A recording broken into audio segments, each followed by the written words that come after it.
Hey, this is Brian with adspend.com. Welcome to the free YouTube ads course to help business owners just like you get more qualified leads, calls, and ultimately more customers and clients using YouTube ads, okay? In this free course, we're gonna go through everything that you need to learn to be able to profitably create YouTube ads that scale and get you in front of your target audiences to make more money with your business. We're also gonna show you how to run the ads, how to actually optimize the ads, the funnel, the system, and make sure your campaigns are actually profitable and scaling with YouTube ads. We're gonna show you how to write the scripts, how to film the videos, how to edit the ads, as well as how to target your most qualified clients and to make sure that you know everything that you need to run ads today yourself if you would like to. And so at each point in this video, you're gonna see different chapters that you can skip ahead to or go back to if you want to reference the principles and the teachings that I'm gonna share with you. Just for context, my name is Brian Moncada. Like I said, I'm the founder of adspend.com. And over the last few years, I've spent over $100 million in ad spend through my clients working with my company, adspend.com. We're an advertising agency and education company that helps business owners like you that sell courses, coaching, masterminds, or info products actually get more clients and customers and make multiple 7 or even 8 figures in revenue per year using advertisements, just like I'm gonna be showing you how to do in this video, okay? So I hope this helps you. And again, if you have any questions, put them in the comments below. If you're someone who watches this video and you're like, Brian, I wanna work one-on-one with you, there's a few ways you can do that. The description will have the links to work with me and my agency. That'll be working with me directly to do all this for you. And then in the mastermind, I'll obviously show you how to do this as well, which you can get access to me and my team on a consulting capacity. So if any of that sounds interesting at any point, click the links in the description and book a call with us to see if we're a good fit to work together. Otherwise, enjoy and have an amazing time learning exactly how to scale your business using YouTube ads. So let's go ahead and jump into it. I'm gonna share my screen and I want you guys to let me know if you can see my screen. Give me a thumbs up or a yes in the chat if you can see my screen. Okay, beautiful, beautiful. All right, so this is a new YouTube ads masterclass for 2025. Okay, a lot's changed. Everything you need to know to profitably scale your business past multiple 7 and 8 figures using YouTube ads while breaking free from the Facebook ads roller coaster, okay? So let's go ahead and jump into what we're gonna be teaching today. Here's what we're gonna be covering. YouTube ads are changing forever. Here's what you need to know, okay? New targeting options available to get your YouTube ads in front of your ideal clients easier than ever. I'm gonna walk you through exactly what's happening right now. You're gonna be excited to see this.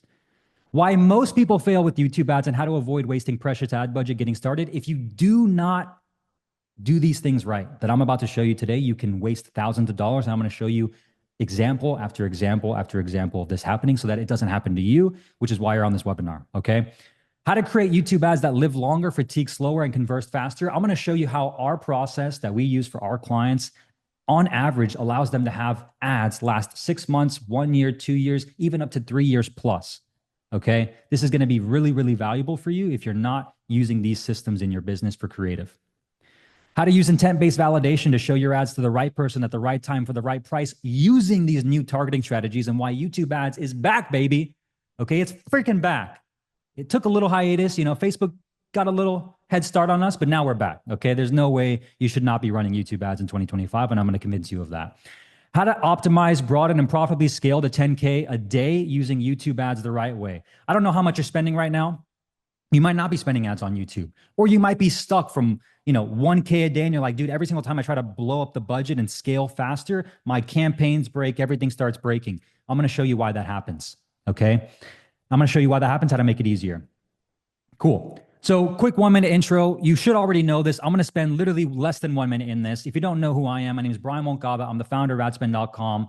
A little over 4 years ago, I quit my job working for this guy right here. You might recognize him. I spent close to $4 million on YouTube ads for his company and his businesses with multiple different offers, multiple 2 Comma Club awards gained for his business specifically, and over 8 figures in revenue generated for his company on the back end of those front end ads as well, okay? I then leveraged that expertise to build my own agency, which I've been using, which is adspend.com. The logo you see on me, the plaque you see behind me, adspend.com is our advertising agency. We've done over $7 million in the last few years. Our top customers pay us hundreds of thousands of dollars and stay with us for a long time. And we have less than a 2% refund rate. Not many people can say that because there's a lot of people in the space that claim a lot of things, but they can't back up what they say. This is real proof. And I'm showing you that when we get results for clients, they stick and they continue paying, okay? Also, just last year alone, we spent close to $20 million on YouTube ads, just in the last year. In total, we've spent over $100 million on YouTube ads in the last few years and generated hundreds of millions of dollars for our clients and our company using YouTube ads. So what I'm about to teach you guys is not fluff or theory. This is what we do every single day for clients just like you, business owners who sell high-ticket courses, coaching, masterminds, consulting, and high-ticket services. So this is real results backed by real data of what I'm going to tell you and teach you. And these are also quick 8 and 9-figure friends who've either paid me, partnered with me, and interviewed with me. You might recognize a couple of these guys on your screen right here.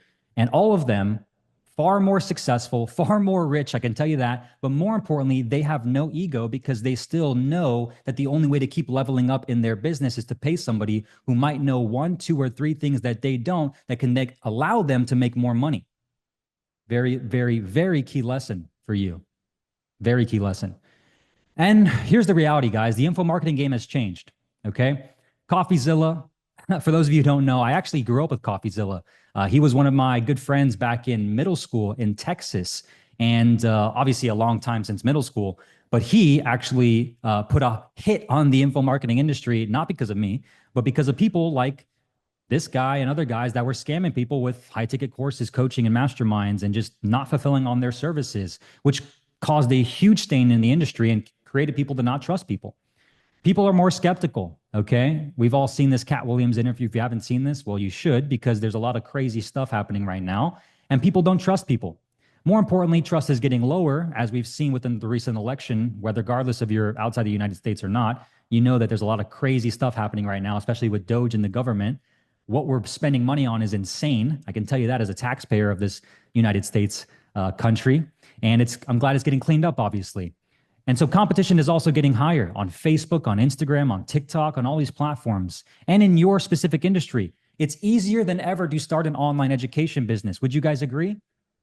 Put in the chat right now if you think it's easier or harder to start an online education business. If it's easier to sell courses and coaching, or if it's harder to sell courses and coaching. Like, is it easier to start? It's easier. It's easier. Anybody can throw up a landing page. It's easier. Yes, of course, it's easier.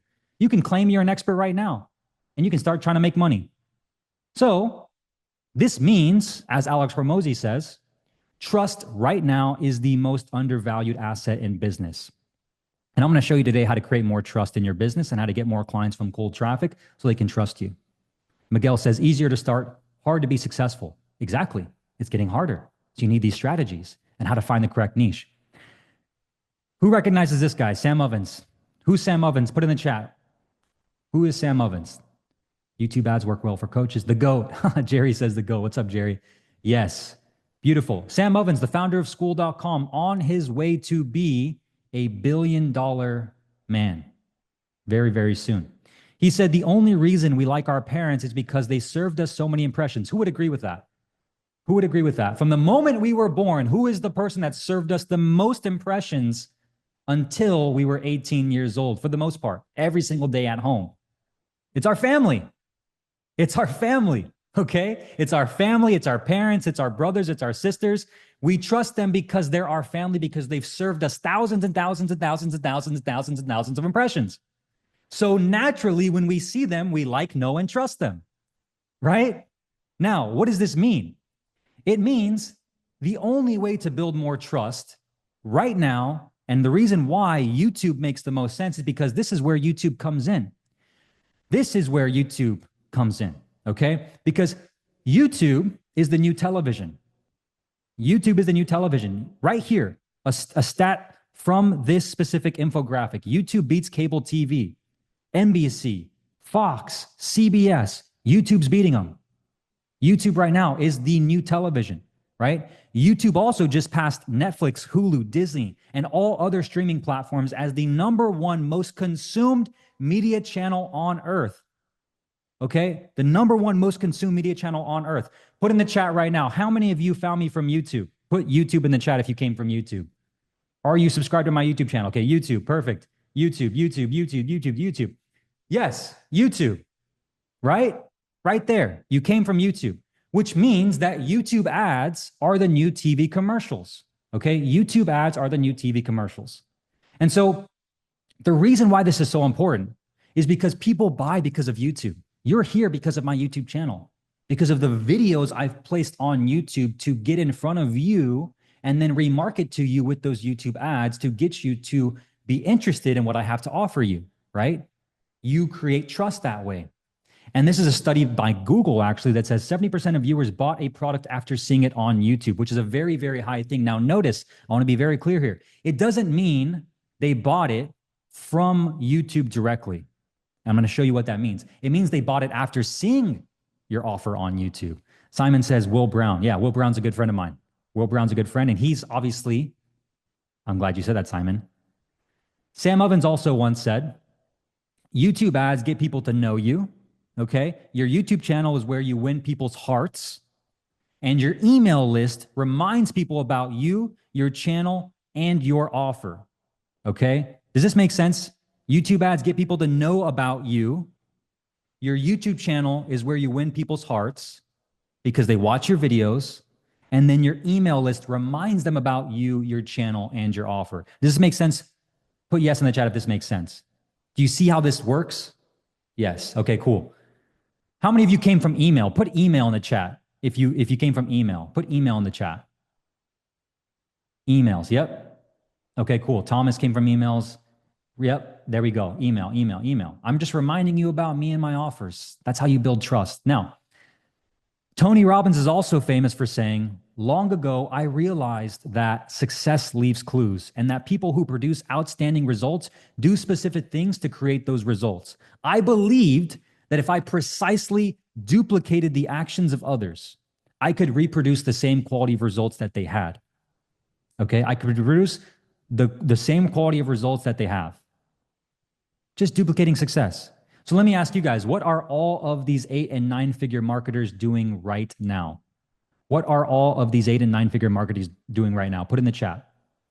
YouTube ads. Okay, what are they doing? Simon says YouTube. Jerry says YouTube ads. Multiple channels, YouTube, and then YouTube ads. Marco, cool. Content creation, content. Okay, YouTube channel, content, YouTube ads. YouTube, yep. Success leaves clues, guys. They're building a brand on YouTube. They're posting videos on YouTube and they're running ads to those videos on YouTube. They're also running ads to cold traffic on YouTube. So this should show you that if you want to start doing and get the same similar results to them, you should probably do what Tony Robbins says that he does, which is to duplicate their results. And so I'm not here to say that Facebook ads don't work. That is not my intention. We run Facebook ads. We spent hundreds of thousands of dollars last year on Facebook ads for our company as well. But what I can say is that with YouTube ads and YouTube, it is a way higher intent and quality of person because of YouTube ads and the way they're watching and consuming your content. Okay? The way they're watching and consuming your content. Quick question, right? Who has a higher attention span? Okay? Who has, oh, actually, before I go to that, what are the best customers? Let me ask you guys a question. I'm going to stop sharing my screen so you guys can tune into this. Who are the best customers?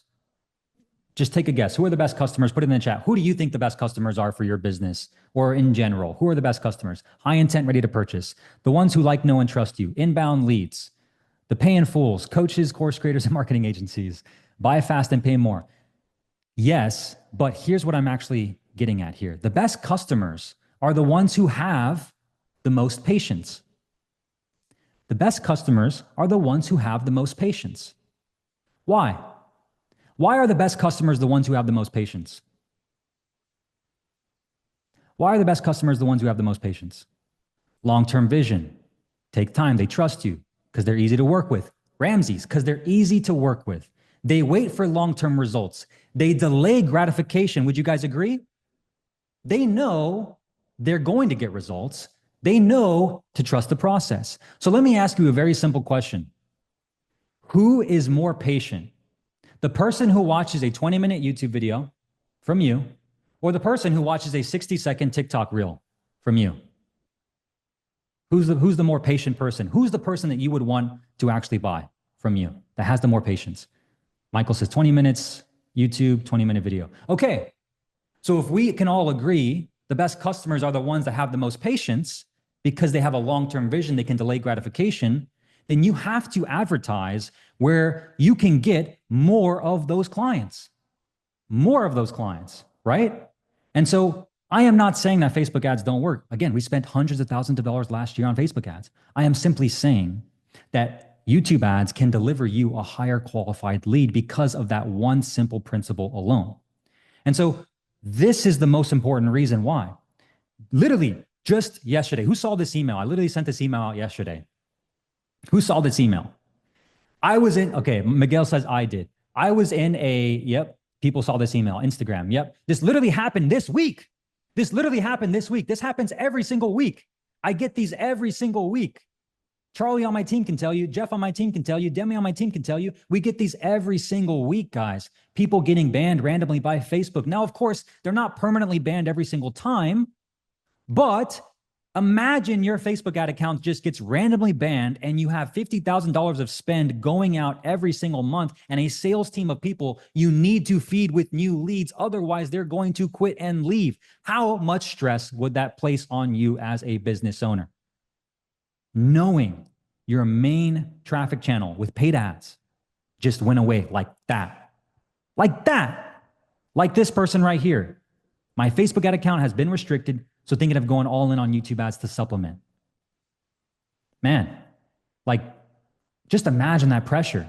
Luckily, this client did what a smart business owner did. He asked who's the best person. And thankfully, we've been doing this over the last 4 years. We've created enough trust. We have a less than a 2% refund rate. And obviously people trust us and get results with us, so they refer us to him, and he's now working with us. The point being is you can no longer have all your eggs in the Facebook basket. Just like the people I shared with you earlier, the 8 and 9 figure earners that are doing YouTube and YouTube ads, they are also not just relying on one traffic channel, okay? Is anyone here? Is this live? Kozowski, I'm right here, brother. The YouTube ads gold rush, okay? The question isn't if you should start advertising on YouTube. The question isn't if you should be advertising on YouTube. It's when will you start, okay? When will you start? And so here's what we're going to talk about first. YouTube ads, as good as they are, if you start running YouTube ads right now, but you do not listen to what I'm about to share with you in the next 5 minutes, then you are going to waste thousands of dollars and tons of time using old, outdated strategies that no longer work. I don't care what course you bought 2 years ago, 3 years ago. I don't care what coaching program you joined 2 years, 3 years ago. Whatever you used before to get success on YouTube, it's completely different now.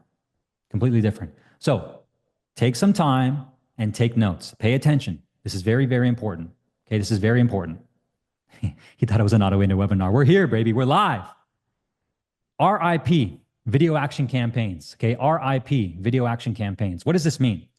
If those of you have never ran YouTube ads on YouTube before, let me just very clearly explain this. There used to be a time where you can just run what's called video campaigns, okay?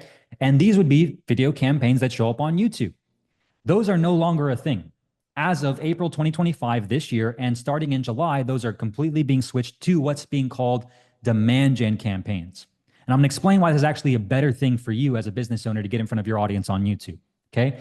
In April of 2025, literally in the next few months, the option to create a new video action campaign will be removed from Google Ads, removed.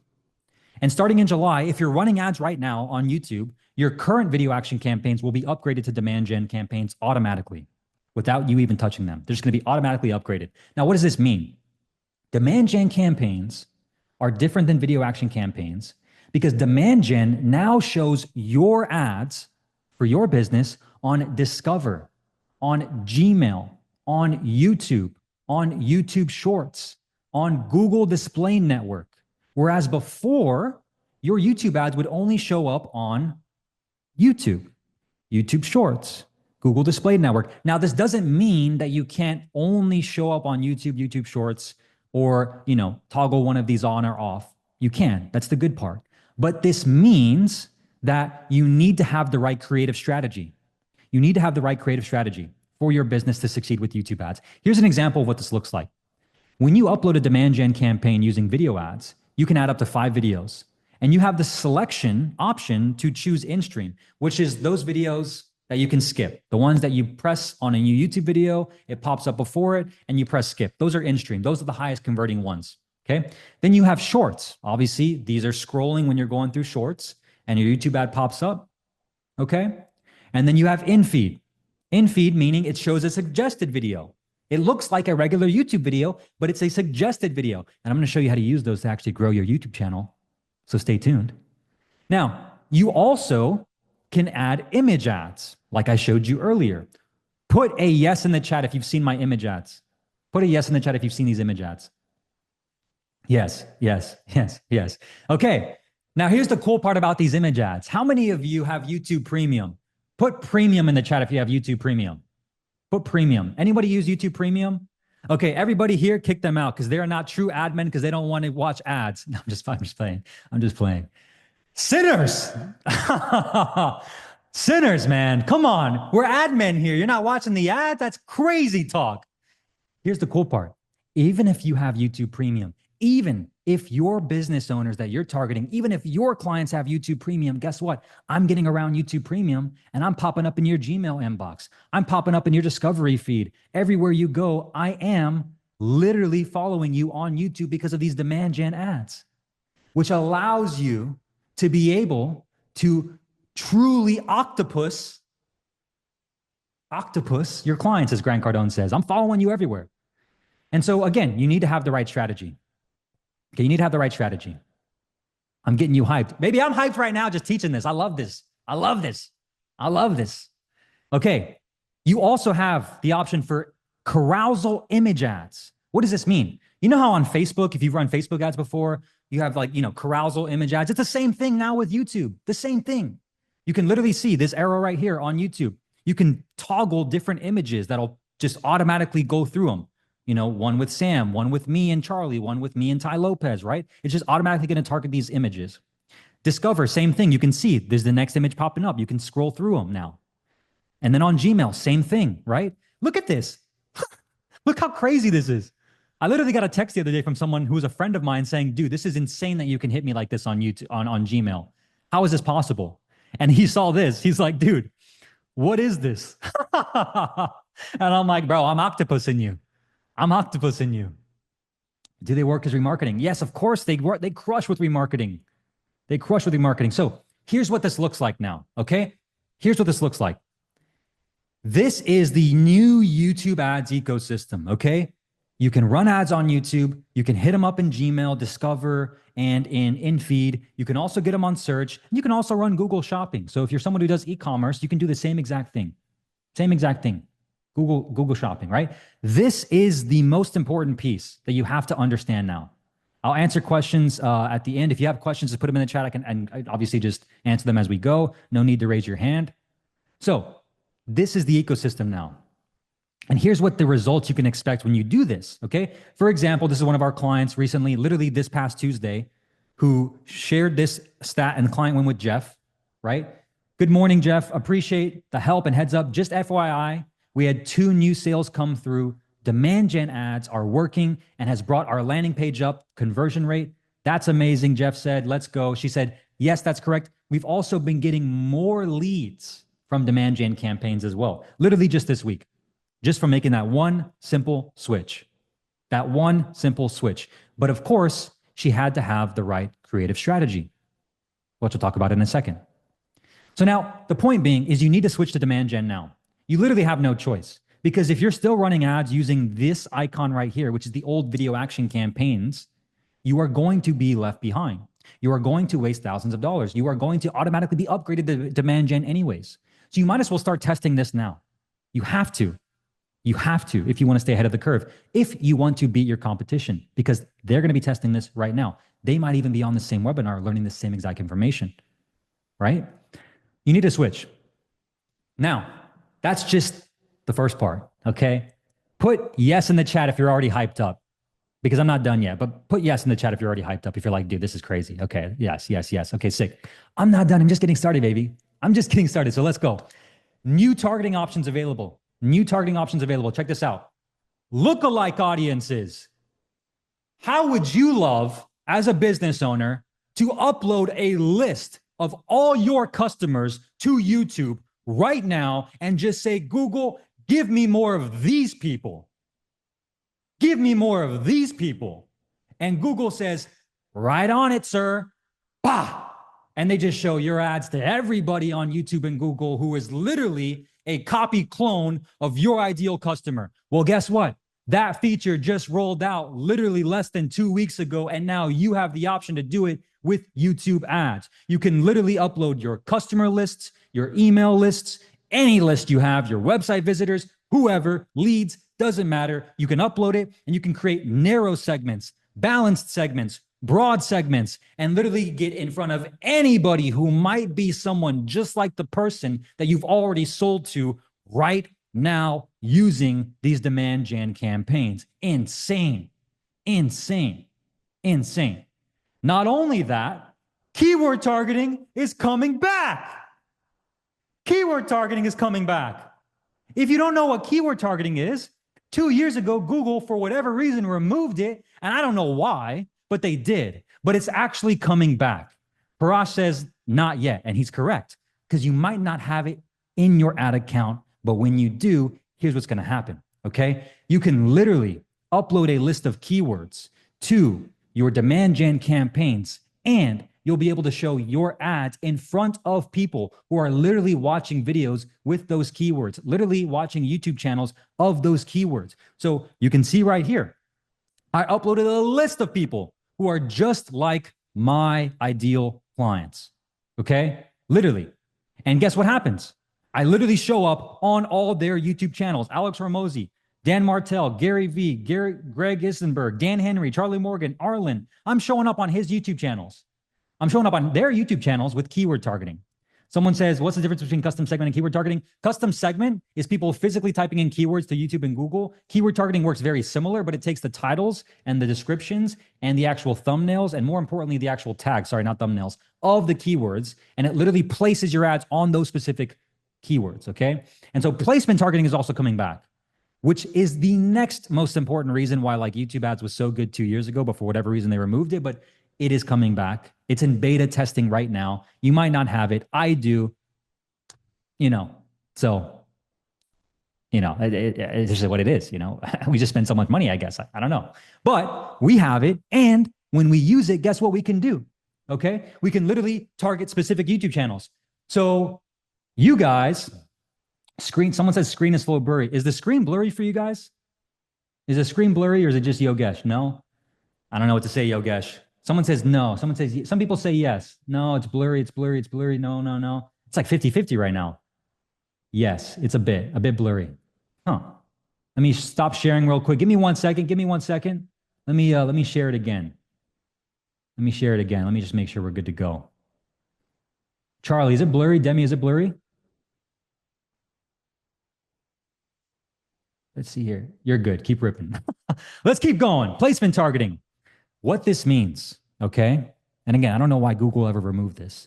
You can literally show your YouTube ads to people who are literally your ideal audiences and take every single one of their viewers and audiences watching their YouTube channel and funnel them to your sales funnel. I placed my ads on these specific people's YouTube channels right here, and I funneled every single one of the people that watch their videos to my sales funnel, taking them. Just take. Oh, you're watching Alex Ramosi? Bah, come to my sales funnel. You're probably interested in YouTube ads, right? YouTube videos. Guess what? If you're selling any kind of product or service, you can literally target videos that are talking about that product and service. And probably there'll be competitors of yours who are competing with you and funnel all their audiences watching their videos to your sales funnel. Literally. So you might not have this yet, to be very clear, but it's in the beta testing phase right now. Google is not exactly sure. They won't tell us when they're going to roll it out across every single Google account, but you got to stay tuned. You got to keep checking on this and you got to pay attention. Okay. You got to pay attention. Now, here's why none of this matters. I think a few people are asking about the recording. We might send the recording out. Haven't decided yet. If enough people need the recording, maybe, but I want to do this live. I typically want to do it live and that's it. So it might be too valuable. I don't want everybody getting, seeing this, and we'll see. Here's why none of this matters, though. Okay, so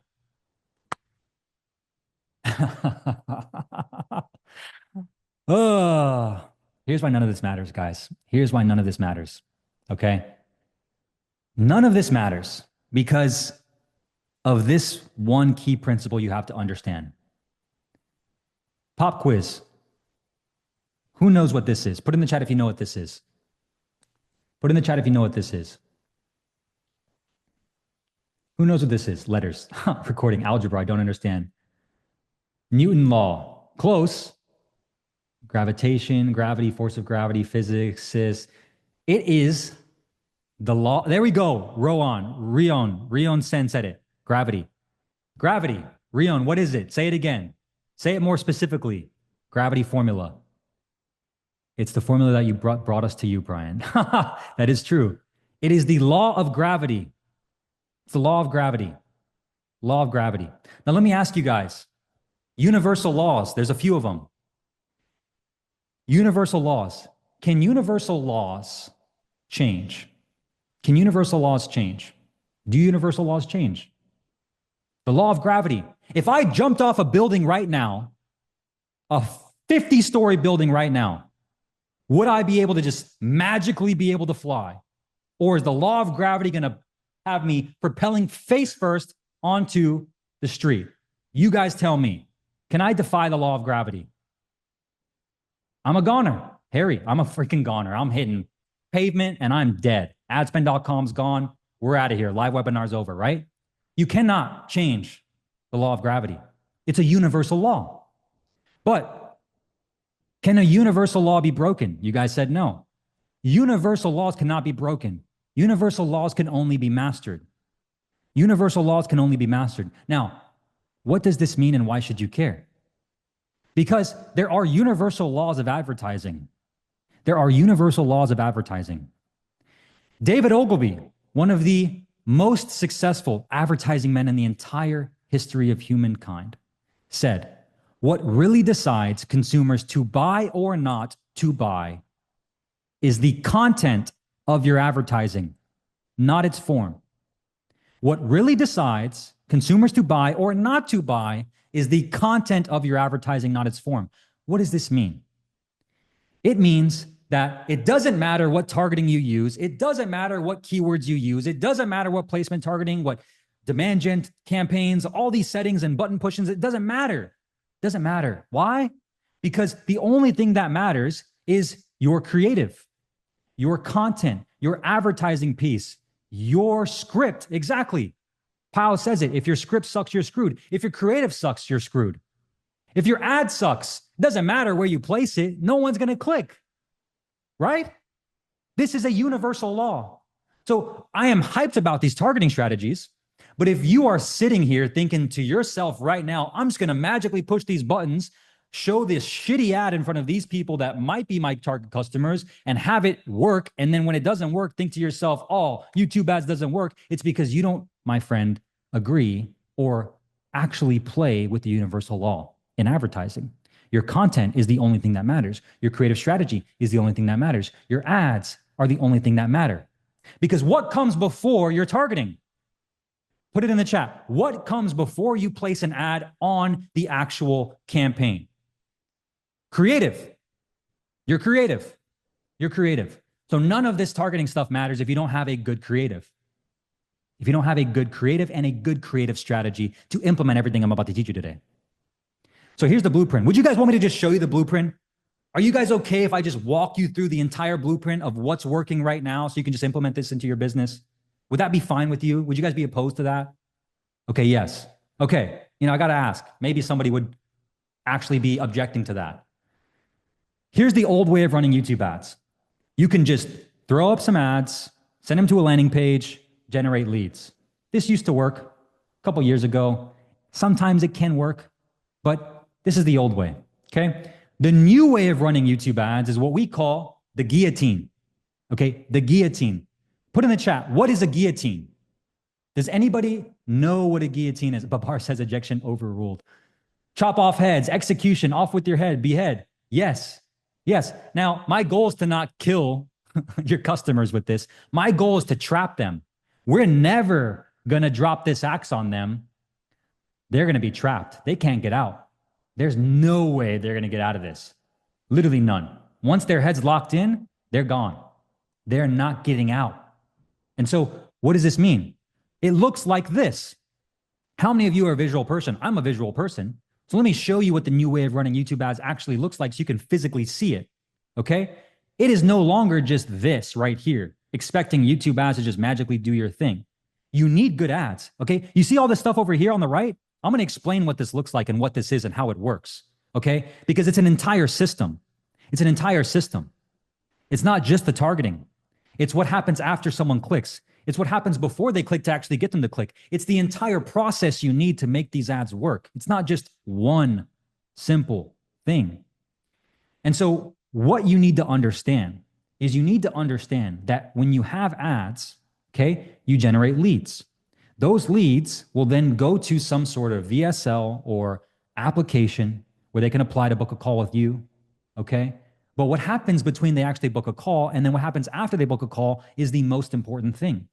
And nowadays, you can no longer just rely on a couple of ads with little to no sales process and follow-ups and systems and automations in place and outbound and outreach that you have in your business and expect people to automatically buy from you. It doesn't work that way anymore. It literally doesn't work that way anymore. Okay? So you have to have this system. You have to have this system. Okay? When somebody becomes a lead, guess what happens to them when they implement this YouTube ads client acquisition system? They are automatically called from a setter, which you can use AI for the way, by the way. They're automatically texted, which you can use AI, by the way. And they're also getting triaged into a sales call right then and there to be booked on a closer's calendar. If they don't pick up, guess what? They're still watching the VSL. They're still going to apply. And then in the background, we're sending them emails, okay? We're also posting YouTube organic. We're also doing retargeting ads, okay? And everybody who doesn't click, or does click, I should say, goes to the application page if they didn't book a call yet. And then if they're qualified, guess what? If they're qualified, they go to the calendar page. If they're not qualified, they do not get on the calendar. You do not want that pixel data sent back to the algorithm, to your Google Ads campaigns. You only want people who are physically qualified for what you offer and can actually afford it to be able to be on the calendar. You need to have lead grading set up. You need to have strict qualifications on your application. You need to be able to be very specific in your ads if you want to target these specific types of clients. Okay? It's an entire system. It all starts, though, right here with your creative. With your creative. What's the upkeep on this system? It literally is simple to set up. The problem is most people don't know how to do it, and they don't have any of this stuff set up in a sequence, and so they're losing tons of money. And I'm going to explain how to do it.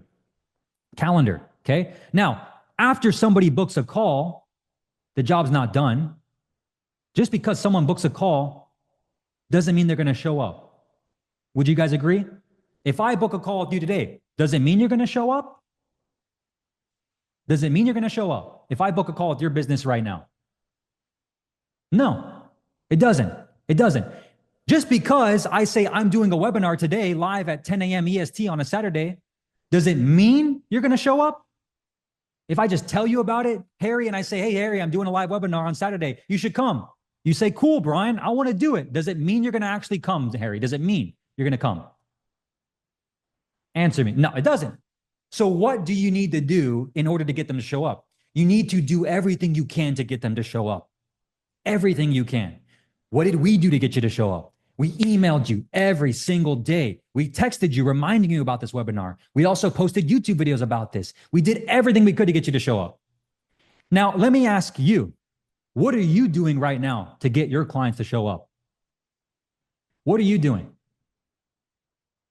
Because I'm going to show you what most people do. What they're not doing, I can tell you for a fact, is they're not sending a very specific sequence of emails called the trust sequence to get them to answer every single frequently asked question that our ideal client has, address common objections, and set proper expectations of framing content to get them to actually know you, like you, and trust you before they get on the sales call with you or your sales team. If you do not have this one piece set up nowadays right now, you are going to experience way low show-up rates.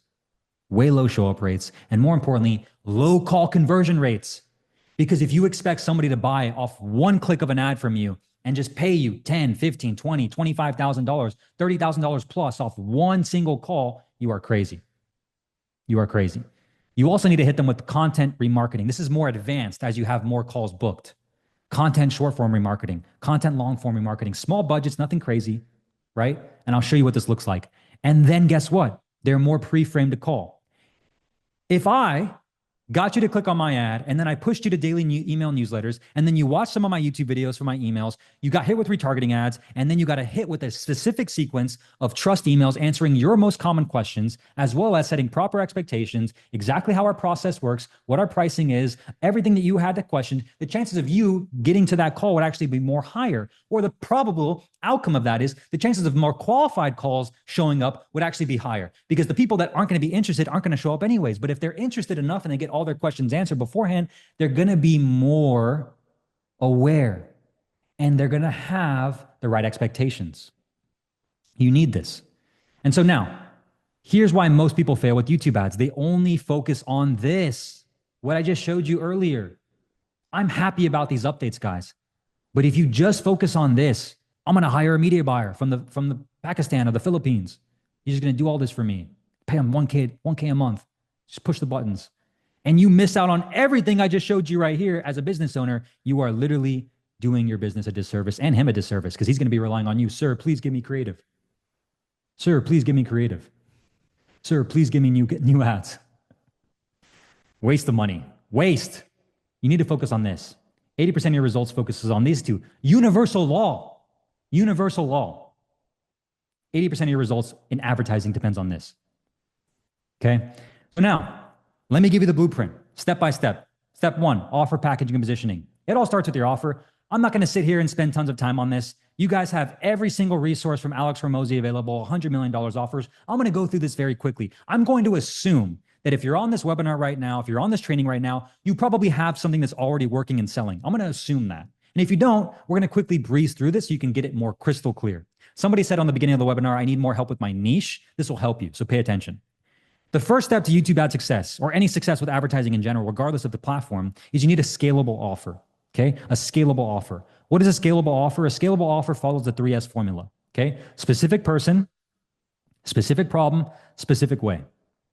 Specific person, specific problem, specific way, okay? These people that have the offers that are scaling to YouTube ads, they're targeting specific people, specific problems that they're solving for these specific people, and they're doing it in a very specific way. Okay? Why? You need this because if you are just some generalist who expects your marketing agency, for example, to help any business that would love to pay you and expect to get them from ads because you're going to say, I'm going to target business owners. Great. How many businesses are there? How many types of businesses are there? It's never going to work. You're not going to be specific enough. Okay? You also won't be able to charge enough because you're not a specialist. Do you know why clients pay us $10,000 a month plus 10% of net revenue to run all their ads for them, to do all this for them on a monthly basis, to work with me directly? Because I'm a specialist. I'm a freaking surgeon. I know YouTube ads like the back of my hand. I've been doing it for 7 years. I've spent $100 million on ads on YouTube, specifically for coaching businesses, course businesses, info product businesses, mastermind businesses, high ticket service-based businesses that sell online education products. And I've been doing it so long, I've specialized. That's why you can charge more. Plus, if you do not do this, you're going to be targeting a bunch of different people, having a bunch of different types of businesses working with you, and your fulfillment's going to suck. This is going to be custom here. This type of business is different here. This type of fulfillment structure is different here. You're going to hate your life. And so here's examples. Again, I'm going to breeze through this. Here's an example of what a bad offer looks like. We help older men lose weight and get in shape. Great. Nice, dude. Here's what a good example looks like, a scalable offer. We help men over 40 lose 7 to 20 pounds of stubborn belly fat in 30 days using the Alpha workout and nutrition system for just $1. Put in the chat right now, what is the difference between this example? Very quickly. What's the difference? What's the difference? Specific, niche down, specific, tangible, more specific. Yes. Let's go to this one now. Here's another bad example. We help you choose the right CRM for your business. We help you choose the right CRM for your business. How many of you would love help choosing the right CRM for your business? Man, I can't sleep at night, dude, because I just don't know which CRM to choose. I don't know, man. Like I just literally, I'm so stressed. I just don't know what CRM to choose. No. Here's what a good example looks like. We help coaches and agencies unlock 30 to $100,000 worth of revenue sitting in their CRMs right now within 30 days. And if we don't, and if we can't, you don't pay. You don't care about what CRM you use. You care about how much money your CRM is making you, how efficient your sales process and system is to be able to actually give you more revenue, right? That's what you're actually selling. And this is actually a real example of what we have to help clients with sometimes. Another bad example, we do SEO for manufacturing companies. Okay, what type of manufacturing companies? Let's get more specific. We help e-commerce companies add an extra $20,000 to $50,000 a month in new sales within 90 days using SEO. Specific person, specific problem, making more money within specific time frame using specific way, SEO. This is the key. Not the targeting, not the platform, not these new updates, the offer and how specific you are, okay? How specific you are with who you're talking to. So now it's your turn. If for still some reason you're on this call and you don't have your offer figured out, again, like I told you, I'm going to breeze through this. Take a screenshot of this, write this down, and do this, okay? I help specific person achieve or solve specific results / specific problem using specific way without common frustration in time frame or risk reversal. Literally, that is it. That is it, okay? This is how you create a scalable offer. And of course, you have to pick your model and pricing too. Some of you are maybe selling low ticket, that can work. Some of you are selling mid ticket, that can work. Some of you are selling high ticket, that also really, really works. We focus on this model with YouTube ads specifically because this is the model that works really well at scale for most of the clients we work with. High ticket, okay? High ticket. And even I would say $19.97 is still really super low. Like you would want to have an offer that's at least $3,800 a plus, like $3,800 upfront plus. Doesn't say low ticket can't work. We've scaled low ticket. Doesn't mean mid ticket can't work. Webinars work. High ticket's easier. And here's why. Harvey, who's a client of ours, came to us. He was going to sell this like $497 like software to like, real estate investors. And he was going to try to like basically make money on that with YouTube ads. And I was like, dude, there's no way you're going to be able to make money on this. You're going to probably spend more to get one customer on this like recurring monthly service. And it's just not going to make sense. You're going to have to switch to high ticket eventually. He was like really hesitant to do that. He was like, I don't really want to take sales calls. I don't really want to charge this, blah, blah, blah, blah, blah. Common objections, right? But I literally told him, you can charge $6,400 for this right now. Same thing, same offer, same deliverables. Don't change anything. You just switch the way you're selling this. You do it like this. And he listened to me, thankfully. And guess what happened? He closed over the last 2 months when he did this, 15 new sales at $6,400 when he just made this one switch. Just this one simple switch from selling a $497 to a high ticket offer. He went from basically doing launches every single quarter or month, selling this low ticket stuff, to 50K months consistently with an evergreen offer with a clear path to scale to 100K months. The pro tip here, guys, is like selling products at a higher price makes everything easier. The business can survive, you can reinvest in growth and deliver a better service. Now, let me ask you, okay, on a scale of 1 to 10, how confident are you that your current offer is specific enough to attract your ideal clients on YouTube? Type your number in the chat, okay? 7, 9, 5, 3. Okay, we got to work on that. 5, Anthony.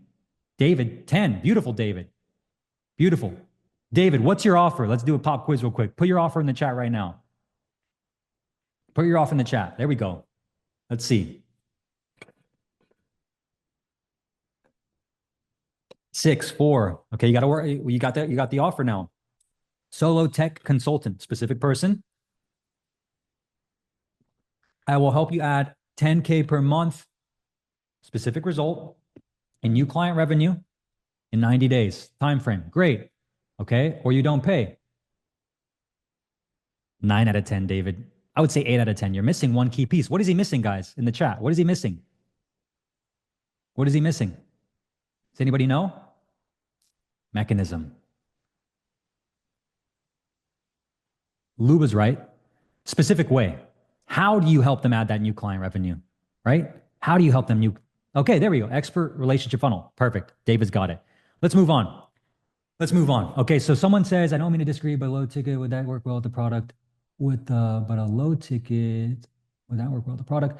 If you could charge 5K, 6K, 10K or more for the same offer you have right now, when would you start doing it?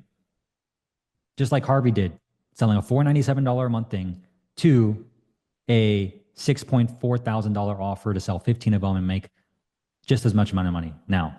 Of course, everybody would do that now. If I said, hey, you could sell this thing for $5, you have to have 100 clients to make 500 bucks.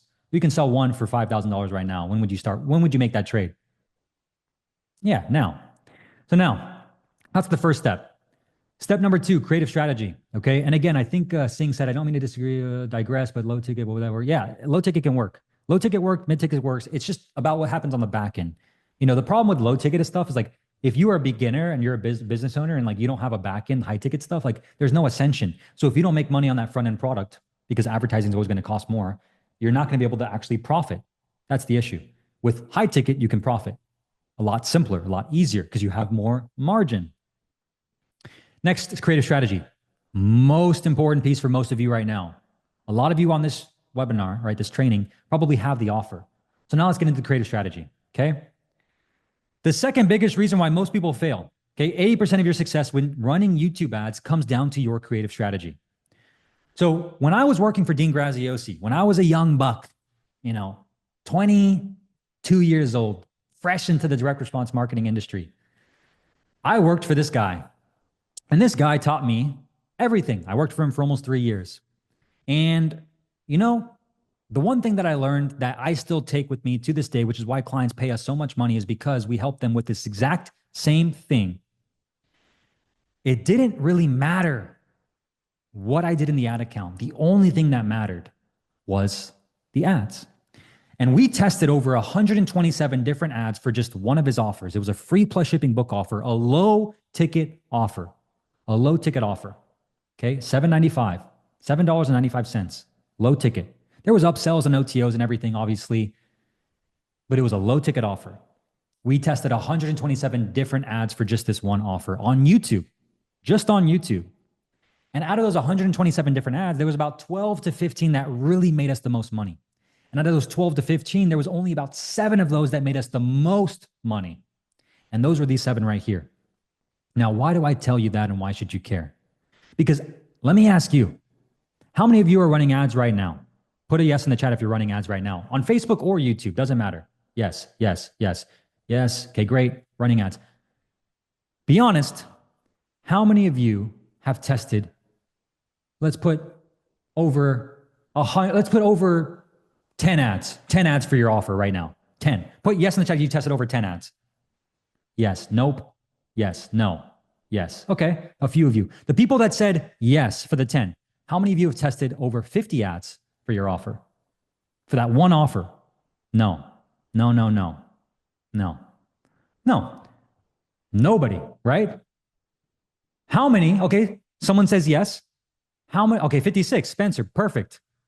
Okay, how many of you have tested over 100 ads for this one offer? Over 100? No. Yes. Abi's the guy. No. Okay. Over 100 videos. Okay. So what's the point?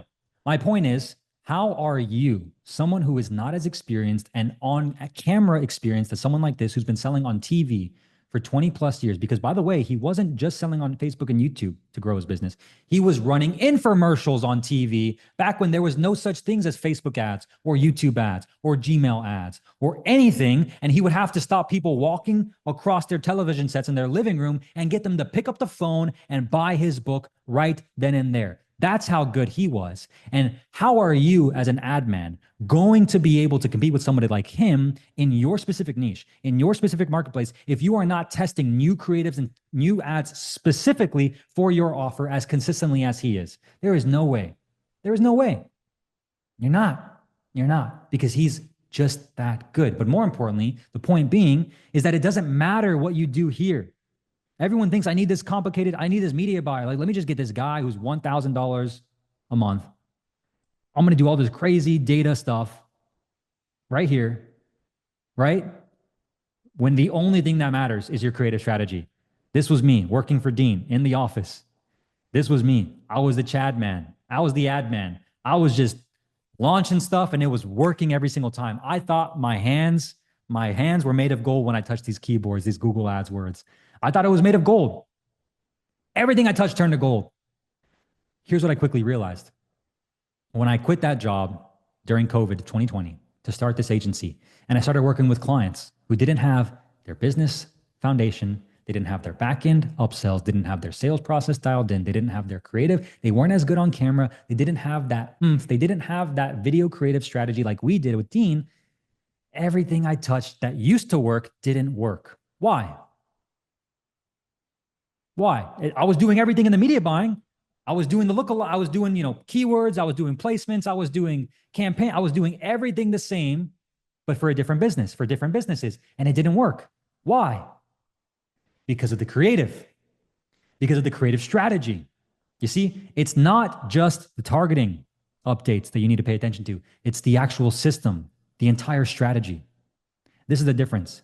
Most agency owners don't focus on this. Most people that say they can run your YouTube ads have no clue how to do this because they're not actually sophisticated marketers. They've never spent more than a couple grand a month. They don't know these things because they've never been exposed to it. We have data to prove this. $100 million worth of YouTube ads data over the last few years. We know what works.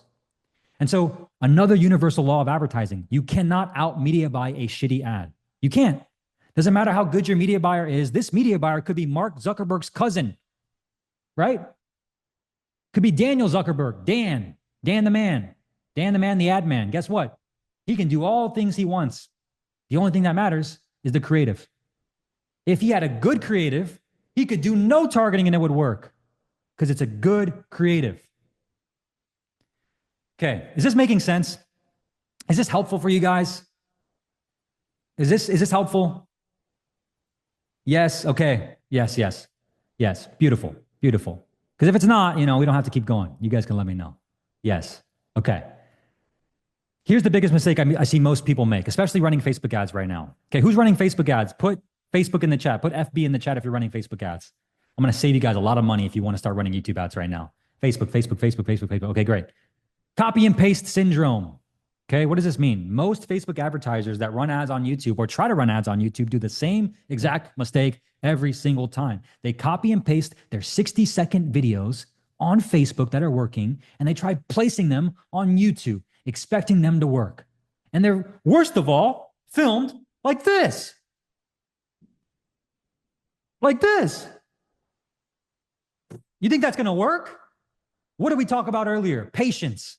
People that watch YouTube videos have what? They have patience. They sit down.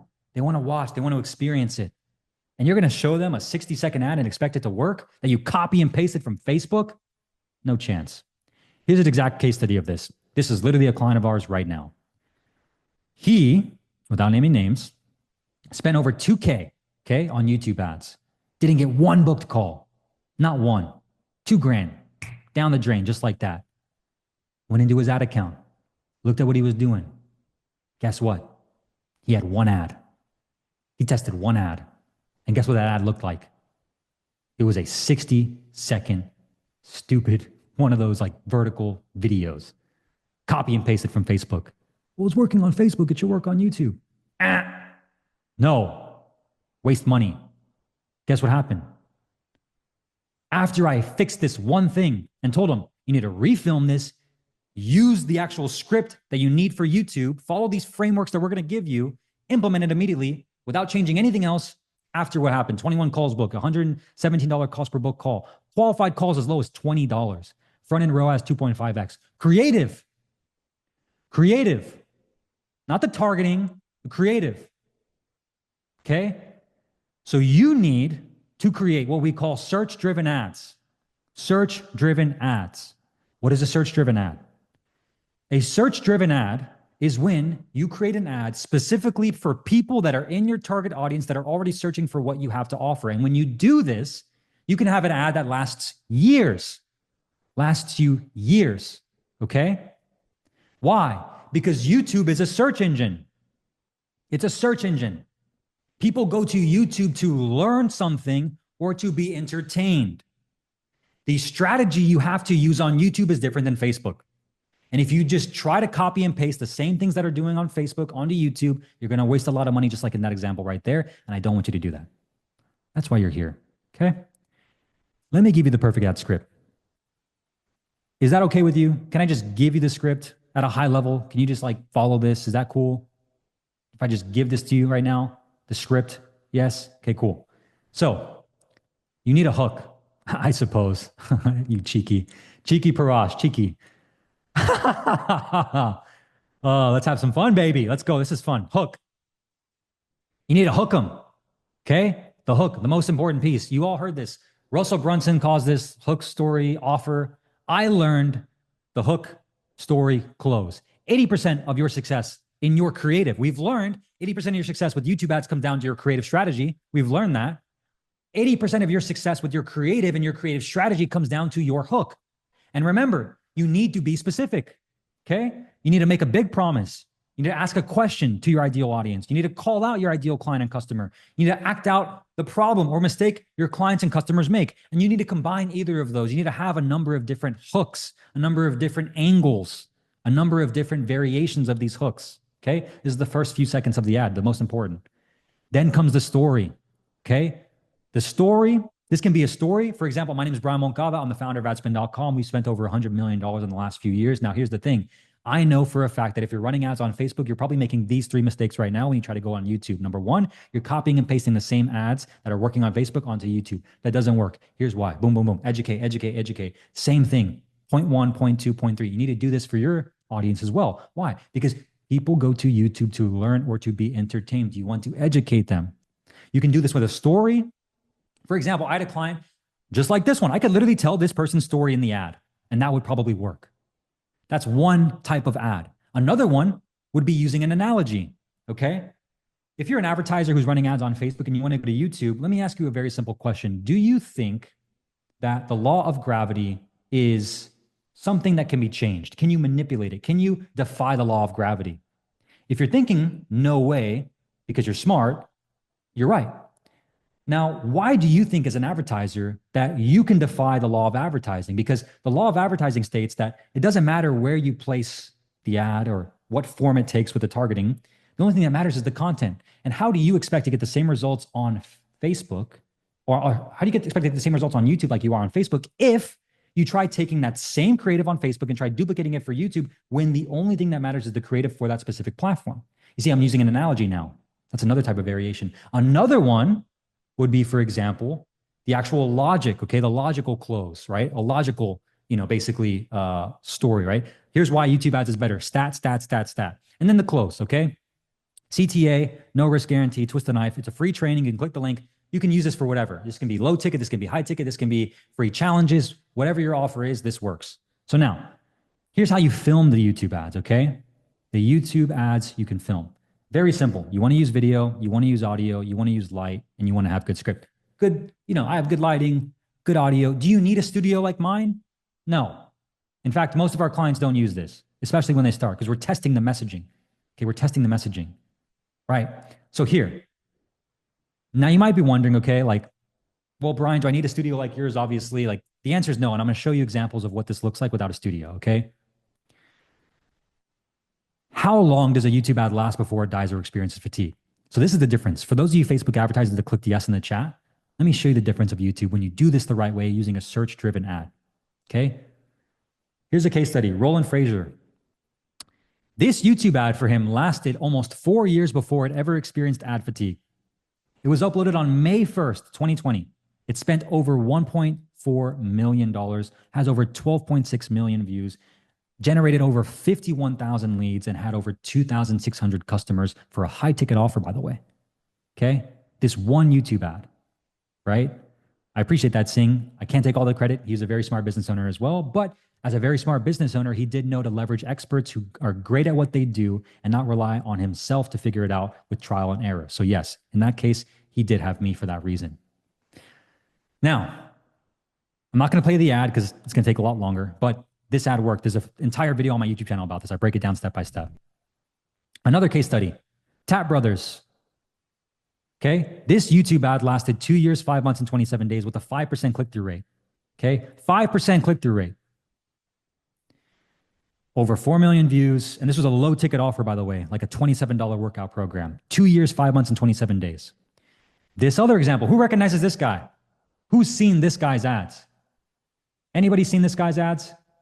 Charlie, there we go. Charlie Morks, yes. Charlie Morks. He has unlimited ad budget. You know why he has unlimited ad budget, Bowie? Yeah, he's on steroids right now. He's just freaking, he's everywhere.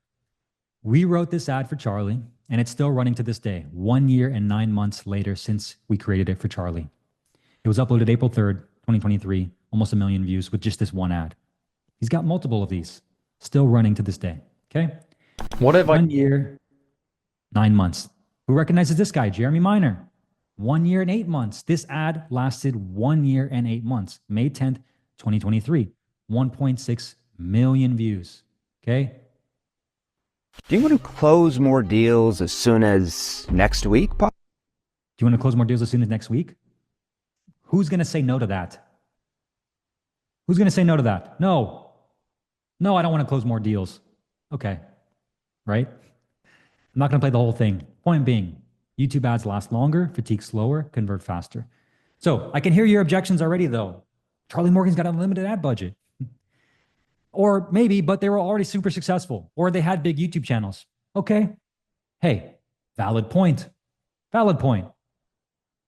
What about this guy, Tyler Watson, another client of ours, right? Let's play this ad. All right, so you start with tapping on the forehead, go all the way down to the back of C7, this bulge right here, while breathing in through the nose and out through the mouth like this.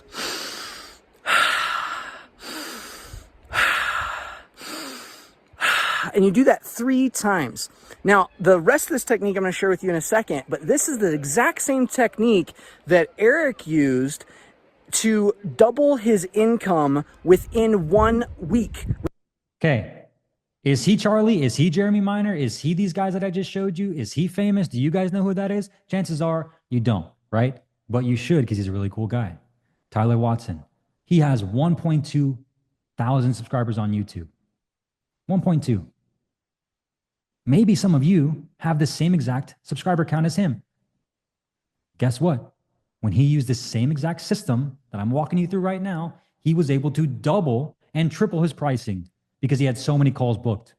His case study and testimonials on our website.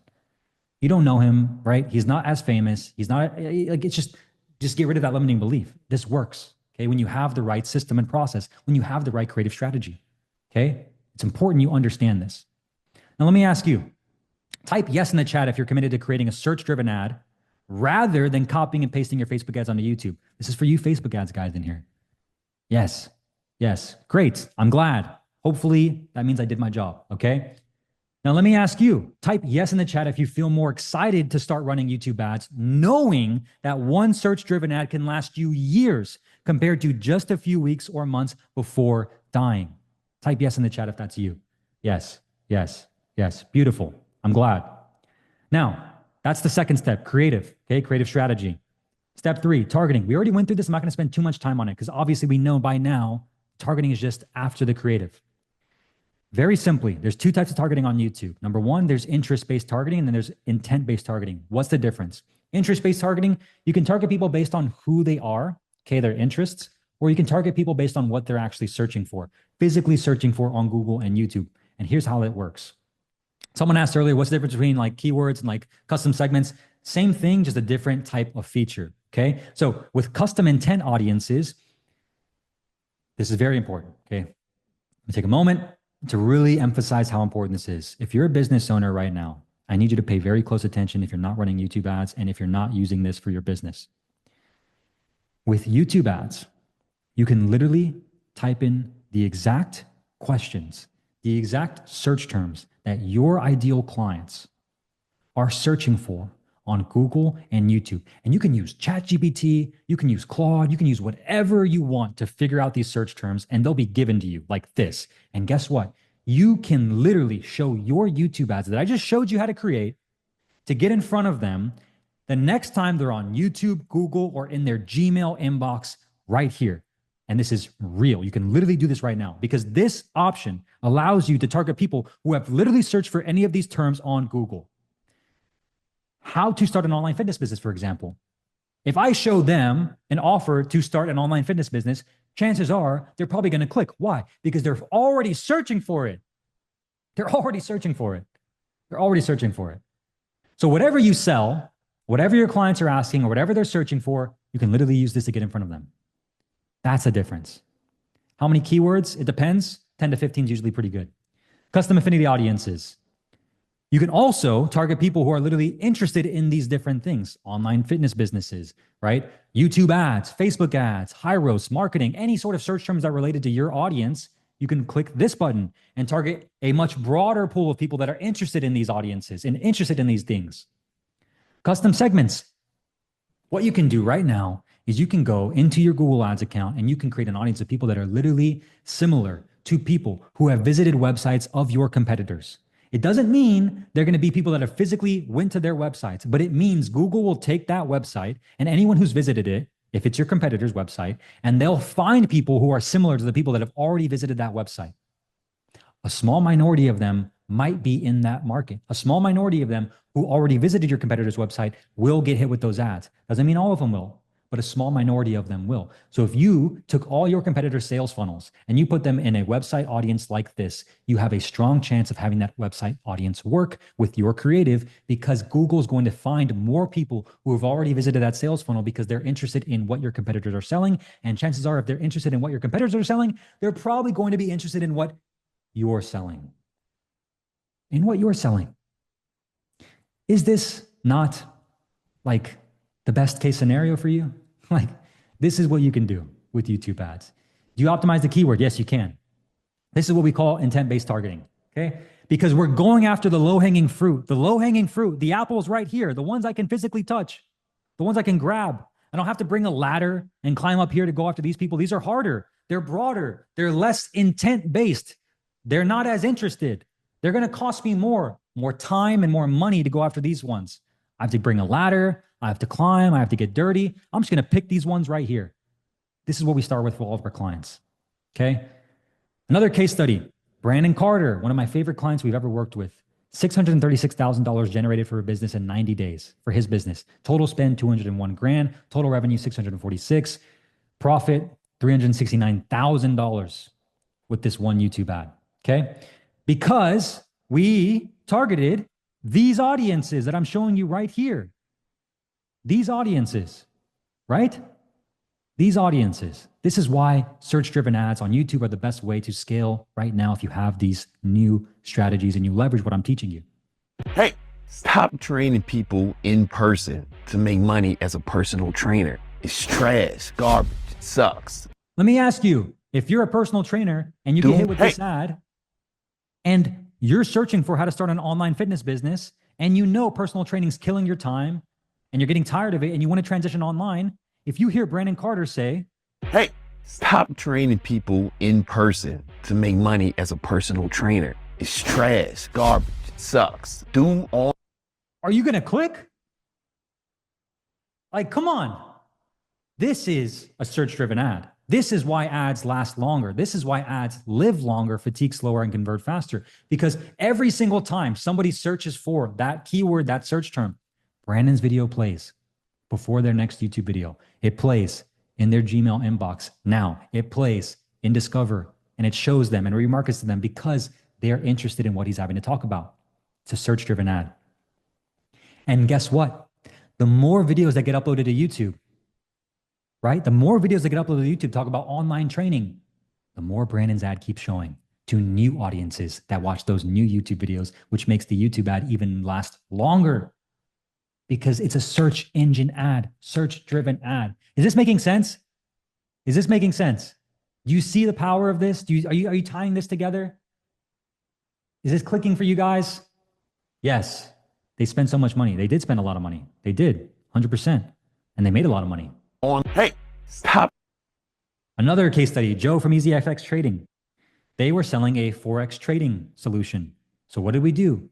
We used the keywords of Forex trading, trading online, trading, et cetera, and we got his ads in front of people that were already interested in trading, already searching for trading. Very simple. He was able to book 45 sales calls per week using this exact strategy. Now, let me ask you, okay, do you see how easy it can be for you as a business owner to target your ideal clients on YouTube using YouTube ads with these strategies? Is this making sense? Do you see how easy this can be with the right strategy, with the right targeting? It's unreal. Steph's blown away right now. I agree, Steph. Yeah. That's why I'm so excited. Like you guys are like, damn, you're hyping me up. I'm hyped up. This hypes me up. Absolutely. Beautiful. A lot of people have a question, what should my budget be? So I'll answer this question very simply. We have a budget calculator, and long story short, it depends on your business, your goals, what you want to do, how many calls you want. It's obviously going to depend, depending on your business situation, but typically we recommend at least $3,000 to $5,000 a month on your ads if you're selling a high ticket offer. Okay. Now that's the start, obviously. Anything less, you're just going to run into this issue. The smaller your budget, the longer it takes to see results. Because in this example, right? So in this example, let's say you want to book a call every single day or a couple calls every single day. Well, you need to be able to obviously spend enough to get those calls. And there's different KPIs. Okay. There's different KPIs you need to imagine. We typically recommend at least $3,000 to $5,000 a month to start. That's for like people that are just starting to run YouTube ads. For clients that come to us that are already spending money on Facebook ads, they want to scale further and faster. We typically spend about, $10,000 to $15,000 a month. We're more aggressive, obviously, at the very minimum. So it really just depends. Obviously, when you work with our team or you should work with any other expert, this is the first thing you should do is model out the math. This is what we do with our clients, obviously. Now, you might be asking, how long till I see an ROI? Okay, how long till I see an ROI? Well, the smaller your budget, the longer it takes to see results. Because let's do some quick math. Again, this is just math right now. You don't need a crystal ball to like figure this out. It's literally just math. The math is your crystal ball. If you want calls booked, okay? So let's say you sell a B2B type service, right? And you want $300 calls, right? Expecting $300 calls means spending at least $3,000 to get those 10 calls, okay? Because to get a $300 call, you need to spend $300, right? If you spend $3,000 in your budget month one, you get 10 calls. Spending $100 a day will take 30 days to get 10 calls, which means you're getting a call every third day. Every third day. But you got to be aware of this because you spend less money. You have to understand that you're going to get less results. There's just going to be a longer time delay for you to get more calls booked. Your budget is the actual thing that predicts what your return is in terms of calls booked, in terms of sales, in terms of ROI. Everything is literally just math. It's a calculation. It's very simple. So if you come into this thinking, now I'm going to spend $3,000 and get like my calendar packed, no chance. No chance. Unrealistic expectations. Unrealistic expectations. Here's the mindset you need to have. This is what we call the mindset of an ad man. You got to think like an investor. Okay. You're buying data. By spending more, you gather data faster, enabling quicker optimizations and better decision making. This is what you have to understand. So even if you start with $3,000, $5,000, cool. You're buying data. It's going to take longer to get that data. It's going to take longer to make those data-driven decisions, but you need to start somewhere, okay? You need to start somewhere. I'm getting a 7x ROAS with Facebook ads. Why should I switch to YouTube ads? Nicola, if you're still asking this question right now, you probably didn't pay attention to the last few hours, because it doesn't matter if you're running Facebook ads right now. The biggest people run both. And more importantly, if you still have all your eggs in the Facebook basket, and at any point you can get shut down. So obviously there's a lot of risks to be called, but the point is you need to start running ads on YouTube if you want to scale further and faster and be diversified. Because like I showed in the beginning, right? At any moment, you can be shut down. And more importantly, obviously, if you're running ads on Facebook, you can get even better results on YouTube. So how to set up your YouTube ads accounts, okay? Very simple. You need a Google Ads account. You need a Google Tag Manager. You need a YouTube channel. You need Hyros. Okay. It's very simple to set up. It takes like literally an hour.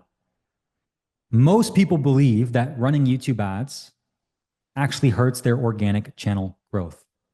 Organic channel growth. Okay. Here's the reason why that doesn't make sense at all. Charlie Morgan, before working with us, was at 22,000 subscribers. Okay. The moment he started working with us was at 22,000 subscribers. Right? Within a short time frame, okay, a couple months, not overnight, but in a couple months, we spent $600,000, total revenue $1.5 million, total profit $859,000 in profit. And he grew from 22,000 subscribers to 109,000 subscribers. And we tested running ads from a second channel because he got told by some YouTube organic expert growth person, dude, you got to stop running ads from your YouTube channel. It's killing your organic growth. And he actually almost believed it. We tried fighting him on it. We said, dude, it's not true. There's no way that's possible. Google wouldn't do that. Well, we said, cool, let's put it to the test, Charlie. We'll create a second YouTube channel. We'll run ads from that YouTube channel, and we'll compare it to the ones that we're already running from your main YouTube channel. We'll compare the ROAS after 30 days. What do you guys think happened?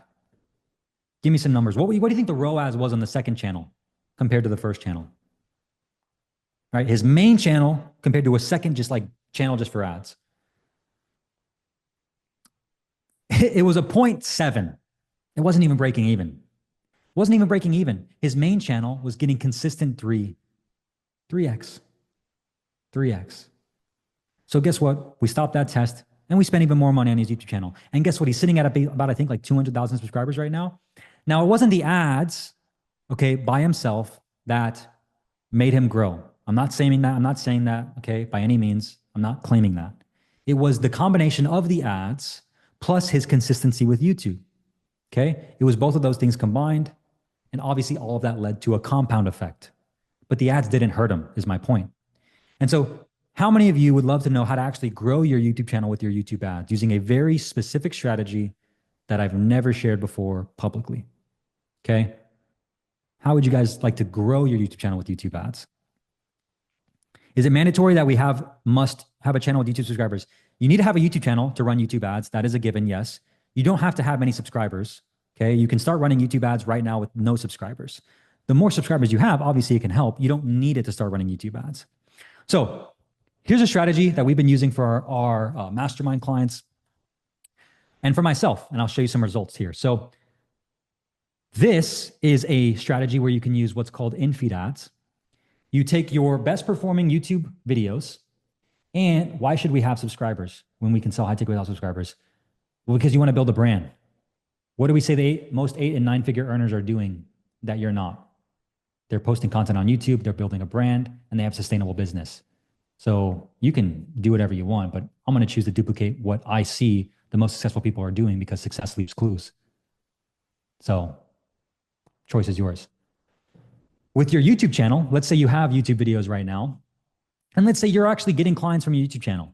You want to take your most successful YouTube videos, okay? The ones that get you the most calls, the most clients, the most leads, the most views even, right? The most subscribers. And you can run ads on YouTube to get those videos more people viewing them, to get in front of more audiences, more people that are similar, using the same options we showed you with targeting earlier. Get more people to watch your videos. Then you take those video viewer audiences and you remarket to them with direct response ads, like I showed you earlier, the hook, the story, the close. And then you send those people to your VSL application. And the people that actually qualify for your offer, they can book a call with you. The people that don't qualify, they don't book a call, they get rejected and redirected because we only want qualified calls on your calendar to be sent back to your Google Ads conversion action. And those are the people that actually talk to you.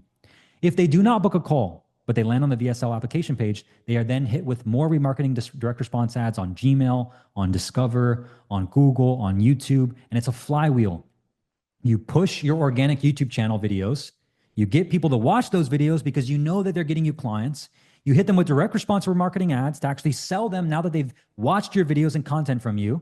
Because what have we talked about all day? YouTube, your YouTube channel is to get people to know, like, and trust you. Build patience, build the right customers. You need to make them an offer. You want more people to watch your YouTube videos. Why? Because the more people that watch your YouTube videos, the more people that see your ads. The more people that see your ads, the more people that watch your YouTube videos. It's a flywheel. So it just keeps working. You get more views, you remarket to them. You go to your landing page, they book, they don't, they get hit with more ads. They see more YouTube videos. This is how you use this strategy. Now, here's a quick question, quick survey. And be honest, okay? Be honest. One of our core values here is radical transparency. Transparency is key. Who here knows exactly which YouTube videos make you the most money? Okay? Based on actual data, not guess or feel. If you have YouTube videos right now on your YouTube channel, you're posting consistently, how many of you actually know which specific videos are bringing you the most money, the most calls, the most leads, right? The most revenue? Do you know? Yes or no? Put in the chat, yes or no. Put in the chat, yes or no. I don't. Okay, at least you're honest. Luba says I do. No, no. Okay, no. And this is a big problem. This is a big, big, big problem. A lot of clients that come to book a call with us, they do not know. And I ask them this question. We ask them this question before they work with us. They don't know. They're not even tracking it. They're not even tracking it. They're not even tracking it. And so It's a very, very, very, very, very, very key thing you need to do immediately if you want to actually grow your YouTube channel with YouTube ads and get more clients from YouTube, not just from YouTube ads, but from YouTube to build a sustainable brand. Okay. We have an organic tracking system in our business that allows us to be able to see exactly which videos are making us the most money, exactly which videos get us the most leads, exactly which videos get us the most calls, exactly which videos bring us the most revenue. And guess what I do? Every single time I post a new YouTube video, I can see if you watch it, and I can see, well, not you specifically, but I can see where you come from. And I can see where you booked a call from, which YouTube video exactly made you do it. And then guess what I do? I push those YouTube videos to get in front of more audiences that are just like you. Because I want more people that are just like you who pay me money to see those videos. And guess what? Become a client of our company. You need to be tracking this. If you do not know this, you're never going to be able to get results with this. You can guess, and that'll work for a little bit. But what have we learned? Data is the key to scaling. Data is the key. Not guess, not feel, data. And the right creative strategy. Thinking like an ad man, being an investor here. You can't invest if you don't have data. Okay, you can take a guess. That's called gambling. That's gambling. You're going to be gambling money. We're not gambling here. We're investing. Here's the results. So this was just a quick 7-day test to show you for this webinar, for example. I spent $303 on this strategy, just a quick one, just to show you. 3,000 new views. Average cost per view was 9 cents. Earned views was 48, meaning every single time someone watched my video, I earned like about 50 more views. Cost per earned view was about $6, pretty high at that time. Cost per earned subscriber about $2 because of my channel growth that I experienced since then. And it was less expensive. The cost per subscriber was less expensive than the average cost per click with direct response ads. Average cost per click with direct response ads, $1 to $3. Cost per earned subscriber, $2. Okay, almost 3. Cost per view, 9 cents. And more importantly, $72 cost per qualified calls within the first 7 days of testing using this strategy. I pushed my YouTube videos to new audiences that are in the market of people using the keyword strategies I've showed you. I remarketed them with my direct response ads, and I booked $72 cost per qualified calls. And I'm targeting business owners that are making $30K a month plus. Okay, $30K a month plus, $72 cost per qualified calls. So let me ask you, do you see how running YouTube ads can actually help your YouTube channel grow faster? Yes or no?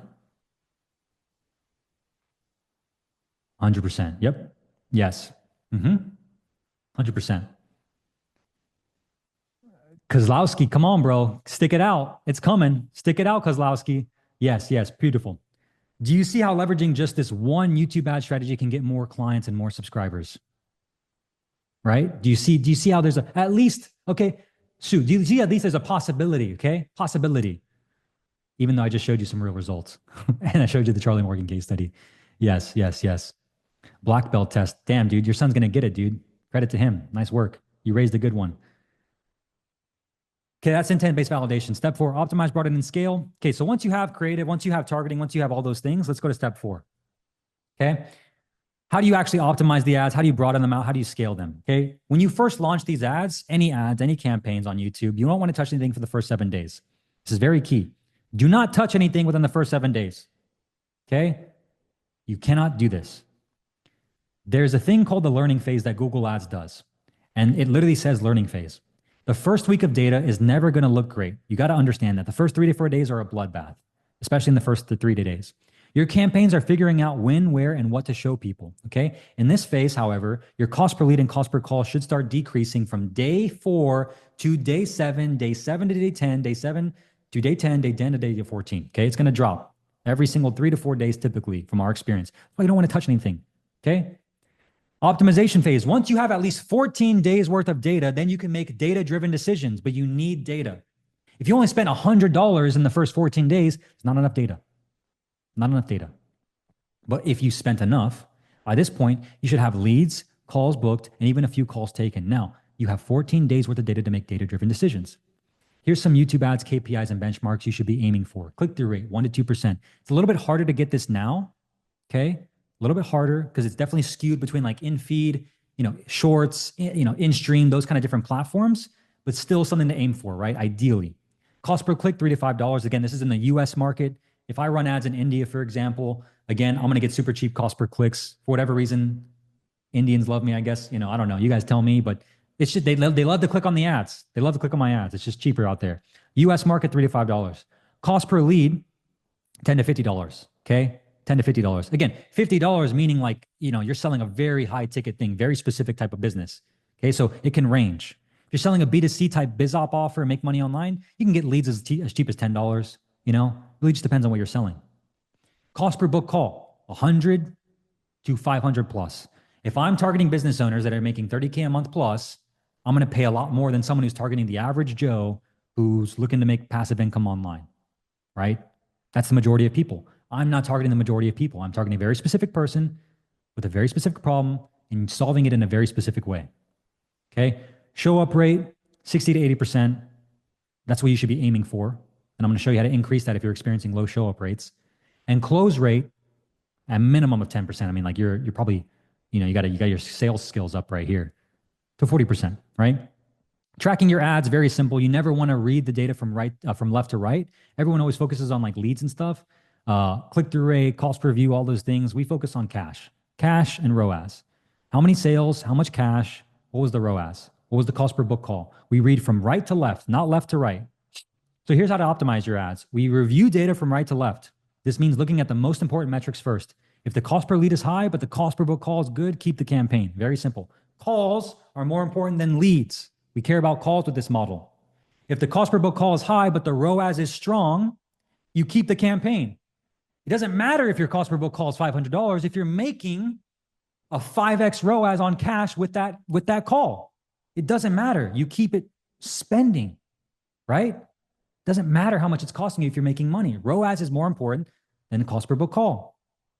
We rarely look at CTRs and CPMs unless, of course, nothing else is working. Unless there are no revenue, unless there are no calls, unless there are no leads. Right to left. Make sense? Right to left. Makes sense. Sing, I appreciate that, man. Thank you. You're amazing. You're amazing. Is this a call close, live call close? In general, call close. Yeah, call is booked to close. You should not be making changes every day to your ads, okay? Maybe you're on this call and you're like, dude, this all sounds great.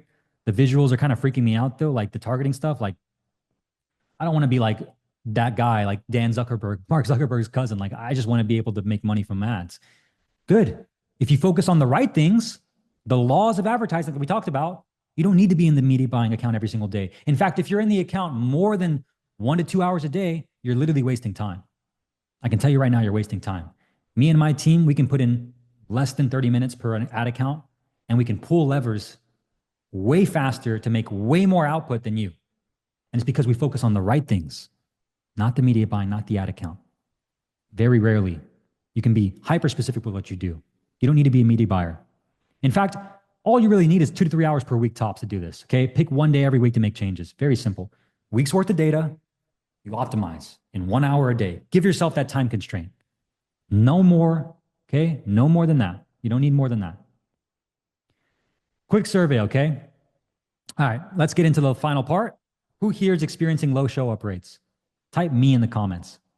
Me. I'll be me. Okay.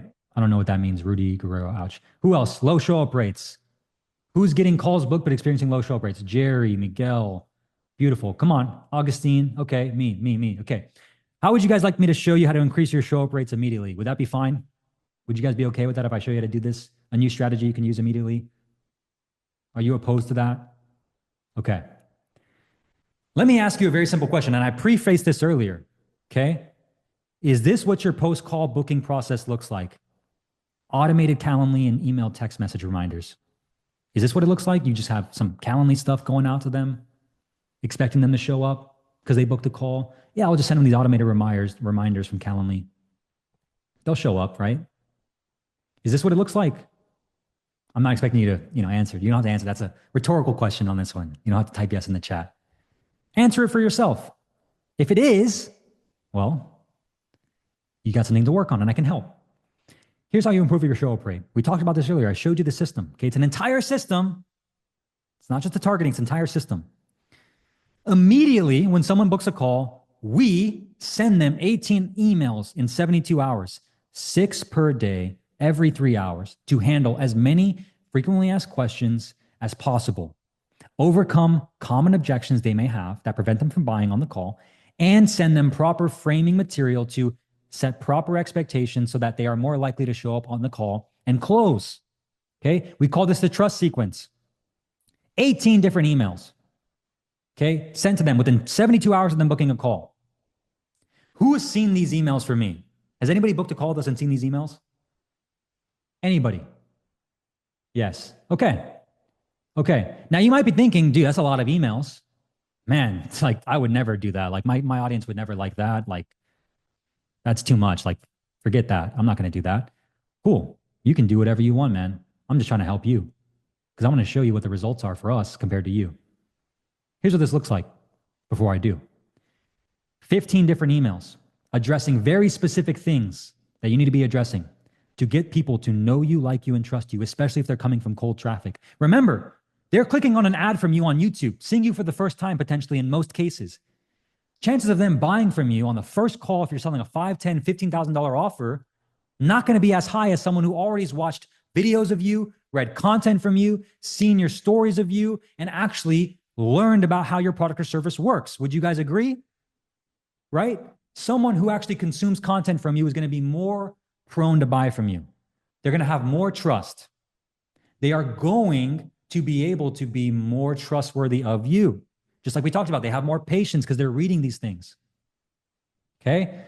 So we hammer them with 15 different emails in 72 hours of them booking a call, right? We address everything they're asking. What's the time investment? What's the risk? What's the upside? What's the downside? What's the safety? Like, what's the scarcity here? Is there actual scarcity? Will YouTube ads hurt my organic growth? Do I need a big YouTube channel? Is my target audience on YouTube? I don't have time to run my YouTube ads. How long till I see an ROI? What if the ads don't work? Can I run YouTube ads, by myself? Do you see how I've already addressed these objections and common questions you guys have on this webinar as well? Do you think I'm doing this just by guess, by luck? No, I'm doing this because I know exactly what questions and answers you need to be able to make a decision to work with me. This is exactly what you need to do to your clients too, to get them to like, know, and trust you before they show up and actually have a chance of them showing up to actually speak to you. Okay? And so you might be saying, well, dude, what's the open rate on that? I'll show you what the open rate is. 58% email 1, 55% email 15. They're opening these. They're reading them. And guess what? They're showing up. So you can do whatever you got going on right now. You can stick to this and get your ego in the way, right? I'll let you do it, right? I'll let you do it. Or you can try and replicate. Like what Tony Robbins says, success leaves clues. Success leaves clues. Okay? Replicate it. And you might get similar results too. Now, that's just one piece. The second piece is if you're already running ads on Facebook, okay, and you have extra budget and you're getting enough calls. This only depends if you're getting enough call volume. If you don't have enough call volume, this is not going to be something you do. This is something like, this is a more advanced strategy, by the way, for the people that are already getting at least 60, 70, 80 calls booked per month, 100 calls booked per month. If you're not getting that many calls, this is not going to work for you. But if you have that many calls, we also retarget them on Facebook with 30 to 50 pieces of short form content and 30 to 50 pieces of long form content in the same 72 hours. Okay. That answer frequently asked questions, pre-handle common objections, and set proper expectations before their call. So they're not just getting the emails from me. They're also seeing me on their Instagram feed, seeing me in their Instagram stories, seeing me on their Instagram mobile with all these things. Okay. And here's what it looks like. I'm showing up like this, like a regular piece of content, but it's an ad. 30 to 50 pieces of content talking about very specific things that are going to help them get me to know, like, and trust me. Again, further building trust, increasing show rates, and ideally call conversion rates. Okay? Is this making sense to you guys? Is this helpful? Do you guys see how this would be a lot better to do than just expecting somebody from cold traffic to automatically want to buy from you just with one ad? Do you see how this is a system? This is a system, not just like, let me just throw up a couple ads and hope it works. This is what most people don't do. Okay, this is what most people don't do. Okay, I definitely need to rewatch this, definitely helpful, beautiful.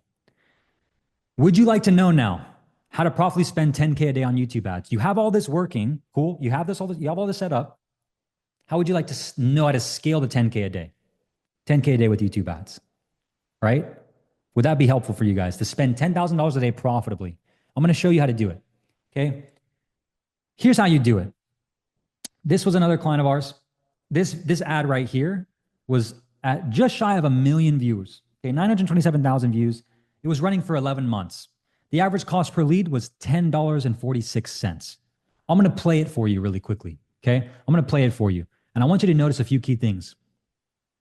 Can you speak or write at least like a sixth grader? If you said yes, then you have the potential to earn over 6 figures a year. Here's how. Hey, you. Okay, you watched it, right? You got it? Can you speak? Now, let me show you what we did to scale this ad account to the level I'm talking about and be able to duplicate that winning ad and create dozens and dozens of variations of it to make even more money for this specific client. This ad, by the way, within 1 month, almost got 1/3 the amount of views and half the cost per lead in 1 month. Here's the difference. Can you speak or write at least like a sixth grader? If you said yes, then you have the potential to earn over 6 figures a year. Here's how. Hey. What's the difference? What did we do? Editing, GIF, editing. What else? What's the difference? What do you notice? Wow. Babar is just shocked about it. Creative strategy. Creative strategy, Miguel. There we go. Miguel's the guy right now. He's on fire. Creative strategy. Did I show you the targeting? Did I show you what targeting we did? Did I show you inside the ads account? No. I showed you what we did with the creative and the creative strategy. We changed the ad. That's what we did. We made it different. Because when you have a winning ad, okay, should you say, I got this winning ad, but you know what? I'm going to change everything about it and do something completely different. I'm going to say something completely different. Let me ask you a simple question. If you have a winning ad that's making you money and you say, you know what? This is working. It's made me money for the last few years, but you know what? I'm just going to go ahead and just change all of it and say something completely different, right? No. You say, how can I say the same thing in a different way? How can I say the same exact thing in a different way to get to a new pocket of audience that's maybe not hearing it like I need them to get them to understand what I'm talking about here, to get them to see that this is a potential thing for them to do? You double down by duplication and the creative strategy, not the ad count, okay? You scale through creative. You scale through your creative strategy. Very key, okay? Hey, can you speak? Before it starts going crazy on me. Now, here's how you implement the system yourself, okay? Whatever project management software you use, you need to implement a creative production pipeline. Okay, this is called a creative production pipeline. You need a pipeline that you can follow every single week or month in your business or with your team, whatever you're using, whoever you have, to be able to have ideas, to be tested ideas, needs review once they're done and finished and ready to be tested, currently testing, currently running, failed tests, and things that have stopped working. And every single week, you and your team need to be reviewing this, coming up with new ideas based off what's currently running and working, based off of what's failed, trying it differently, based off what stopped working and how you can get it to start working again. You need to have everything that stopped working put to failed test. If it's currently testing in the testing window for 14 days, then you know how to change what you need to change. If you're not doing this, you are not serious about scaling to 10K a day. I promise you, you are just not, because there are people like me and my team outspending you because we do these things for our company. We do these things and we teach these things for our clients as well. Okay. This is what you need to do. So it's not just, hey, I got one ad. I tested a few ads and that's it. Let me just change all the targeting now and try to make this work. Let me out media buy a shitty creative. I'm going to do all these things in the ad account. No, it's the creative strategy. And I hope that's sticking with you guys. Now, here's how you actually truly scale. From 0 to 2K a day, you can get away with the one problem, one market, a couple of ads. Okay. This is a very, very key thing. A couple of ads, right? This can be 10 to 15, let's say, right? From 2 to 5K a day, especially it just depends on how niche your offer and product is and the specific avatar you're going for. One problem, one market, several ads and variations. Several, 2 to 5K a day. 5 to 8K a day, guess what? The only thing that's changing, by the way, is not the one market, one problem. It's several ads and variations, several dozens of ads and variations, 5 to 8K a day, and then hundreds of ads and variations from 8 to 10K a day. Key word, when I worked for Dean and I showed you that case study, 127 plus different ads. Why? Because we knew the way to scale was through the creative strategy, not the media buying. right? Not the media buying. Of course, he needed me to be able to push the buttons. I'm not downplaying that. I knew YouTube ads better than he did. It's not worth his time as a business owner to learn how to push the buttons inside the ad account. That's what he was paying me 10K a month for, full time with my salary, because I knew how to do it better than he could, right? You still need that. But that's not the most important thing you should focus on, the creative strategy. So those are the 4 steps to YouTube ad success. Quick recap. I went over how YouTube ads are changing, what you need to know. I went over the targeting options and how to get your YouTube ads in front of your ideal clients easier and faster than ever. I also showed you why most people fail with YouTube ads and how to avoid wasting precious ad budget getting started. And I also showed you how to create YouTube ads that live longer, fatigue slower, and convert faster. I also showed you how to use the intent-based validation targeting strategy to show your ads to the right person at the right time for the right price. And we also talked about how to optimize, broaden, and scale your business to 10K a day using YouTube ads the right way. So let me ask you, was your time worthwhile on this live training today? Was it worth your time to stay to the very end to get this information? Was it worth it? Put it in the chat. Yes. Yes. Yes. This is amazing. Yes. Beautiful. Beautiful. I'm glad. Nothing I love more than doing this. This is firing me up. Let me ask you, did you learn stuff you didn't know before? Did you learn something you didn't know before? Best morning call from San Diego. I love it. Awesome. Beautiful. Can you imagine how fast your business could scale with YouTube ads now with these strategies if you implement them for your business immediately? Can you just see it, right? If you put all this together yourself, can you just see how much more money you could make with ads if you invested it properly using these things? Yes, Ryan says 100%. Beautiful. Awesome training. Sold on it. Love it.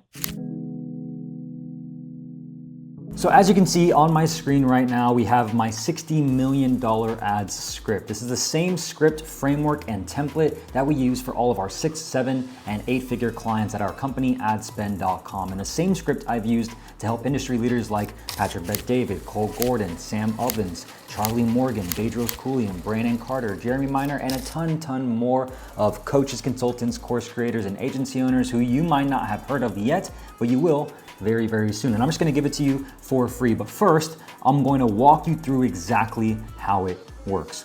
So the first step to any successful YouTube ads campaign is a high converting script. All right. The purpose of this document, this template, all right, is to provide you with a copy and paste system that allows you to quickly write your first or next 5 high ROI ads in 60 minutes or less. And quite frankly, it should take you about 30 minutes, to be honest with you. So by the end of this, you'll be able to have it written for you pretty much right away.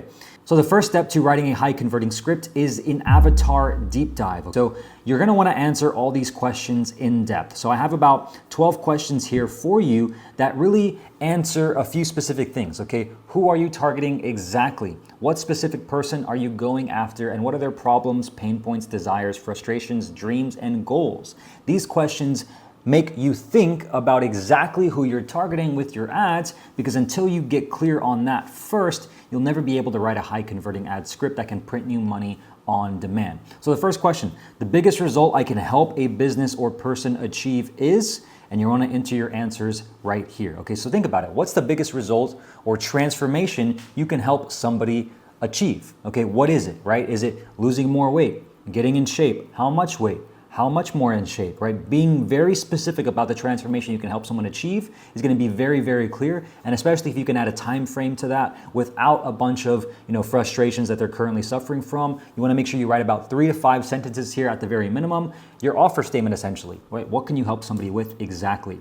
Now, number 2, describe your most ideal client or customer you've ever had that you want more of in rich detail. So for example, what age are they? What gender are they? What lifestyle do they have, right? What job do they have? What their family life is like? What hobbies do they have? And do they have a specific name that they use or call themselves or identify with, right? So for example, if I was running ads targeting more, direct response marketers, well, anyone who's a direct response marketer would most likely click on an ad where I'm talking to direct response marketers or copywriters, right? Or funnel builders. So really using those names to get clear on who you're talking to. Overweight moms who have 2 kids and are stay at home and they take care of the household, right? Very specific right there, as opposed to moms over 40, right? It could be any mom over 40. And maybe your offer is broad enough to help those people, right? Every sort of mom you can over 40. But if you're more specific on the exact language that they use and what they would refer to themselves as, it'll make your ads that much more powerful and allow you to obviously convert to cold traffic. So write very specific out in rich detail there. All right, now the next question. What's the biggest problem your most ideal customer has? Okay, what are they suffering from right now? What problems are they suffering from? What are their pain points? What's the biggest one? The biggest one that by far, if they could eliminate right now and solve, they would be extremely happy and they would transform their life and be, just overjoyed with just amazing, amazing results, right? What's the biggest problem? Write it out and make sure it's in rich detail. Now, number 4, what frustrates your ideal customer the most? What keeps them awake at night? Right? What keeps them staring at their ceiling wondering, dang, dude, like, when am I going to figure this out? Or when is this going to happen for me? Or if I could just solve this problem. What frustrates them on a daily basis, right? What are they always thinking about that they just want to get off their mind and off their chest immediately, right? What is it? What frustrates them? Get very clear on that. And then again, number 5, like I said before, what keeps your ideal customer awake at night? Worrying, fearful, anxious, stressed, just up and tossing and turning, not being able to sleep and get some rest. Write it out. Be very specific here. Promise you, this seems like a little bit of work, because it is, right? Because if you do this work and you use these questions and you answer them and you take the time to do it right now, right? Even before you have this template in your hands, you just do it in a journal, you will be able to get crystal clear on who your ideal avatar is. Now, what humiliates your perfect client? So like, for example, right?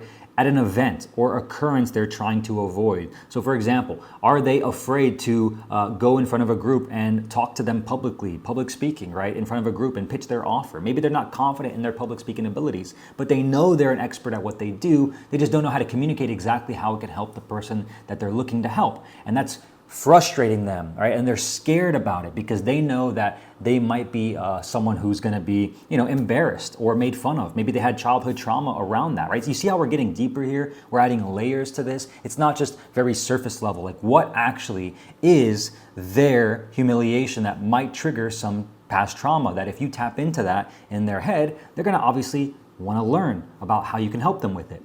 And then what's the cost of staying where they're at right now? We're halfway there. We're almost through all the questions, right? What's the cost of staying where they are right now? How bad can things get if they don't fix it? So for example, if I'm targeting business owners like coaches, consultants, course creators, and agency owners who are stuck at 30K a month and they can't scale past 100, they're trying a bunch of things, but nothing's really working. What's the cost of staying at 30K a month? Well, if they're a solopreneur, most likely because they're only making 30K a month, which really they shouldn't have a big team if they're only making that amount of money, they're probably not going to be able to ever get out of the work that they're doing and never be a true CEO and business owner instead of working in the business. That might be something that obviously prevents them from hitting their goals and their dreams. So if I can tap into that conversation going on in their head and saying, man, have you ever felt like you just can't get past this 30K a month bottleneck to be able to hire A-player team members who can do the work for you so that you don't have to take care of the clients and not worry about them leaving, because you know that if you stopped working, the clients that you work with wouldn't ever continue working with your company because they like to work with you.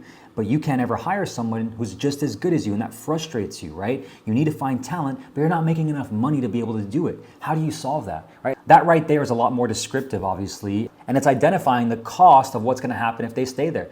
What happens if you can't scale past this mark? Well, you have to just continue working day and night, even when you're trying to start a family, right? When you have kids who want to spend time with you, but you can't because you're on phone calls all day long, fulfilling orders, or making sure you're responding to clients in Slack, and it frustrates you and it keeps you awake at night knowing that you just need to solve this problem. You see how that's specific? Okay, so that's how you want to obviously answer these questions. And again, what's the future problem if they can't fix it? Right? What's the problem? And then what's the future problem of that problem if they don't solve it? You want to paint that picture for them. And then number 8, what is the most urgent, pressing crisis they want solved right away? Okay, the real pain they're facing, the thing they need fixed immediately, right? The most urgent, pressing crisis. You can see I'm asking you similar but different questions here, and you're like, man, I feel like I already answered this. I promise you, if you continue answering this in full, it'll bring out more answers and you'll get more clear on exactly what messaging and wording you can use in your ads. And number 9, what are the top 3 things that frustrates your perfect clients on a daily basis? Is it doing things they don't want to do, right? People, right? Like people that they work with, or circumstances that are happening to them, or chores that they just hate doing, like, going out and obviously sending, maybe gifts to family members or friends, things that just are taking time away from them from actually working on their business, or having to clean up the office, or having to take care of their laundry or their actual meal prep, things that are low ROI activities for them in their business. So what are the top 3 things that frustrates them? Again, similar but different question. Now, number 10, what does your perfect client complain about when they're with their friends or family? Okay, maybe they don't have enough money, things are too expensive, they don't have enough time, or they don't know how to do something, but they wish they could. What are those things that they're saying in conversations with people that they know or people that are in their community? Think about that. And this really prompts you should be learning right now. If you can't answer these questions specifically, then this should be a sign that you should be spending more time with your ideal clients and customers. Get around them at events, workshops, masterminds, or communities where they're hanging out. Go in forums like on school, free school groups, and actually talk to them. Ask them questions. What are you struggling with? What frustrates you? What pain points do you have? What do you wish you can just get solved right away? Because you should know these word phrases that they're using. For me, for example, we have sales calls every single day where we're recording them, and we're able to see in the AI recording software that we use exactly how they're saying their problems are and what frustrates them the most. And we can use these in ads to target them to cold traffic and get right in front of them with an ad script just like this. So if you don't know these phrases, I would encourage you to basically, after this video, make sure you go spend more time with them and ask them what frustrates them. What do they complain about? Number 11. What does your most ideal client or customer want more than anything else? What's their desired transformation, their ultimate goal? What do they want to do, right? Not just their goal in terms of money, but what does the money get them? Okay, what is their why? What is their true purpose? And then last but not least, what is the biggest mistake your perfect client is making right now related to the problem that you solve? And you can see those 12 questions, when you answer them and spend time actually answering them in depth, will give you exactly who you're trying to target with your ads, which is the avatar deep dive. And that's step 1. Now, step 2, okay, it's offer positioning. Okay, so you have an offer, whether it's a high ticket, course, coaching program, or service, or maybe it's a SaaS product or an e-commerce product, but you need to be able to position this offer and make it the go-to leading thing that everybody needs in your target market to buy immediately, as opposed to anything else they could potentially buy to solve their problems. And this is why we call it offer positioning. So now you're going to answer more questions. I know, I know, you just want to get to the script and you want to start writing some ads that are bangers, but you can't do that until you solve step 2. All right, we're almost there. Now, number 13, who are you?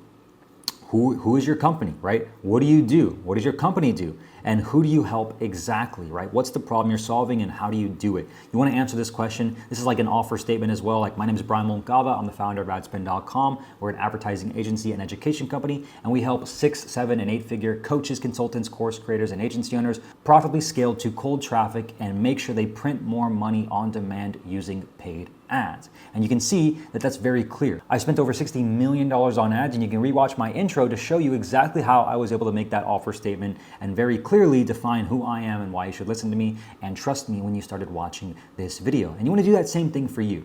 Number 14, what are some of your biggest accomplishments, awards, or features, right? Actually hype yourself up right now. How many awards have you gotten? How many clients have you made millionaires? How many clients have you made 6 figures? How many products or customers have you sold online? What is your reputation and what's the social proof, right? I gave you some examples here. You want to make sure you use all the social proof you can and answer that in depth. Now, number 15. What are the 3 to 5 things they need to do to fix their problem, okay, or achieve their desired result? Think of the 3 to 5 mistakes and action steps they can take right away to get to their desired result right now. And this is where you'll be using this as an education piece in the script, which we'll get into in a second, okay? So what are the 3 to 5 things they need to do right now to fix their problem or achieve their desired result? Number 16, what are you offering to them to help them in your ad exactly, right? Is it a free training? Is it a free strategy call? Is it a free school community? Is it a free lead magnet, free downloadable PDF? Is it a actual product that you're selling, okay? Is it a low ticket product that's a book or something online that they can get for only $7.99? What is it? Write it out, okay? Number 17, what is the unique mechanism that makes your offer different, okay? So why is it better? Why is it unique?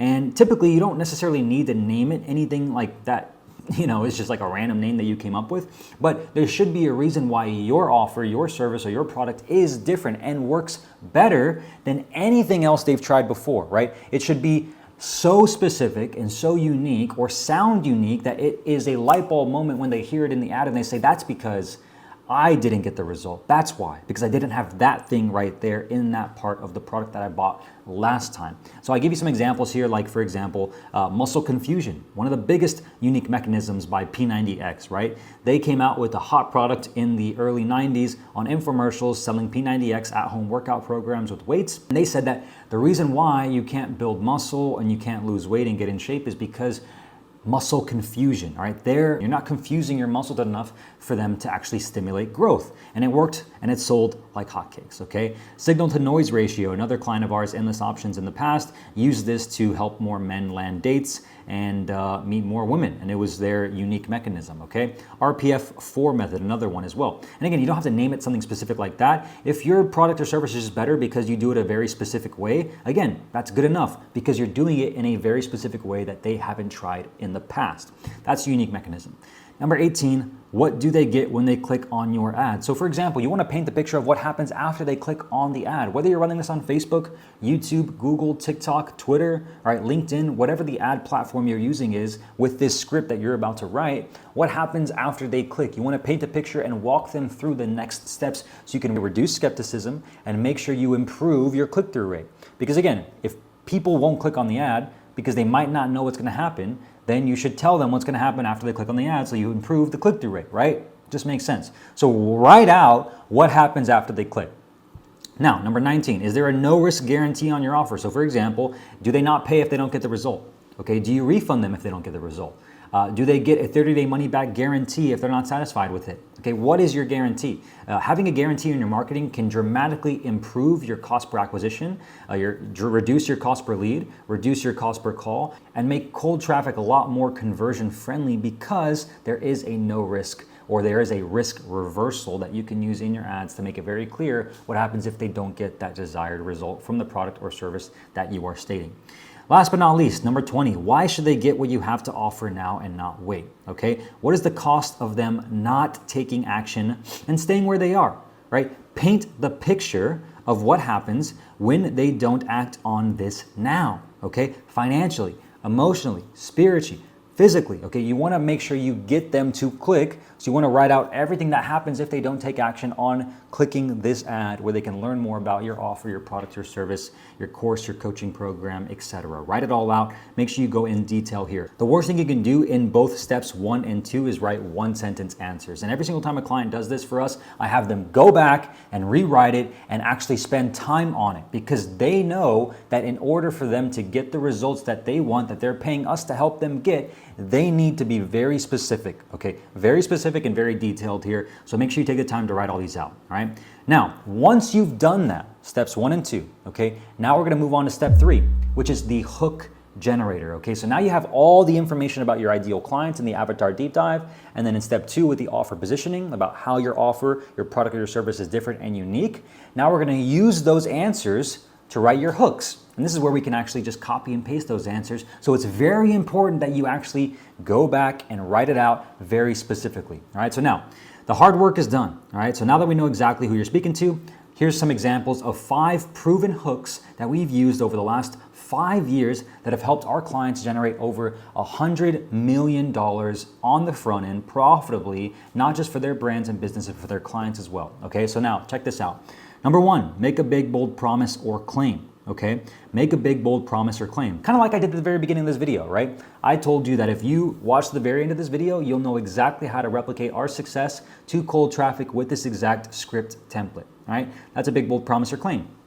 And I give you examples inside the template as well. So the cool part about this is you can literally just copy and paste your answer from question number 1 here. So if you scroll up to question number 1 in the actual step 1, you can see the biggest result I can help a business or person achieve is you can take that answer, whatever your offer statement is, and then just paste it right there. And boom, now you have a big, bold promise or claim. And you can watch the example in the template to show you what this looks like for another business who might be similar to yours. All right, so for example, one of our best ads right now for our company, adspend.com, is I will beat your Facebook ads ROAS in the next 90 days using YouTube ads, guaranteed, or you don't pay.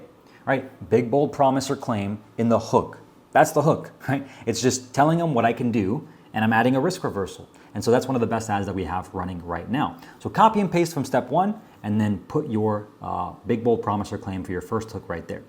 Hook number 2, ask a question, okay? So the cool part about this is you can copy and paste your answers for number 3, 4, 5, 8, and 10, or 12 here. So if you scroll up, you can see all the answers you've written out, copy them in here, and make a couple of questions that you can ask. And then even combine all of them to write one specific question that you know if you asked the person watching the ad would immediately enter the conversation in their head, interrupt their pattern in terms of their, watching the next YouTube video, for example, and get them to pay attention to you and how you might be able to help them too. Number 3, call out your ideal client or customer. So you can copy and paste your answers from question number 2 here. So for example, if you go to number 2, describe your most ideal client or customer you've ever worked with that you want more of in rich detail, age, gender, lifestyle, job, specific name they use, all those things you can copy and paste that in here. So for example, coaches, course creators, agency owners, and service providers. Right there. That's basically a couple different avatars that we target with our ads. And it's not super specific like 7-figure coaches or 6-figure coaches who are running low ticket school communities. But in some cases, it doesn't have to be that specific because we know regardless of what offer or funnel they're running, we can help them scale with paid ads. But you want to take your copy and paste answers from question number 2 and write that right there. Now, number 4, hook number 4, qualify and disqualify. So this is one that you can see an example of as well, but you just want to copy and paste your answer from question number 2 as well. So who is it for? Who is it not for? If you're not a coach, consultant, course creator, or agency owner, go ahead and skip this ad. This is not for you. But if you are and you're trying to profitably scale past $100,000 a month without relying on word of mouth, referrals, or organic traffic and slaving your way to the TikTok algorithm, then this might be the most important ad you ever see all year. You can see I'm calling out my ideal audience. I'm disqualifying everybody else who's not in my ideal audience. Number 5, act out the problem or mistake your clients or customers make. And I give you a good example here from one of our clients, the Tap Brothers, who were selling a bodyweight at-home workout program back when COVID shut the world down and you couldn't even go outside pretty much. So everyone was stuck at home and people wanted to work out. So they were selling their RPF workout program and they were acting out the problem that most people were making when they were doing the plank. Okay, a plank is the common exercise most people use to, improve their strength of their core. But they use this in the hook of their ad to show people, hey, can you see what I'm doing wrong with this exercise? And it gives your sort of like a who wants to be a millionaire, right? And you have different answers and you've got to select the right answer. And if you do more times than you don't, because if you don't, you lose, then you actually win $1 million. And so it stimulates your brain to think about, okay, what is he doing wrong here? I do the plank. What's happening in his plank that's off that I might be doing in mine when I'm doing my workouts, right? So it was a really good hook that helped them propel past $100,000 a month in their business with paid ads to cold traffic. And so act out the problem, right? Maybe they're going off and begging for, referrals from their clients, but they don't have a proven, predictable way to get to cold traffic, right? So maybe that's a way you can do that in the ad and make it more funny. For us, for example, one of the biggest pain points and problems our clients have is all of their eggs are in the Facebook basket. Before, when we were running just YouTube ads for people, we were always triggering that pain point because we would always hear people saying, yeah, I just don't want to have all my eggs in the Facebook basket because they were afraid their account would be at risk of getting shut down. And so our best ad for the longest time that you can still see on our website is, hey, are all your eggs in the Facebook basket? And then I would act out one of my employees at the time who tripped over the actual basket and broke all the eggs that were in there. Thus, his business and his traffic was gone like that, almost overnight. Really, again, stimulating the conversation in their head because they're afraid that if that happens, their business is not going to be able to sustain itself. So do that same thing for hook number 5. And again, the hook is about only 5 to 10 seconds, which we'll get into in a second, okay? Now, those are the hooks. You have 5 different hooks after you've done that. And again, you can copy and paste your answers from steps 1 and step 2 above. Step number 4, crafting your story and close, okay? So the way we do scripts, the script framework is pretty simple. It's hook, story, close, okay? So you can see that we just finished the hooks. Now we're getting into the story and the close, okay? Which is the body of your ad. The hooks are the intros, the pattern interrupts, the attention grabbers. The story is where you obviously explain who you are, your offer, what it can do for them, and then close them with making a call to action. So now, number 4, story. The framework I give you included in the story is very step-by-step. The first thing you want to do is social proof and credibility. This is, again, copy and pasting your answers from questions 13 and 14, which if you scroll up, who are you, what do you do, and who do you help exactly? What are some of your biggest accomplishments, awards, or features? AKA, why should they care? Like, why should they listen to you? Why should they click on this ad by you instead of watching their next YouTube video or scrolling on their phone on Facebook, right? Why are you credible? Why should they listen to you? You want to write those out, copy and paste them, and make sure you write it in a way that obviously makes sense.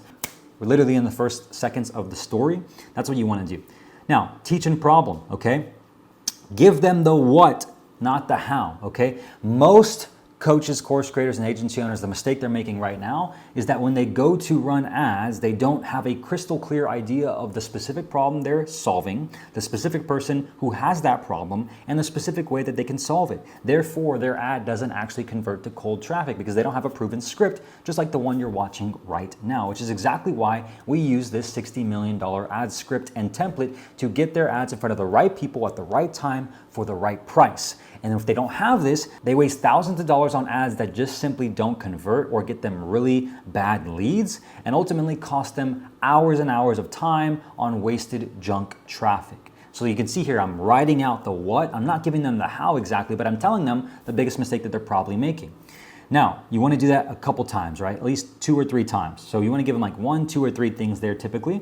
And then we go into the offer, okay? The offer plus the CTA number 1. So we make the offer, right? So you want to copy and paste your answer from question number 16. So if you go to question number 16, what are you offering to them exactly in your ad? Okay, so this is exactly why I put together a free training showing you how to profitably get a proven ad script that you can use to write your ads in 30 minutes or less to print more leads, more calls, and more clients on demand to cold traffic. You don't have to worry about relying on word of mouth and referrals anymore, riding on the organic content hamster wheel. And most importantly, you have a proven, predictable, and scalable traffic system using paid ads when you have your hands on this YouTube ads script, Facebook ads script, TikTok ads script, whatever the offer is. That's the offer in CTA number 1. But you got to click the link right now if you want to get it, okay? Now, we go into the unique mechanisms and benefits. And when you use this script, it's copy and paste simple. It answers a few questions in the very beginning that literally spits out the copy for you so you can know exactly who you're talking to. And basically you can get it done in 30 minutes or less. It's not gonna take you an hour, 2 hours, 3 hours. It's gonna take you about 30 minutes and you can have your next 5 or first 5 ads ready to deploy to cold traffic immediately. No guessing, no wondering how to say it, no wondering what to film. It's very simple. You can do it in 30 minutes or less. You can see it's unique, right? It's different and there's the benefits laid out right there. Do the same thing for you. And now to help you with this, you just want to copy and paste your answers from questions number 17 and number 18 as well. Last but not least in the story, okay, CTA, all right, CTA number 2. And again, the only way I can help you is if you click this ad and actually get the script. Again, it's free. Just click the ad. When you do, you'll be able to see a page that you can download it immediately. Right? Whatever your offer is, okay? If it's a low ticket school community, you can join, right? It's only $97 a month. That's basically less than a typical gym membership in most of the United States, but this is actually gonna make you money instead of obviously just working on your body. So you get the benefits of both worlds, right? You can use a CTA like that. Now, close, last but not least, in the body, okay? The second part of the body in the story. No risk guarantee. So you've made 2 call to actions now, but why should they do this? Okay, what is the guarantee? What's the risk reversal, right? So for example, again, the training is free.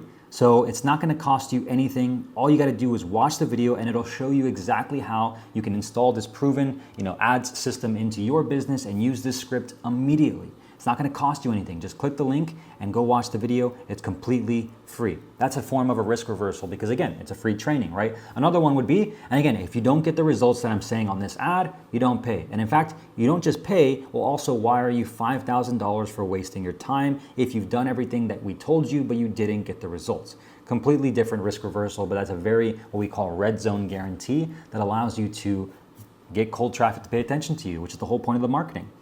Now, urgency and scarcity. Here's where you want to twist the knife, okay? I call this urgency and scarcity plus twist the knife. So now, you've done the call to action, you've done the risk reversal, you want to add urgency and scarcity here on this ad and twist the knife. This is where you copy and paste your answers from question number 20, which if you go to question number 20 is, why should they get what you have to offer now and not wait? What is the cost of them not taking action and staying where they are? Paint the picture of what happens when they don't act on this now. Again, twist the knife here. And look, you can keep watching the video you're about to watch and maybe your business will grow. But you and I both know that if you're watching this ad till the very end right now, you probably know that you could be doing better in your business and in your life, making more income and more impact, but you're not. So look, My simple offer to you is you can click the link, watch the video, and see if we can help you. It's not going to cost you anything, but I can guarantee if you do, you will learn 1, 2, or 3 things that will immediately transform your business and add more value to your life. But I can't help you if you don't click on this ad, and you'll probably just go back to scaling your business the same way, the old way, the hard way that isn't using this new unique method, for example, right? Twist the knife. Another example of this would be one of our clients, Funk Roberts, who teaches men over 40 how to basically increase their testosterone and build more muscle, right, naturally. And so he actually was able to twist the knife here because he was targeting men that had stubborn belly fat. And he was able to twist the knife here by saying, look, the reality is you can use this system and it can help you just like all the people you're seeing on your screen right now, or you can continue struggling with blubber falling over your jeans every single time you go off to the beach as well in your bathing suit, and look around at everybody else who's in shape and wonder when you're ever going to get in shape just like them too. So he's painting a picture of things that are in their head that are going to be frustrating them if they don't actually click and take action. Do the same thing for your product and service, and you'll have a lot more clicks at the very end of the video. Now, last but not least, in the close, the second part of the story, right? Call to action number 3. Again, click the link. My name is Brian Moncada. I look forward to seeing you in the training, and I'll see you there, right? Very simple. Another call to action. Click the link, smile, and sign off, just like I did right there.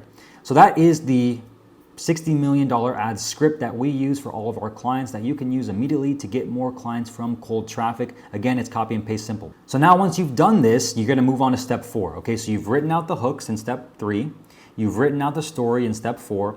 Now you simply want to copy and paste your answers into step 5 because I've just given you the framework. You just want to copy your answers in steps 3 and 4 into step 5. And boom, it spits out the copy for you. So you can see I've laid it out for you very simply. You can have all your hooks right here. And again, the hooks usually from 0 to 15, maybe 20 seconds max. The story is from 20 seconds to about 2 minutes. And the close is from 2 minutes to about 3 minutes, okay? That's the typical length of an ad nowadays that we see working really, really well. Again, it's not like a specific has to be 3 minutes or less, but this just gives you a framework that we use that is proven to work to cold traffic. And you just copy and paste your answers in this last step, number 5. And once you have this, you can simply upload it into a teleprompter and begin reading all the hooks immediately and start filming the ads, okay?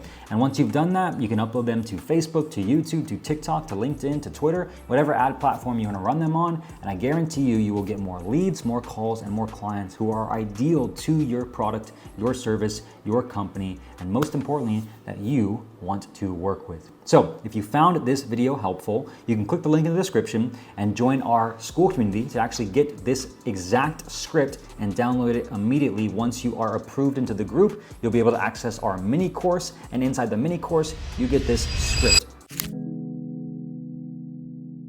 This is the easiest way to film YouTube ads as a business owner. In this video, I'm gonna show you exactly what equipment you need to film effective YouTube ads without breaking the bank.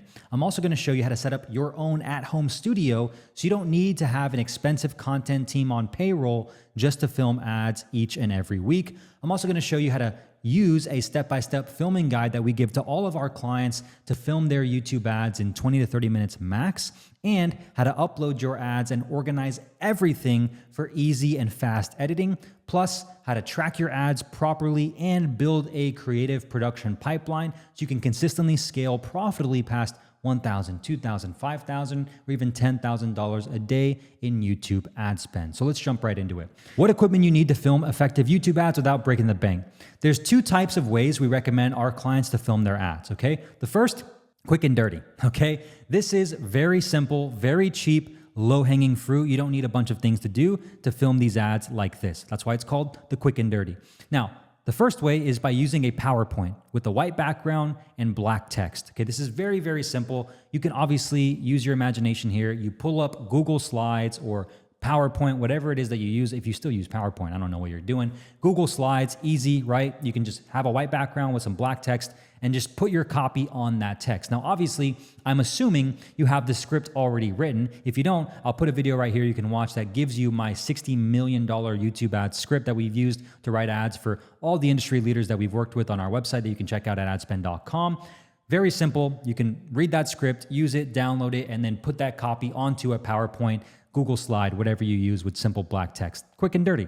The next is a Loom video screen share. So obviously I'm kind of doing that right now. Now it's not all just Loom video. I have a camera obviously, but if you just put up a Loom video and used your MacBook Pro as your essentially like, webcam as your video, that's quick and dirty. Doesn't take any equipment. It's just using your MacBook and the MacBook basically camera and screen share. Loom video, it's free, right? Next would be iPhone video. Prompt Smart Pro as a teleprompter app. Again, there's nothing stopping you from whipping out your iPhone, turning it from this to this, and then filming an ad just like this using an app or teleprompter like Prompt Smart Pro, which we recommend for our clients who are filming on their iPhone. And I'll show you some examples in a second. All of these are no real editing, if any, okay? It's just like subtitles. Again, that's why it's called quick and dirty, okay? So you really just need subtitles. Here's a few examples of what this looks like. So I'll play this one first. Okay, so here's how it works. You buy a ticket for the Vault, which is a conference I host once a year. It's the big one. It's going to be at Miami Diplomat this year, August 30th. It's a 4-day event. And at the Vault, if you buy one ticket, we will... So you can see here, right off the bat, this is one that we actually did for Patrick Bet-David when he was doing the Vault conference about almost 2 years ago now in the Miami Diplomat. And he's on his iPhone. He's in the Vault studio, and he's just literally reading a very simple script. There's very little editing. There's some B-roll, minimal, subtitles, and a banner right there talking about the special that they can get when they buy a ticket today, right? Very simple, quick and dirty, right? Nothing crazy. Now we have this one, right? So if I pull up this one. If you want to go from $500,000 a year to $1 million per year and beyond with your damage restoration company, then consider this. Most damage restoration companies get their leads from places... So you can see, again, on the iPhone, and this one was actually filmed vertically, which was a big mistake, but this one actually did really well. So funny enough, even though it was not filmed with the proper platform dimensions, ideally landscape mode, it still did really well. This is one of our clients, Jamie Randall. He helps restoration companies scale with his agency. Now, the cool part about this is you can see he's literally filming this on his iPhone. The audio quality isn't even the best. If I go to the body part of it, restoration companies dominate their services. He's literally sitting down in a new construction build, just reading the script word for word on his Prompt Smart Pro app on his iPhone. Quick and dirty. Simple, nothing crazy. Yes, there's some B-roll, but really it's just iPhone subtitles, nothing crazy. Now, that's the very easiest way you can film the ads without needing anything whatsoever. Next is the clean and polished, okay? This is good camera, good lighting, studio microphone, aka what I'm doing in this video right now. Now, you also have fancy edits with motion graphics, quick cuts, and B-roll. So Jamie's and Patrick Bet-David's that we did for them, those are a little bit more edited. We obviously wanted to add some extra bells and whistles, but even if they didn't have any of the edits, they would still work pretty decently because, well, the script does the majority of the work, obviously. So now here are two examples of what the clean and polished ads look like. This video is for you and your daughter and the time you have left with her. Because life is busy. She's growing up. And you know deep inside that if you don't speak into her life and create those deep bonds with your daughter now. So what's the difference between these quick and dirty ones and this first example of the clean and polished? Well, you can tell there's different camera angles, right? She's got one direct to camera. She's perfectly in focus. She's got another camera angle right here, which is showing a different side shot of her. And it's got the music in the background. It's got the motion graphics. It's got the B-roll. It's quick cuts in the first 5 to 10 seconds.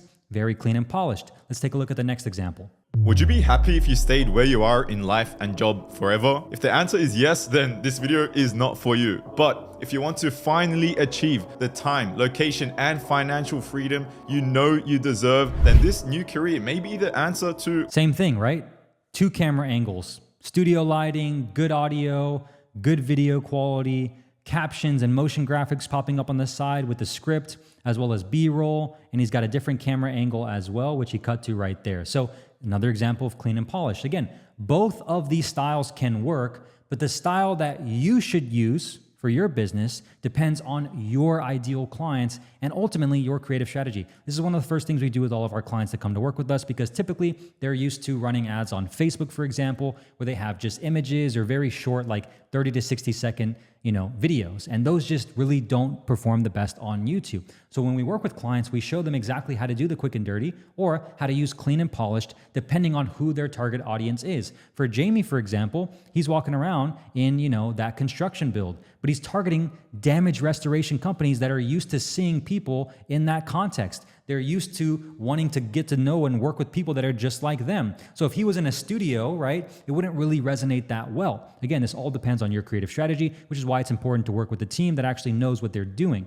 Now, let's say you have some money you want to splash, right? So you want to splash some money and you want to be able to film videos effortlessly and easily, but you don't necessarily want to have the quick and dirty quality. You want to have actually studio quality, and you want to do it very easily without hiring a content team. That's exactly what I do.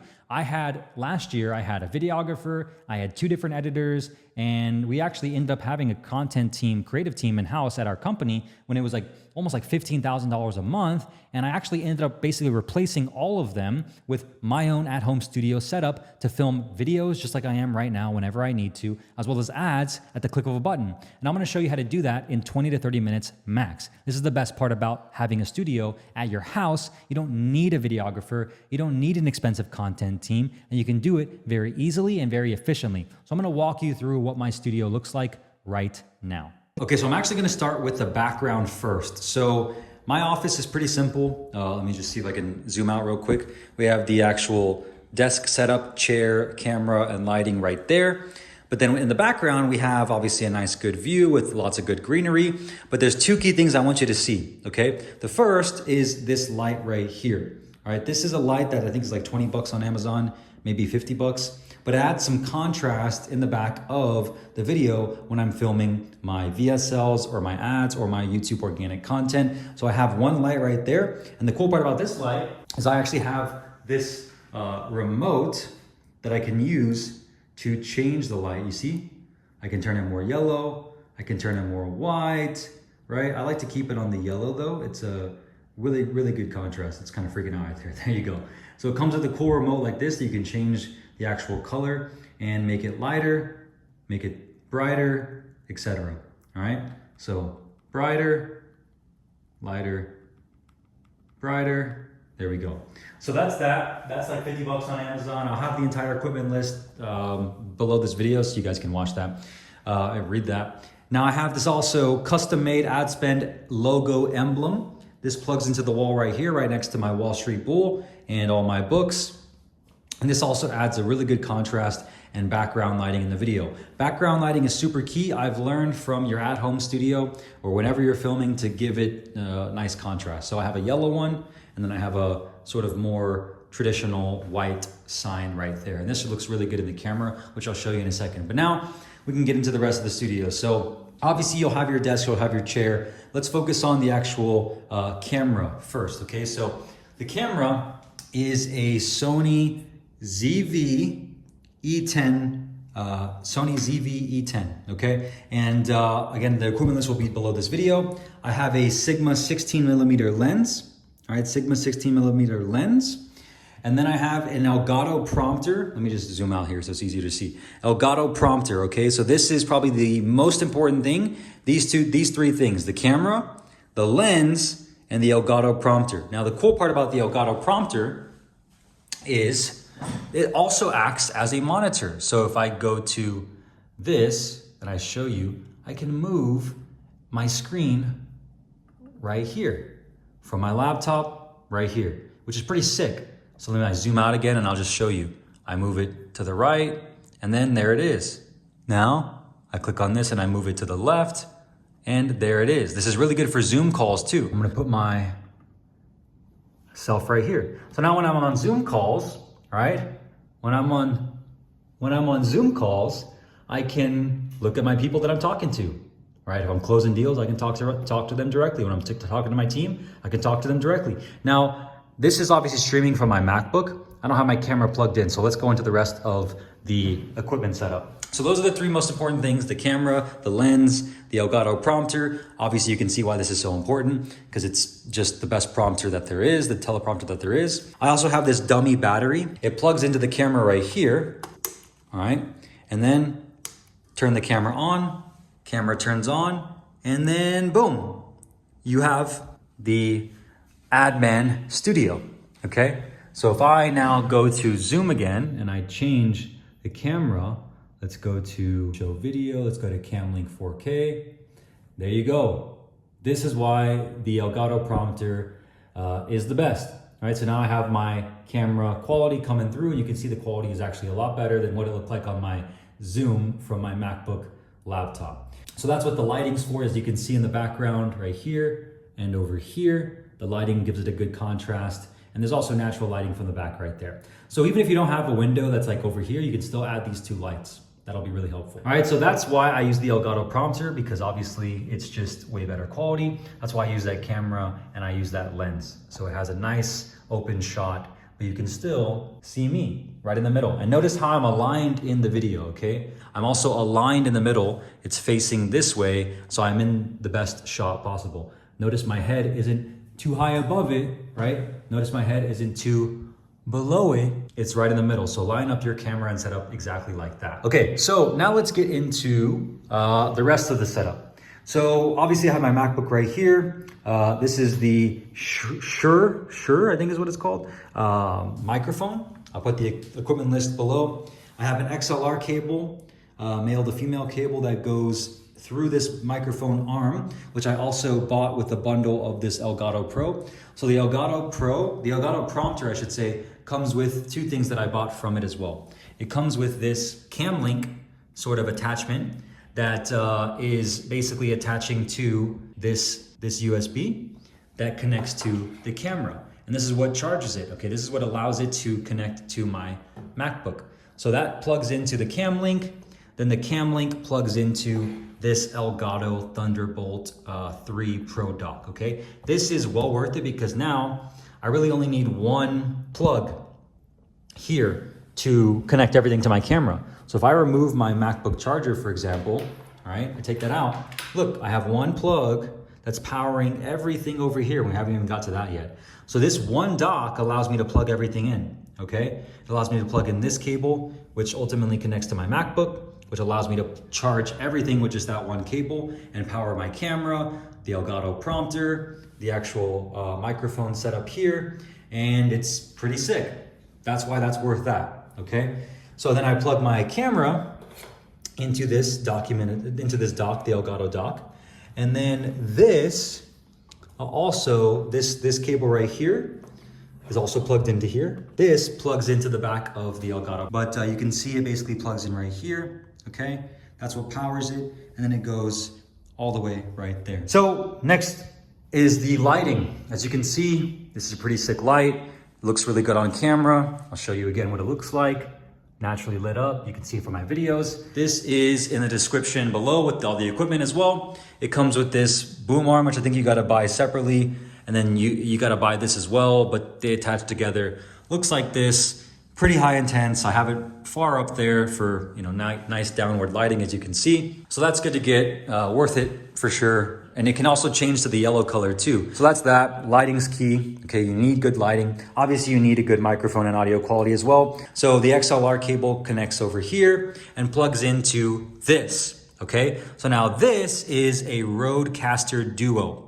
It has two plugs for microphones. If you want to do like a 1 to 2 person podcast as well at your home studio, you can do that with this. I just use this one for my one microphone. So this connects to the Shure microphone, and then you buy this separately, obviously. You put this all the way here, and then this plugs into here. Okay, so if I can find this one, yeah. So this one plugs into here, and this plugs into here. And again, this thing powers everything once plugged into my laptop. So that's why this is so powerful. And this is pretty easy to set up and use. You know, this is just the one input right here for my microphone. You can see it's even picking up because my microphone's right here. And the closer I get to my microphone, you can see it talking. And then this is pretty cool because I could just come over here, press the record button right there, and then it'll start recording. And then everything's plugged in all the way over here. So I'm not a good cable manager, but you can manage cables a lot better than me. But that's where everything is. You might need to get a couple outlets. You can see I'm using 2 outlets right there, and then 4 more actual power spaces right there. So get an external extension cord. You might need that. You probably will, because there's like 6 things plugged in right there. But that's about it. So now that you know the 2 filming styles, the quick and dirty and the clean and polished, and you know how to set up your own at-home studio if you want to, now I'm going to talk about how to film your ads in 20 to 30 minutes max, okay? The first part is pre-recording. It's very important that you actually rehearse your scripts the night before to really understand what you're going to be saying the next day. Now again, if you're using the Elgato prompter like I do, it's very easy for me to film the ads without having to rehearse anything because the script is literally just on the screen right now and I'm just reading everything word for word. Right now I'm not, because I'm not reading everything word for word. This isn't scripted, but if I was reading my script, I would just literally do it as I'm doing it right now. I don't need to do any sort of rehearsing because the words are right in front of me.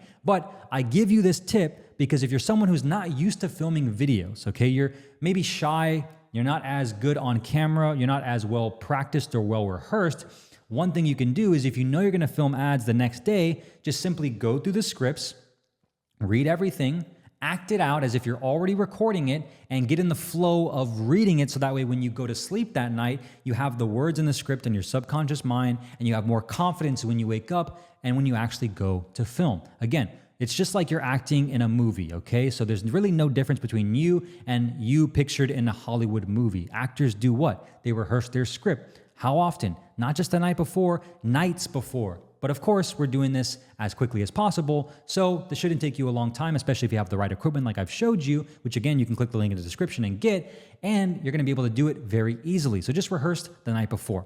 Now, the second part, this is very, very key, okay? And I tell all my clients to do this as well.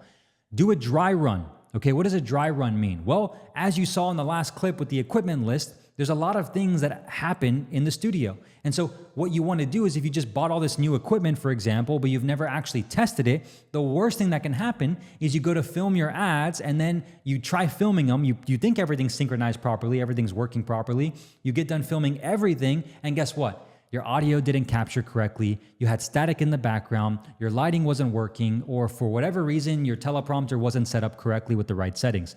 All of those things have happened to me before and have happened to my clients before. So I'm telling you this from experience. What you want to do to avoid this happening to you is you want to do what's called a dry run. A dry run is where you basically set up everything to film, okay? So you rehearse the scripts, you set up everything to film, you press record on the camera, you press record on the audio interface, you press record on Loom, whatever you're using, and then you act as if you're acting out the script.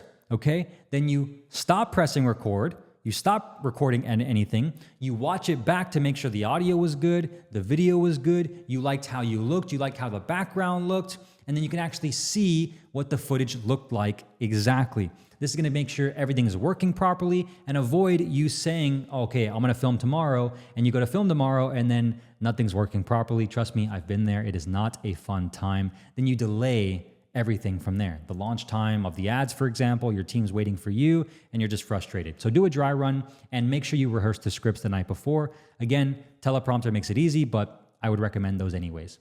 Part 2, okay? Once you're filming, here's a very, very, very, very, very key tip. It's all about your internal state, okay? This takes practice. Once you've had so much practice on camera, you can kind of just flip on the camera, flip up your state and you're good to go. This is how I am. I'm very experienced. I've been filming videos for over 10 years now, since I was 18 years old. I knew I was gonna be doing this for my life always, so I just got good pretty quickly. I was always used to filming on the camera when I started filming vlogs in college, for example. So I'm naturally able to perform at the click of a button. But if you're someone who's, again, not used to filming ads or videos consistently, this is what you're gonna wanna take into consideration. You wanna make sure in the morning, the day of your filming, you wanna get a workout in, okay? Get a workout in, move your body, ideally get some sun on your face, as well as make sure you're hydrated, okay? You wanna make sure you're in a good internal state. Next, you wanna make sure that before you press record, okay, before you press record, you are visualizing, picturing, and imagining your ideal client profile, who exactly that you're talking to through the camera. The reason why is because it's very important that you convey a high level of emotion and empathy so that your audience feels that you can help them with the problem they are facing. For that reason, again, it's very important and powerful to imagine yourself talking to an actual person and not your phone as you record these. So when I'm filming my content, when I'm filming my ads, I picture my ideal client. I know exactly who they are, and I know exactly how they would want to be talked to, and so I'm writing the ads, I'm filming the ads exactly for them, exactly for you. And this is what you want to do as well. Again, you got to remember these videos, these ads will impact and change lives, okay? And that's the mindset you should have when you film these videos. So you're in a good state, you're picturing your ideal client, then what do? Well, you press record and you want to film each of the hooks first. So with our clients, obviously, we write a number of different hooks and a body, okay? It's usually 5 to 10 hooks, 1 or 2 bodies, depending on obviously what they're doing. And so what we recommend is you want to film the hooks first. Again, I have videos that talk about what the hook is and how it's different from the body and all that stuff. You can watch those on my channel, but you want to film the hooks back to back to back. We usually recommend at least filming 5 to 10, again, depending on who's writing your scripts or if you're working with a team, for example. After you film hook number 1, okay, so for example, this is me. Hey, this is Brian with adspend.com. In this video, I'm going to show you how to X, Y, and Z. That's hook number 1. I'm going to stop recording, boom, and that's it. The file's done. That creates hook number 1, okay? Starting and stopping the recording after every take allows you to easily name the files when you're finished filming and ultimately speeds up the editing process, okay? This is very, very key. So when you film the hooks, you want to film the hook and stop recording. Film hook number 2, stop recording. Film hook number 3, stop recording. Film hook number 4, stop recording. Film hook number 5, stop recording. Now you have the hooks done, then you do the body. You film the body. Once you're done, you stop recording, okay? So you want to film the hooks first, knock them out back to back to back to back to back, and then you want to film the body last. The body is going to be the longest piece of the script. So you want to make sure you knock out the hooks first and then the body last. That way you're just not like, flipping back and forth. A pro tip when filming, by the way, that I learned from my former mentor, Dean Graziosi, who in my opinion was one of the best at filming any ads, direct response to cold traffic. It's where I learned all of these tips that I'm sharing with you because I worked for him for 3 years and he sold hundreds of millions of dollars online using paid advertising, is that when you're filming, if you mess up a word or two, don't stop and go back to the beginning of the script. Simply restart at the beginning of the sentence you messed up, so that you can continue the flow and you don't have like 100+ takes and your editing team hates you. Plus, you'll avoid getting frustrated at yourself. I've seen people do this when they're filming. They mess up one word in the entire body and they get frustrated, and so they scroll back to the very beginning and do it all over again. Whereas if they just went back to the beginning of the sentence they messed up on, they could just start right there and then go from there, right? So if you mess up, for example, like I'm gonna do right now, So if you mess up, for example, like I'm going to do right now, you see, I didn't go to the very beginning of that clip. I just started from the very beginning of that sentence. I hope that makes sense. And again, if you have any questions, you can, leave them in the comments. Once you're done filming, you want to make sure you upload everything to Google Drive, and you want to make sure you organize it for your editing team to be easier and efficient to get the ads done faster. So here's how we do it. We have a Google Drive folder that looks like this, and we have a raw files folder, a review folder, and an approved ads folder. Once the client is done filming, they upload their files to the raw files folder. Inside the raw files folder, they have different folders for their specific hooks and body. So we tell them to create folders for each file. Hook 1, for example, hook 2, hook 3, body, etc. And guess what? They upload those files to those specific folders to make it very easy for us to organize everything and begin downloading it and piecing it together in the actual editing software. Your editing team will thank you for this, trust me. Now, once you've uploaded the ads and edited the ads and you're ready to test the ads, you want to make sure you have a tracking system and what we call a creative production pipeline. So a creative production pipeline is simply a system that you can organize all your ads that you're testing and know exactly what's working and making you the most money. So we use ClickUp. You can use Asana, you can use Trello, you can use Monday.com, whatever project management system you use. You simply want to have a board that has an ideas column, a to be tested column, needs review column, currently testing column, currently running, failed test, stop working. Every single time you launch an ad, you want to make sure you put it in currently testing. Every single time you obviously are getting an ad that's working, you want to put it in currently running because it's running and it's working. If it stopped working or if it failed, you want to put it in failed test or stopped working. And of course, this allows you and your marketing team, whoever's your script writer or whoever's your video editor, to analyze what's working and then guess what? Have new ideas to make it work even better. For example, maybe you filmed an ad using the at-home studio setup and you're like, this is working really well. Well, you can then on Mondays when you meet with your marketing team, talk about how you can make 5 new variations of that ad using the quick and dirty, right? The quick and dirty style. Maybe you do it with a PowerPoint, white background and black text to see how it works with the marketplace.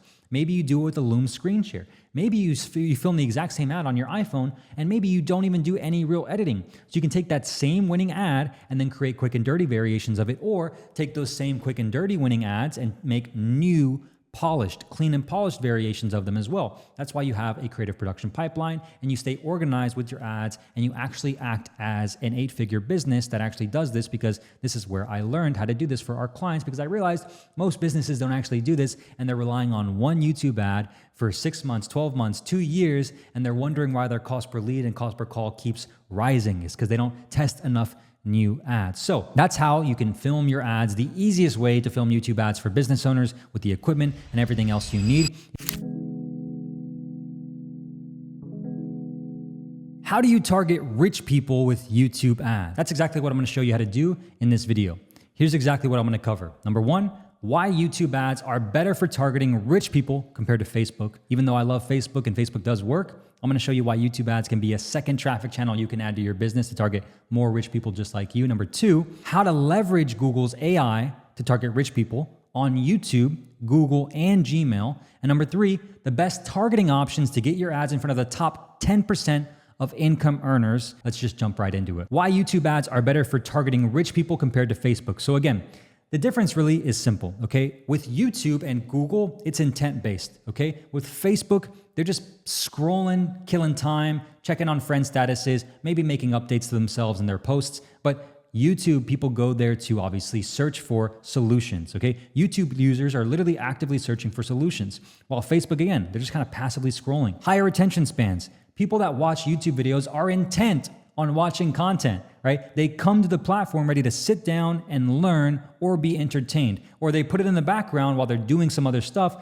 when they're listening to it to retain the information, right? Higher attention spans because they want to retain more information. Also, according to studies, higher education and income audience, right? There's actually a study that was done, and YouTube's audience skews towards professionals, business owners, and high earners. Yes, there's a lot of kids watching YouTube videos. I know they're going to see comments in the comments below like, oh, but my kid has my YouTube channel on my phone and they're just watching a bunch of kid videos. It's like, well, here's the stat from YouTube itself.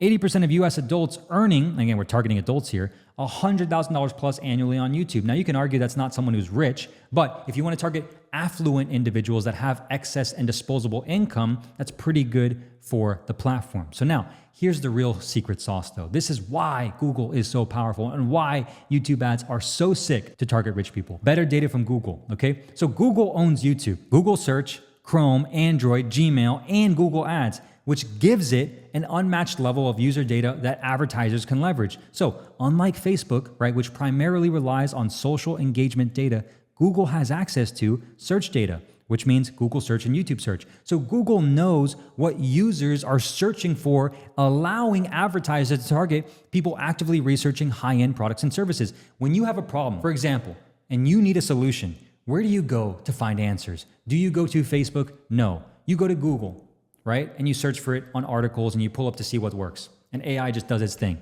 Or you go to YouTube and watch videos to find the answers to your solution and people who've already solved that problem and show you how to do it. Or you go to ChatGPT, right? But primarily you go to Google and YouTube and you watch videos. For example, someone searching for best private wealth management firms or luxury homes in Miami is a prime target for high ticket offers, right? Custom intent audiences, which I'll show you how to do, allow you to advertise to people who search for these specific keywords in Google and YouTube. Not only that, but you also can leverage the website browsing data. So when you're signed into your Gmail account every single day when you log in to go open up your business, your P&L, talk to your team on Zoom, guess what? Google's tracking that. And it's a good thing for you as a business owner who wants to advertise to more rich people like you. Chrome and Google Display Network. Google tracks which websites users visit and how they interact with content. So for example, if someone visits sites like Forbes, Business Insider, luxury car dealerships, or high-end travel agencies or art boutique websites, you can target them with ads. In-market audiences allow you to reach people researching luxury products, wealth management, or high-end services. Not only that, but you also got purchase and transaction data.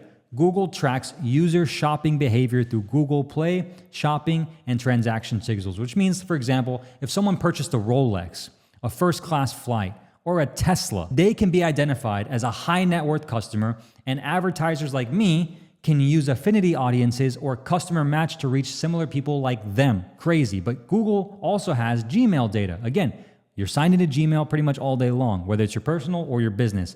Google scans Gmail inboxes. Did you know that? Did you know that? For keywords related to wealth, finance, and high-end purchases. So for example, if someone receives emails about private banking, investing, or luxury vacations, they can be targeted with Gmail ads. And not only that, last but not least, on top of everything else I just mentioned, YouTube watch history and behavior. Google knows what types of videos users watch, which helps refine ad targeting. So for example, if someone watches business coaching, real estate investing, or high performance mindset content, they can be placed in a custom audience. So for me, for example, I have a bunch of real estate like videos I watch, like real estate realtors who are in Miami touring luxury condos, penthouses, and homes here in Miami, because my wife and I are like, okay, where do we aspire to be? Where do we want to live? Where do we want to have our future family, right? Where do we want to be living? How do we want to be living? How do we want to be moving, right? If I am one of those people watching those videos, right? And I am someone who's actually actively in the market for purchasing a home, right? Then I can show my ads for someone like you who wants to target rich people in front of videos and channels like those who are targeting people that also have an excess amount of money to spend or invest into a new home or invest into luxury goods or invest into your product or service. Placements are also a big factor of that. So if there's business podcasts that you know your audience listens to that come from, traffic, and they're like, yeah, I found you off this podcast, or this channel recommended me to you, or my audience watches this podcast, this YouTube channel, or this specific content creator on YouTube, you can literally use YouTube to show your ads to them the next time they watch any of those videos or videos from that channel. It's sick. Now, one of the best audiences you can use is the search features on YouTube with ads. So I'll pull up an audience right here, and I can actually have a custom segment here that I can create.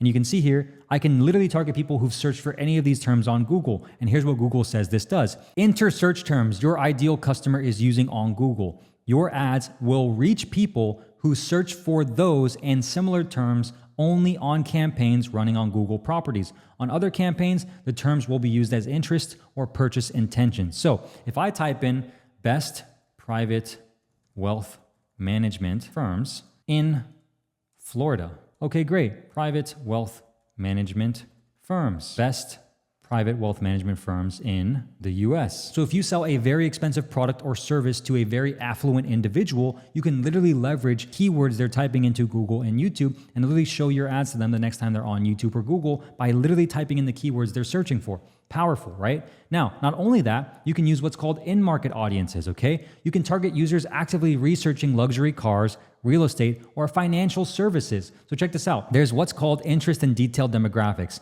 People based on their interests, life events, or detailed demographics. What does that mean? So when I click on this one, I can go to browse and I can go to in-market, and then you'll see all the different type of in-market audiences I can target right here. So let's just scroll down here and show you can target business services, dating services, employment. You probably wouldn't want to target that one because people that are rich are not looking to get employed. But you can keep going here and go to real estate, for example. You can also go to life events. Purchasing a home would be a big one. Someone looking for another home.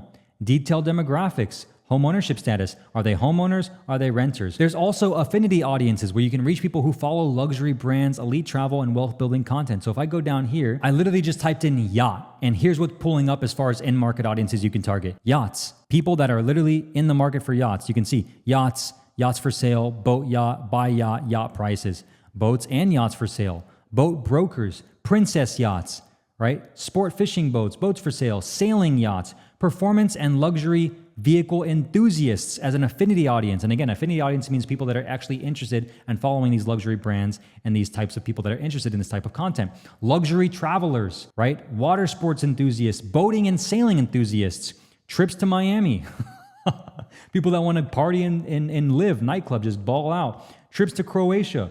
There's a lot of stuff you can get. Trips to Dubai, luxury vehicles. You can see the level of targeting you can do to rich people is very specific. Now, not only that, well, you can say, well, yeah, Brian, wouldn't I get a lot of low quality leads? And the answer is you might. Here's how to avoid it. You can use what's called household income targeting. You can literally select the top 10% of income earners in specific regions. So if I do, for example, luxury vehicles, right? I'm selling a luxury vehicle. Or I'm selling to people that have luxury vehicles. I want to go ahead and go to the demographics, and I know my target audience is male, let's say. I want to remove everybody that's not male, and I want to go after people that obviously are making money, let's say 45 to 54 or 45 to 64. These are the guys that are already, almost semi-retired. They got the money, and I can just only target people when I go here to top 10%. So I'm going to remove everybody who's outside the top 10%. I'm only going to go top 10%. I'm going to remove unknown. I'll keep the parental status open. I'm only going to target top 10% of people. And look at the top interest for this audience. Audi, Porsche, Lexus, not Honda, not Toyota, not people driving Fiats. These are men that are between 45 and 54 that drive Audis, Porsches, Lexus, not Honda, not Toyota, not Fiat. You see, the difference is you can be able to be very specific here as well. And again, you might have those low quality leads that come through. It's not guaranteed everybody that comes through is going to be 100% in your target demographic, but you can be very targeted to target rich people with YouTube ads. That's the point. You can also do YouTube channel and video placements. Again, if you want to run ads on YouTube channels or placements that you know your clients are watching, you can do that with placement targeting. All right. And we have this very simple targeting timeline we usually use. Typically with our clients, we typically like to go with remarketing lists first, especially if they're running ads on YouTube. We target everybody who's already clicked on their ads but didn't buy, clicked on their ads but didn't book a call, or someone who's already subscribed to their YouTube channel. Very, very key. Obviously, we want to go after low-hanging fruit. Custom segment search, custom segment interest, and custom segment websites, which I didn't even talk about yet. And with custom segment websites, you can literally target people who browse websites similar to other rich people websites. Rob Report, for example, a magazine you can subscribe to that most people that are subscribed to it are affluent and they have excess capital to deploy. They advertise watches in there, yachts, all types of things, just household items, pianos, pocket watches right here, colognes, expensive just items, luxury goods. Put that in there. Websites like Sunseeker that apparently are good for yacht dealers and Richard Millie's, right? You can do a bunch of different websites here and also get in front of rich people and then layer it with the household incomes and layer it with also the in-market audiences to be even more specific, right? And that's just a fraction of what you can do. And another way to get in front of rich people is by literally uploading a list of people who've already bought from you that are rich.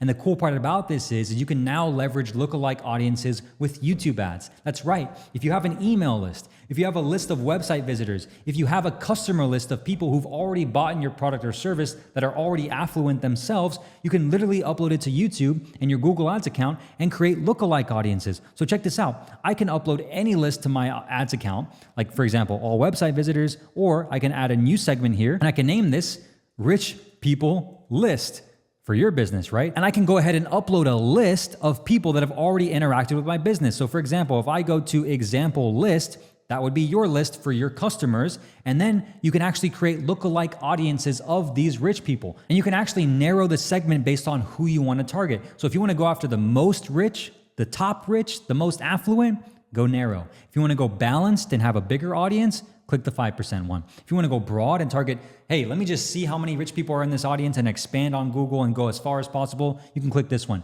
which allows you to further get in front of more rich people. And you can even layer this one. So let's say you upload this list and you're like, I'm going to go broad, but I'm going to go ahead and layer it with people that are also in the market of yachts, right? We go back to the yacht example. You want to layer it with people that are also in the market of taking trips or buying yachts or luxury goods, boats for sale, sailing information, or luxury homes, luxury travelers, beach-bound travelers, luxury shoppers. You can now combine these audiences and layer it with further segments. So you can add lookalikes, you can combine it with in-market audiences, you can combine it with lookalike audiences, you can combine it with affinity audiences, you can even combine it with specific keywords and topics and placements your audiences are watching, which is key. This is how you target rich people with YouTube. You can now do lookalikes. This is awesome. But you might be asking yourself, what about YouTube Premium, Brian? Don't rich people have YouTube Premium? I mean, it's only like $13.99 per month. And the answer is yes. I actually did a poll on my Instagram story. I saw a video from Alex Becker recently where he was like, most of you guys, I can't target with ads on YouTube because you have YouTube Premium. And I was like, I wonder how many people in my audience actually have YouTube Premium. And the answer is a lot of you. A lot of you do. In fact, most of the business owners that are friends of mine actually have YouTube Premium. The majority of the other people that didn't don't really have a business. So from what I could tell, it was like a mixed, but the majority of my friends that have businesses have YouTube Premium. So I was like, okay, well, what do you do in that case? Can you still target them with YouTube ads? And the answer is yes, but in a different way. Stick with me here for a second. With YouTube ads, again, you don't just have access to YouTube ads. The Google Ads ecosystem allows you to target on different platforms. For example, you can use Google Discovery ads to run ads in Gmail, okay, on YouTube, as well as discover ads across other third-party websites like ESPN and all these other things to remarket to the people that are in your target audience. So you don't just have to run ads on YouTube, you can still get in front of them in their Gmail inbox and on Google Discovery. You can also do it with Google search ads. So check this out. Here's an example of what that looks like. On Discovery, my ad will pop up before you actually type in something on Google, right here with my advertising, your luxury ad here targeting rich people. Also in Gmail, guess what? You're checking your inbox in the morning, boom, my ad pops up to the top of the search results, and I'm in your inbox telling you I'm gonna help you scale your business with YouTube ads. Then we also have other Gmail platforms like this one on desktop. Again, in your inbox, here I am popping up, boom, I'll be your ads with done for you YouTube ads setup offer. So you don't have to just run ads on YouTube. Obviously, that's going to be a main one, but you can also use the entire Google Ads ecosystem to get in front of your ideal audience, not just on YouTube, but on Google Discovery, on search, as well as with demand gen campaigns to get in people's inboxes. You can also have these ads popping up on YouTube as image ads, as well as Google Discovery ads and Gmail in someone's inbox to get in front of them, even if they have YouTube Premium. So again, obviously YouTube in-stream ads are really good. They're ones that work really well. But you have access to the entire YouTube ads ecosystem that are more advanced that we share with our clients, obviously, that are in our mastermind, as well as our agency clients of ours that we take on and we scale their ads up for them. So this just to show you that the amount of sheer options available for you on YouTube and Google is tremendously more than what you get on Facebook. Because again, Facebook removes interest targeting. It still works. Trust me, we still run ads for ourselves on Facebook, but with YouTube, right, you just have a lot more variety and a lot more testing capabilities here. How to create one YouTube ad that can last 3+ years and convert with millions of dollars in ad spend. That's exactly what I'm gonna show you how to do in this video. Here's exactly what I wanna be covering. Number one, identifying and capitalizing on rising trends in the marketplace and why this is the actual key to scaling your business to $10,000 a day plus and beyond and having your ad last for years. Number two, market research mastery, what it really truly takes to scale the cold traffic. Number three, how to craft the perfect message and offer that converts to cold traffic at scale. And number four, how to turn one YouTube ad into dozens and dozens of variations that can last 2 to 3+ years so your business can scale efficiently and, more importantly, sustainably. And here's a real case study. One of our clients, the Tap Brothers, had one of their ads that we worked with last over 2 years, 5 months, and 27 days and still convert to cold traffic profitably. Okay, now I'm going to show you exactly how we were able to do that in this video. Now, how to identify and capitalize on rising trends in the marketplace. So the Tap Brothers, who I just mentioned, their offer was a low ticket bodyweight workout program that doesn't require any weights or equipment. So you might be thinking, well, Brian, doesn't YouTube ads only work for high ticket? No, YouTube ads can definitely work for low ticket. Now here's why it worked, okay? Because they capitalized on a rising trend, all right? The rising trend was, guess what? 4 years ago, what happened? COVID shut the world down and people couldn't leave their house or go to the gym. Gyms were shut down at a certain point. Like that's what's crazy to me looking back on it. Like we couldn't even go to the gym to work out. That's how crazy the world was at this time. And so people were stuck at home and they wanted to work out. They were pent up. They wanted to release their energy and be able to still make some gains, right? Get some exercise in. And so they were able to sell thousands and thousands and thousands of people this low ticket bodyweight workout program because it was capitalizing on the rising trend of people not able to work out outside or in a gym because they didn't have any weights.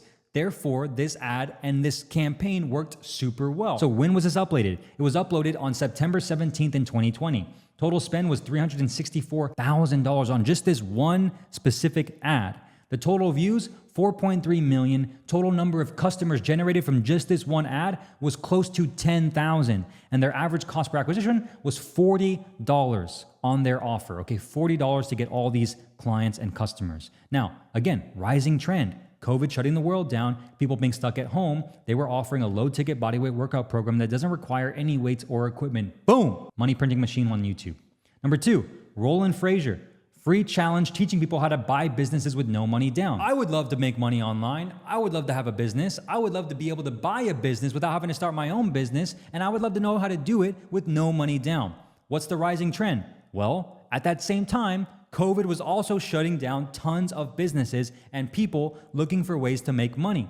People lost their jobs. People got canned. Okay, people were like, dude, how am I gonna make money? In comes Roland Frazier. Don't start a business, buy an existing business instead. Boom, you got my attention, Roland. What can I do? How can I learn from you? What happened? Upload date, May 1st, 2020.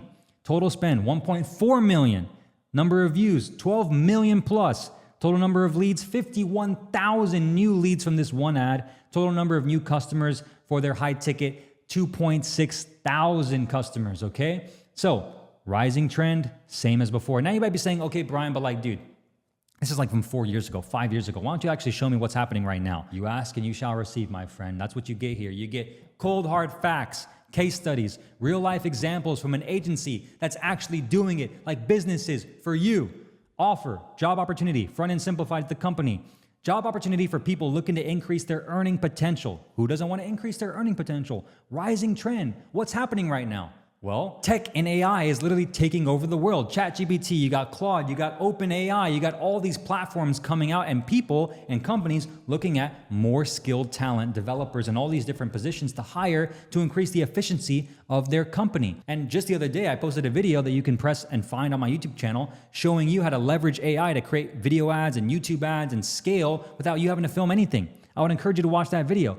But Front End Simplified took capitalization of that rising trend, and guess what? Their offer helps people land a six-figure tech job. So someone who wants to increase their income, guess what? The best way to do it is by getting a job in tech. Why? Because people that are in tech make more money. Great offer, right? And if you want to obviously learn more about that offer, I would encourage you to actually search their company, Front End Simplified. They do amazing work, have a ton of amazing reviews, and you should definitely look into it. I really love working with them. Upload date, May 30th, 2024, okay? It's been about 8 months. Total spend, almost 300,000. Total number of views, 4.2 million. Total number of leads, 16,000. Average cost per lead, $15 cost per lead. This is gonna run for a year plus, 2 years plus, because AI and tech's only gonna get better. And this ad, again, when you do it the right way, when you follow these principles, when you follow this process, can last years, okay? So now, how do you actually do that? How do you actually create an ad like we do for our clients and help them do this exact same thing? You gotta know your market. That's why I call it market research mastery, okay? This is actually really what it takes to scale.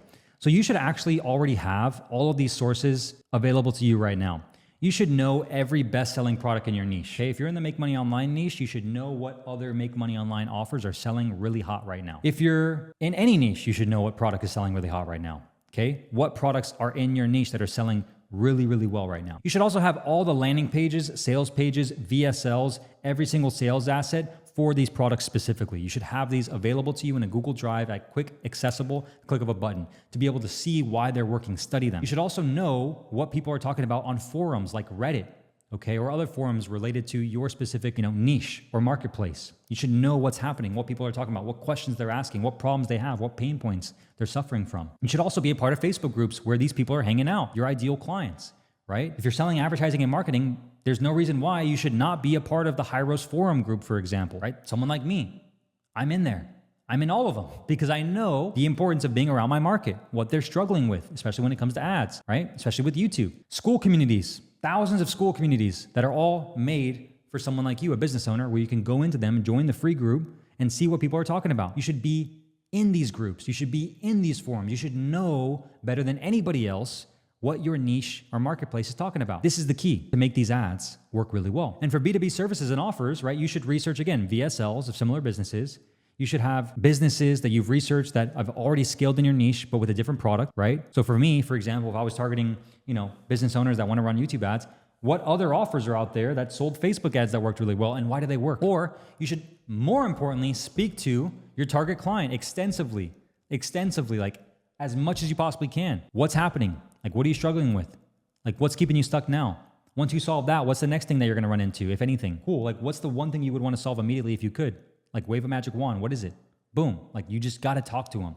Solve a real problem. You find a marketplace. You find the pain point of that marketplace. You have to know it like the back of your hand. And so how do you do that? Well, I've showed this in previous videos of mine, sales calls and recording sheet.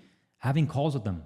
right? Recording those calls and making sure you're writing down notes, right? We have hundreds of calls we've taken over the last few years, hundreds of them, for any closer to come on our team and be able to study one by one by one by one by one. And all the pain points and desired outcomes are literally the exact same for the most part. And you literally upload this to AI and just have it spit back the most common pain points and objections, most common desired outcomes for you. And now you have your AI copy. I made a video about this. You can watch it on my channel. You got to know this stuff though. This is the most important step. Next, once you have that, how do you actually craft the perfect message and offer that converts to cold traffic?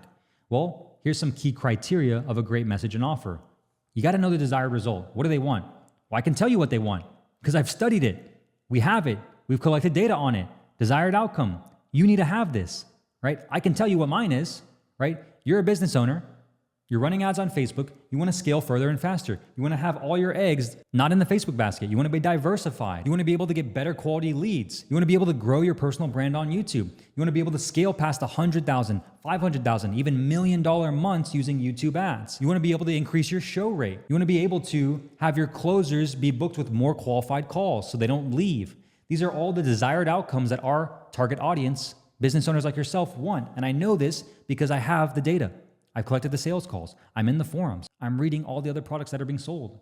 I'm looking at the Facebook groups. I'm in the school communities. So I have that. You need to have that. Now, suggested fast time frame. What's the time frame you can get them the result? And how can you do it fast? People only care about the speed of the result. They don't care about how much time, effort, and energy you put in on the back end. They just want the result. The faster you can get them the result, the more money they're willing to pay. Speed, urgency, efficiency. The guy who can get the result faster for the client wins. How fast can you deliver that result? And if your product or service can't do it fast enough, make it faster, make it better, do more, right? Have it work quicker. That's the key. You also want a realistic explanation that someone's watching your ad can say to themselves like, holy shit, I'm behind because I don't have this. I'm behind if I don't do this. I'm behind if I don't use this. You want to realistically explain why they're already behind if they don't have this.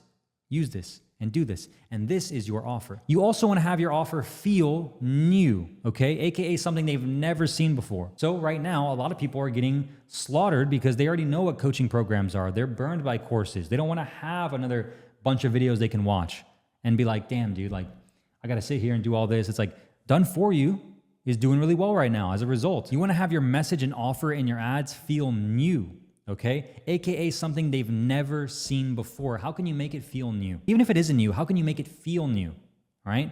This is a concept I learned from Alex Becker. You want to make it seem easy, okay? Easy to apply immediately. So how can they just click of a button, put it in, it's done, right? Like Hyros with Alex Becker did really well with this because he said this AI print tracking script, once plugged into your business, will immediately get you a 20 to 30% ROI on your ads. No changes in your business. Just plug this one script in. Takes 2 minutes, right? Boom, easy to apply, gets your attention. That sounds cool. How can I increase my ad ROI by 20% or 30% in literally a couple minutes? I would love to do that, right? It seems easy to apply immediately. Clearly worded. Again, no fancy, crazy jumping through the hoops and hula hooping mechanisms here. Like nobody wants the split twist funnel that's getting me super high show up rates that takes blah, blah, blah, blah, blah, like crazy fancy marketing lingo here. Like that, it's not going to be the key here. You want clearly worded, actionable results, tangible outcomes, very easy to understand. You got to just make it simple. If it doesn't work simple, it's definitely not going to work complicated, especially when you're marketing to marketers who know that you're marketing to them and trying to sell them on an offer.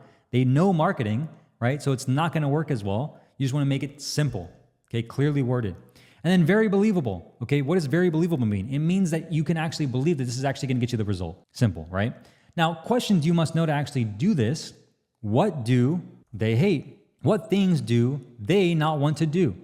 What is the result they want? What are they afraid of happening? Okay, why have they not done this on their own yet? What are the answers to those questions? To help you with this, I created a video called How to Write Banger YouTube Ads, and I give you my $60 million YouTube ad script, and it has a bunch of questions, about 20 questions that we ask pretty much every single time to get you to extract that information, which really just comes from your sales calls, to be honest. You should just use AI for this, which I made another video about. But to get that information, okay?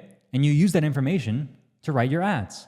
It all comes from the market research, which is why it's called market research mastery. And this is what it really takes to scale, to have ads that last years, okay? Last years and capitalize on rising trends. Now, once you have that ad, you have the ad, you've went through the process, you've wrote your scripts, it's working. Here's how you turn just one ad into dozens and dozens of variations that can last 2 to 3+ years. What is a new variation? A new variation of an ad is you want to say the same thing in a different way, okay?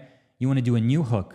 So for me, I'll beat your Facebook ads ROAS in less than 90 days using YouTube ads, or if I don't, I'll refund you my fee and run your ads for free, right? I'm saying that one control ad. Another hook could be, if you're running ads on Facebook, I'll beat your Facebook ads ROAS using YouTube ads. All I'll do is I'll get your ads on YouTube in less than a few days, and I'll beat your ROAS in just under a few weeks. And if I don't, you don't have to pay me, and I'll continue running your ads for free without you having to worry about anything. Okay, saying the same thing, but just in a different way. Or Facebook ads are working for you, and that's great. But what if you could actually have ads on YouTube? YouTube that can actually remarket to your Facebook ads traffic that didn't convert and make the same amount of money that you're making on Facebook, but on YouTube, so you can actually double your business without changing anything, but just running your same Facebook ads on YouTube and adjusting them for the YouTube ad platform. And what if you can do that in less than 7 days or even 14 days and have leads and calls and sales being made within the first few weeks, right? If I could do that for you, and I guarantee I get you results and I can beat your Facebook ads ROAS or match it at the very least, right? And if I don't, you don't pay.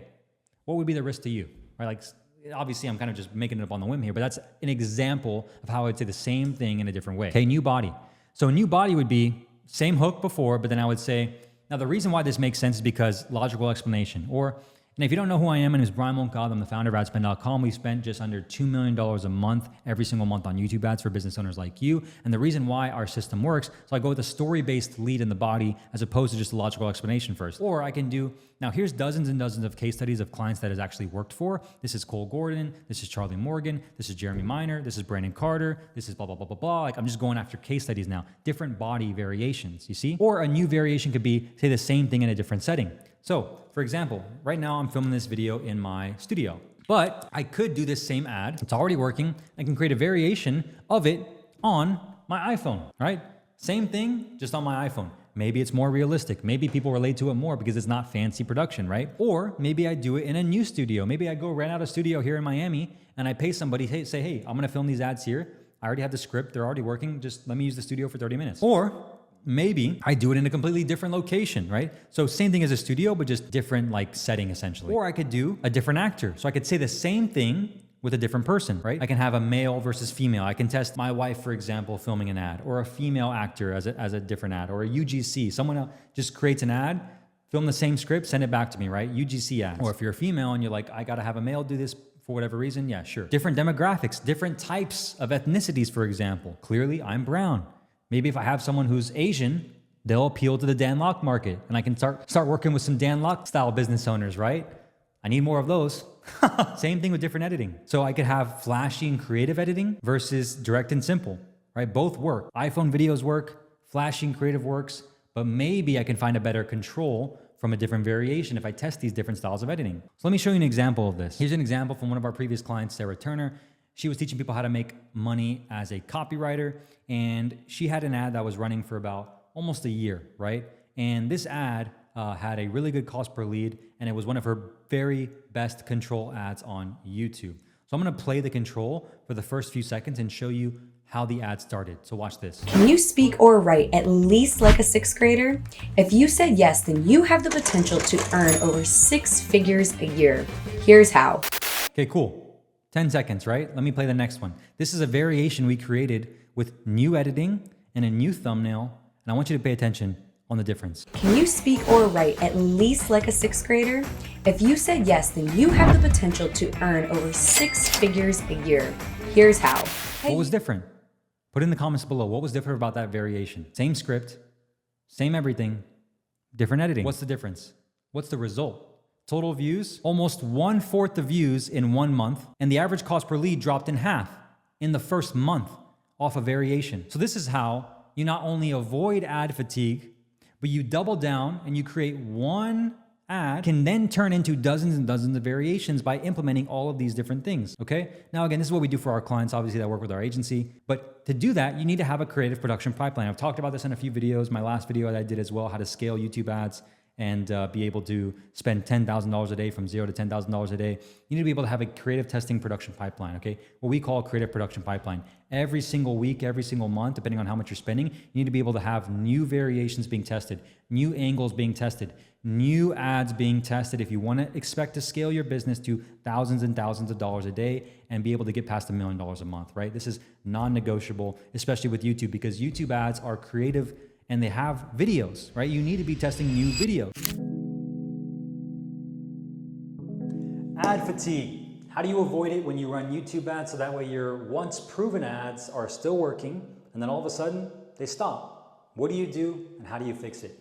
In this video, I'm going to show you exactly what you need to do to avoid ad fatigue with running YouTube ads, and more importantly, how to make sure you're always playing offense with your ads so you always have a wide variety of different winning control ads that are continuously making you and your business money month over month. And I'm going to tell you exactly in this video what you need to do to make your business super profitable with YouTube ads, because that's all we talk about here on this channel is how to master YouTube advertising for you, especially if you're a business owner who's already just running ads on Facebook, but you want to add a second traffic channel to scale your business even further and faster and stop having all your eggs in the Facebook basket, or especially if you're a personal brand who's already posting content on YouTube, but you're stuck on that organic content hamster wheel and you can't break through that revenue plateau that you've been stuck at and you need ads to actually do it. And this channel is perfect for you because I post 2 videos every single week talking about exactly those things. So what is ad fatigue? Ad fatigue is what happens when you're in your ad account, you have a winning ad, it's been working, you've been crushing it, you're like, dude, this ad's just printing. And then all of a sudden, you start noticing the cost per lead to rise. You start to see the cost per book call to go up and the cost per acquisition to start to increase. And you're wondering, is it the traffic? Is it the targeting? Is it the day? Is it the season? Is it the month? Like, did I do something differently in the media buying? And then your sales team's asking you, or your marketing manager's asking you, or you as a business owner, I should say, are just thinking to yourself, what's happening? Why is this costing more than what it used to? Well, what you fail to realize is you've been running the same exact ad for almost 1 or 2 years without ever tweaking it, making different variations of it, and as a result, you don't launch anything new, you keep running that same ad. It's kind of like when you see the same commercial on TV over and over and over and over and over and over and over and over and over again until you eventually become numb to it. The first time it didn't work for you, the second time's not going to work, the third time's definitely not going to work, the 15th, 20th, 30th time is definitely not going to do anything other than just piss you off and make you go skip, skip, skip, skip, skip, skip, skip, skip, skip, skip, skip, skip, skip, because it's not selling you. And that's what happens to your audience when you keep running the same YouTube ad to them over and over and over again without refreshing it, without hitting them with a new angle, without hitting them with a new hook. And that's exactly why you experience ad fatigue. And that's exactly why your cost per lead goes up. This is exactly why your cost per book call goes up. This is exactly why you're, that literally, that's that right there, cost per book call. And nothing you do in the media buying does anything to help it, because no matter what you do, the same creative is running to all the same audiences. So how do you fix it? Well, it's first important to note that YouTube ads last way longer than Facebook. The average lifetime of a YouTube ad can last as long as 6 months minimum, okay? This is based off my experience. Again, I spent $100 million on YouTube ads in the last 5 years. And what we've seen across all our clients and all our data and all our history is that most ads last 6 months minimum before experiencing any ad fatigue, even in small niche markets. Now, the good news is some ads can last upwards of 3+ years with no fatigue and still convert. Now, does that mean that their cost per lead is gonna go and stay the same as it was when it first launched? Of course not. Does it mean their cost per book call won't rise up in price over 3 years? Of course not. Does it mean their cost per acquisition won't go up in price over 3 years? Of course not. But the point I'm trying to make is that YouTube ads are really what's called search-driven ads. And this is why YouTube ads is a lot higher quality of a lead and a call and a client than something like Facebook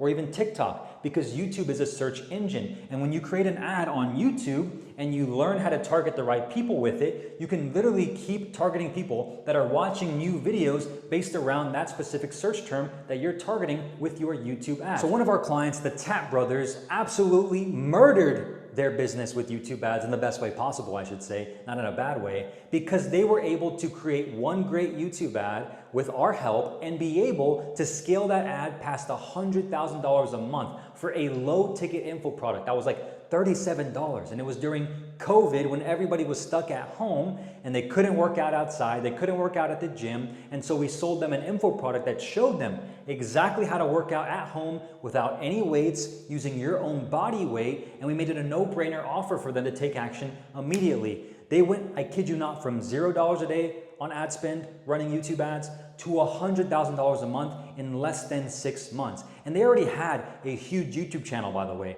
but their YouTube ad is what allowed them to make millions of dollars and break past their revenue ceiling. They couldn't even break past $100,000 a month before working with us. But once they ran YouTube ads, they were able to break past it month over month over month over month and make millions of dollars with that product. Now, that ad, that one ad, okay, one of their ads lasted 2 years, 6 months, and 27 days. And it got like over 12 million views. Everybody who's anybody that was stuck at home that wanted to work out, they bought that info product. You probably saw that ad. Another case study, Charlie Morgan, one of my favorite clients and one of my good friends, he is still running the exact same YouTube ads we created for him almost 2 years ago. And they're still getting him high ticket clients. Why? Because when you create what we call a search-driven ad, which means that you're actually creating an ad based off of clients and what they're searching for on Google and YouTube, these ads can last you years because YouTube is a search engine. Okay, so for like Charlie Morgan, we helped him target the keyword client acquisition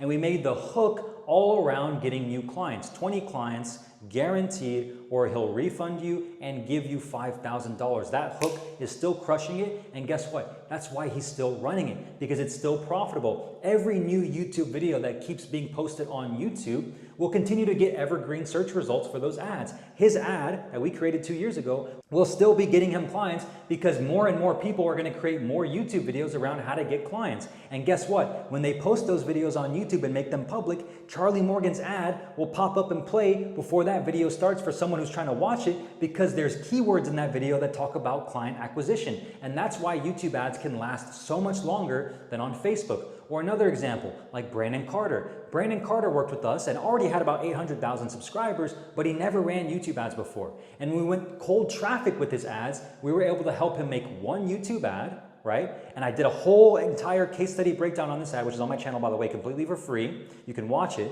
Really great ad. It made him $636,000 in 90 days of running YouTube ads. That's no joke. That's literally real proof backed by Hyros data that you can see in that video. And Brandon Carter will tell you in his own testimonial, $636,000 in 90 days with that one YouTube ad. And it's still running to this day, almost 3 years later. So YouTube ads can last a lot longer, okay? So you don't really have to worry about ad fatigue as much as you would on Facebook. But even when they do last that long, you want to make sure that you're not resting on your laurels and you're only waiting for that one ad to continue working. Another client of ours, Roland Frazier, absolutely murdered it during COVID as well when he was teaching people how to buy businesses with no money down. Again, what happened during COVID? A lot of skepticism, a lot of fear in the air, a lot of people thinking, oh, well, I don't know, my job maybe is at risk and I want to be able to build a business for myself because I just got fired. Boom, his offer pops up in front of you on your next YouTube video,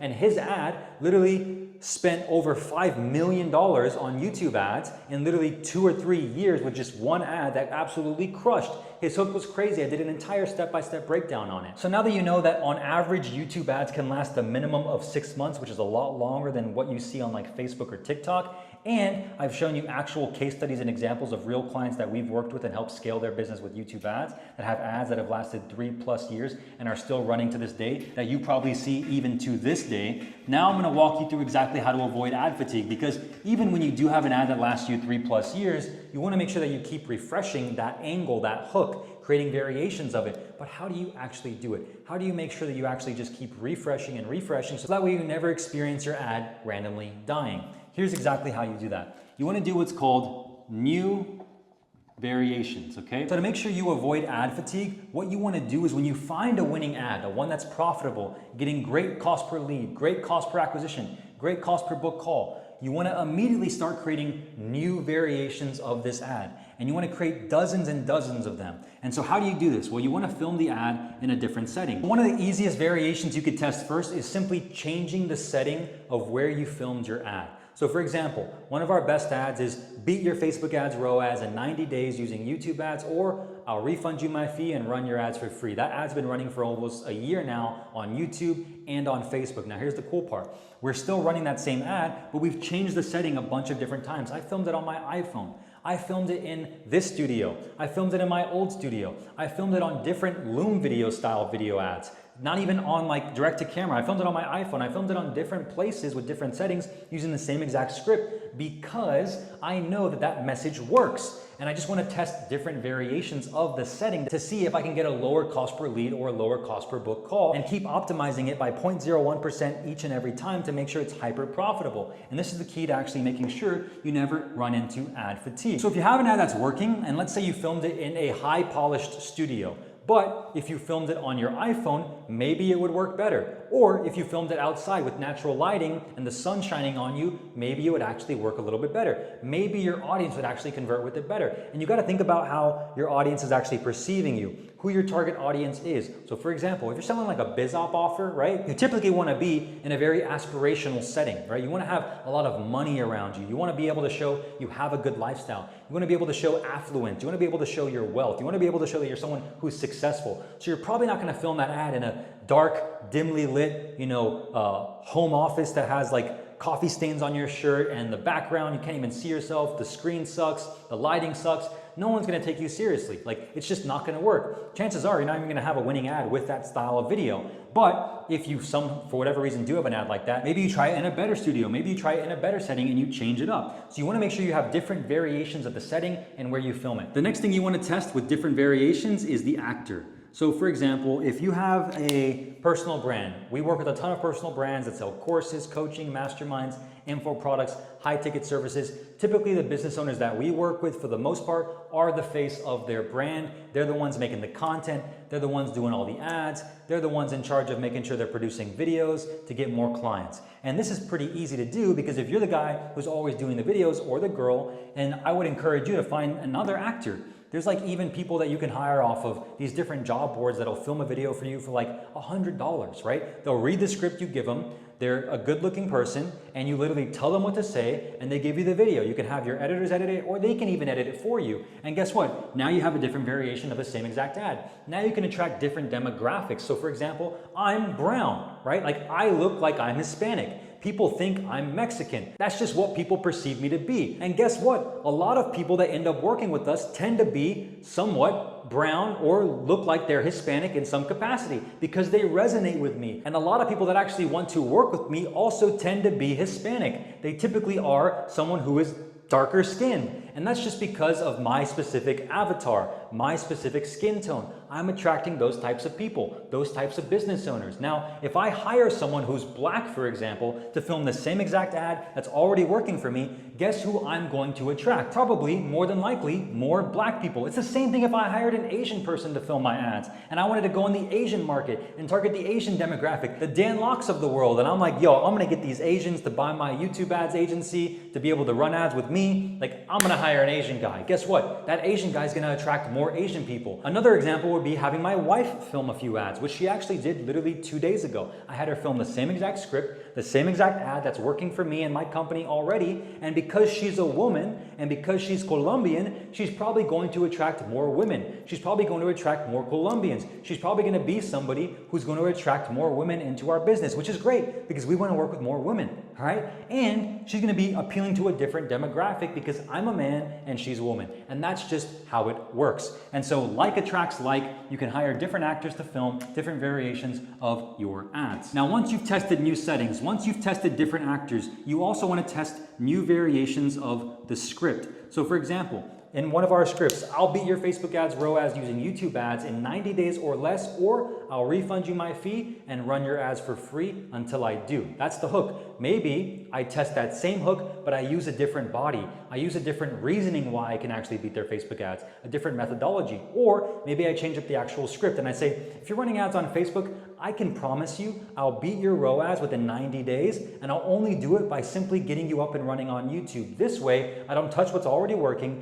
but I simply help you get more clients and more customers and get you the same, if not better results on YouTube, so you're diversified. I'm saying the same exact thing, I'm just saying it in a different way. You see how you can change the script, change the words, change the actual angle a little bit to make a new variation. And so if you look at your ads right now, how can you say the same thing in a different way that attracts a little bit of a different type of person? These are all different ways you can do new variations. The next step to avoid ad fatigue is testing new angles. So once you've done new variations of your winning ad, okay, you have new variations, you found more control ads that are working just as good, if not better than the original, you want to test new angles. So you want to think of angles as like different concepts. So I learned this concept from Ty Lopez. He was like, you call it angles, I call it concepts. It's basically topics. So for example, my ad, beat your Facebook ads ROAS. Well, instead of saying that, maybe I say, did you know that YouTube ads can actually get you more customers a lot faster than something like Facebook? Here's why. With YouTube ads, you can do what's called search-driven ads. You can actually target people that are literally searching in specific keywords and questions onto Google and YouTube and show your ads to them the next time they watch any YouTube video. It's a completely different angle, right? I'm talking to people that are interested in running ads, but they don't necessarily have the interest in running ads on YouTube, so I'm showing them and educating them on why YouTube ads could be better for them. I'm not telling them I'm going to beat their Facebook ads. I'm telling them that YouTube ads can be actually better, and here's why. That's another angle. Another angle would be, instead of going after people that are already running Facebook ads, I would say, are you a YouTuber who sells courses, coaching, masterminds, or services, but every single time you post a new YouTube video, you can't seem to make more money? You've hit that like revenue plateau where it doesn't matter how much more videos you post, you're just not making more money than you did the month before. You've been kind of stuck and you're wondering how you're gonna be able to scale your business. Well, I can tell you, you don't have to do any new videos. All you have to do is post new YouTube ads. And here's the thing, you're already posting content. If you just remarketed all your viewers and subscribers and your people who like your videos with a YouTube ad, just one YouTube ad, this YouTube ad can actually make you an extra $10,000, $30,000, even $100,000 a month, depending on your business size right now, without you having to film anything new or post anything new on your channel publicly. Different angle, right? Different audience, different angle. Another angle would be touching on lead quality issues or show up rate issues, right? I could say if you're experiencing show up rate issues where your show up rate's less than like 60% or your lead quality's just been dropping off a cliff recently, here's the good news. It's not your Facebook ads. Chances are your Facebook ads do work, but the problem is your ads have been seen by so many different people in so many of your same audiences, where if you copy those same ads and you change them a little bit to fit the YouTube ads platform, you can actually get better results, if not the same as you're currently getting on YouTube, and literally double your business without doing anything different on Facebook. Here's exactly how it's done. So you can see I'm giving them a different angle, a different concept, a different topic that they might be interested in to refresh my ads and give new control ads. So as you can see, I just gave you a bunch of different angles that I could use and am using to continuously refresh my ads to avoid ad fatigue for my company. I would encourage you to do the same for you. What new variations could you test? What new angles can you test? How can you present your offer to the marketplace in a totally different way? That's what you do when you want to create new angles. So now you're probably wondering, okay, well, how do I come up with these new angles, Brian? It seems like you're just so naturally gifted at it. Thank you. I've been doing this for a long time. Well, you want to use data, okay? Like you don't want to just rely on your memory. Obviously, it's one thing to be creative. It takes a lot of experience, a lot of repetition. And as a business owner, you have to be a good marketer, especially nowadays. I truly believe the only way to scale your business past $1 million a month is by using paid ads. Like it's very hard to do that with just organic content, especially sustainably. But way you can use this is you can do data, which means you can actually use sales calls, okay? So you probably have sales call transcripts that you already have in some Google sheet or in some database somewhere. You can download your sales calls in a TXT file and upload them to Claude or to ChatGPT and say, here's exactly what my audience is telling me on sales calls. Give me new angles and hooks to test for YouTube ads to get in front of them more easy and in a lower cost per acquisition on YouTube with YouTube ads. I just made a video about this actually, so you can go on my channel and search for the one that says how to create YouTube ads using AI. And this shows you exactly how I write all my ad scripts, how we help our clients write their ad scripts using their sales calls, their transcripts from people of actually what they're being told on sales calls as far as pain points, desired outcomes, common objections, and we use that data to create the best, most high converting scripts, and we just simply upload it to Claude or ChatGPT, and it literally spits out copy pretty much instantly. And I also show you in that video how to create what's called an AI avatar or an AI clone of yourself, so you don't have to film anything new. You can just literally take that script that ChatGPT or Claude spits out, put it to your AI clone, he reads it for you, he says it for you, you download that video, and now you have a new ad without you having to do anything new. Just literally upload it to that AI avatar. If you want to watch that video, it's on my channel. Just look for the one that says how to create YouTube ads using AI. Now, on top of that, once you have your sales calls and you use that data and you create more ads and angles and hooks and variations with those sales call transcripts, what you can also do is look into your ad account. So if you have a winning ad and you go to, in your ad account, there's a section that's called Where Ads Showed. And in this Where Ads Showed section, you can literally see all the different YouTube channels, all the different YouTube videos that your ads actually showed up on, and see which ones have the most conversions. When you look at this data, you can then go on those channels and see the top performing YouTube videos from those channels. And you can take their titles and figure out a way to create a new angle. Because maybe, for example, one of my good friends, Cole Gordon, I walk him through the exact process I would use if I was him. And I actually created another video about this, by the way. It's called 7-Figure Agency Owner Reveals $60 Million YouTube Ads Scaling Strategy. I literally show him how to take all the content that he's converted with YouTube ads, all the videos, the top YouTube channels, the top actual keywords that he was getting conversions on with YouTube ads for his high ticket coaching program. And I showed him how to create infinite numbers of angles and hooks and variations and angles to test. I said angles twice, with that ad account information. And this is something that's very, very underutilized that I don't see many marketers do. And I don't think it's because anything else than just they don't know what they're doing when it comes to running YouTube ads. That's why I have a business. That's why we're the best in the business. But thankfully, I'm here putting you on game so you can do this immediately without having to work with other shitty agency owners or media buyers that don't know what they're doing. And so when you can leverage the data inside your ad account, why wouldn't you do that? Again, I have an entire video on that. Just search 7-Figure Agency Owner Reveals $60 Million YouTube Ad Scaling Strategy. I'll put the link in the description or put it right here. You can click on that one next. That one's super banger. You want to watch that one to the very end. So now the question becomes, okay, Brian, I have all these new variations. I have all these new angles. I have all these new ads to test. How do I test them? Like, how do I actually get them to work and make sure that they're actually going to give me the best results? Well, it's pretty simple. So all you do is you take those new ads and angles, and there's probably going to be a few ads that are in there that aren't working anyways. You can pause those, and you take the new variations or the new angles, and you just literally dump them in the same campaign. If you have a winning campaign, guess what? You want to toss those new ads in that winning campaign and see if you can beat your current campaign's performance. I guarantee you when you do this, you'll lower the cost per lead and you'll lower the cost per book call of that campaign and reduce your customer acquisition costs. Why? Because when people are seeing the same ads over and over and over and over again, and then guess what? You launch a new ad to that same audience and that same campaign, boom, it refreshes your campaign, your cost per lead drops, and your cost per book call drops as well, which refreshes the entire campaign completely. Now you might be thinking, well, Brian, if I toss it in that campaign, won't I mess things up? Shouldn't I do a new campaign? Well, my friend, that's exactly why you can do that as well. That's the second option. You can duplicate the campaign.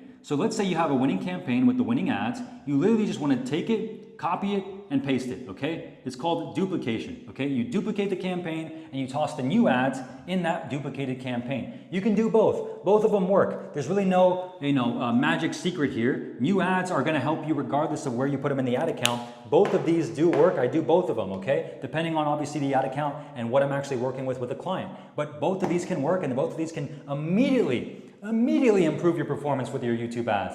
If you just do this, I promise you, if you're experiencing ad fatigue right now, rising cost per lead, rising cost per book call, rising cost per acquisition cost, you don't know what the hell's going on, what's happening, it's probably because you haven't refreshed your ads enough. I guarantee this is the problem. There was one day when I was working with Dean Graziosi like 5 years ago, man, and like all of a sudden, for whatever reason, no matter what I did inside the ad account, nothing was working, like literally nothing. I would do new audiences, I would do new campaign structures, I would try launching the ads again, pausing the ads, trying to relaunch the campaign, nothing would lower the cost per acquisition cost. And I was like, what the hell is happening? And I remember talking to my former mentor at that time, and he told me, he said, dude, you're running the same ads. Like you've been running the same ads for the last 4, 5, 6 months. Like you got to refresh the ads, man. You got to get on top of Dean and tell him, yo, dude, I need new ads. I need new ads from the production team. And sure enough, when we learned that one thing and we filmed new ads, just a few new ads, we launched them in the same campaigns, everything dropped immediately. Cost per lead dropped, cost per book call dropped, cost per acquisition cost dropped, and we were profitable again. It was like magic.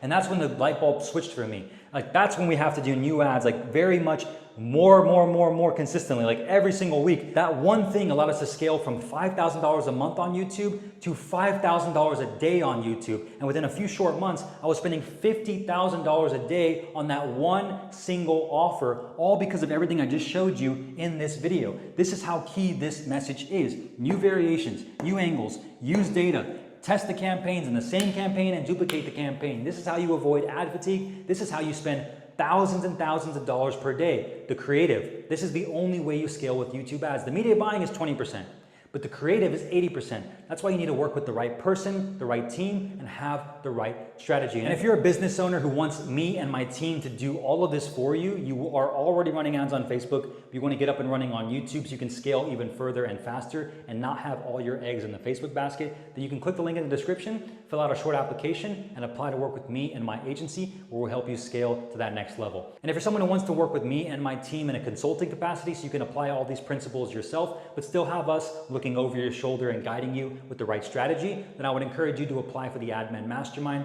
We have tons of business owners in there that are all spending thousands of dollars a day on ads, specifically on YouTube. Inside the Mastermind, you get a private Slack channel with me and my team to ask us questions on a daily basis in case you get stuck. Plus, you also get weekly Q&A calls with me and everybody else in the group to ask questions, support each other, and share what's working and what's not for our businesses where everyone's focused on scaling and making more money. And you also get access to in-person events as well.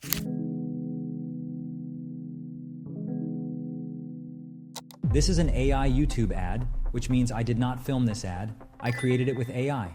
And if you're a coach, course creator, or agency owner, this is the new way to profitably scale your business with YouTube ads.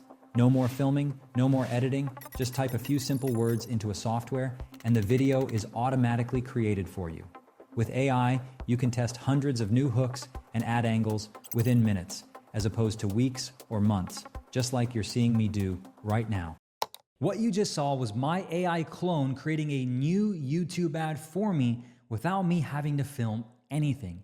And in this video, I'm gonna show you exactly how you can create YouTube ads using AI for your business. Here's exactly what I'm gonna cover. Number one, how we use AI ads for our company and our clients to make more money. Plus, I'm gonna show you some real examples. Number two, how to create an AI clone of yourself for your business that can film your scripts and ads for you without you having to film anything. And number three, how to use Claude and ChatGPT to write all your ad scripts for you.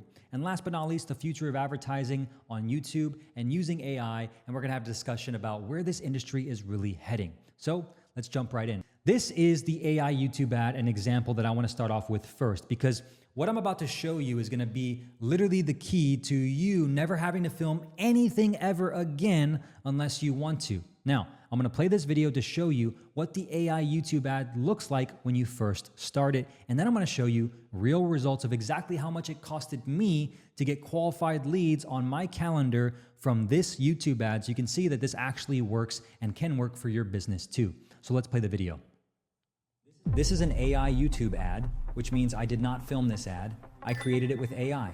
And if you're a coach, course creator, or agency owner, this is the new way to profitably scale your business with YouTube ads.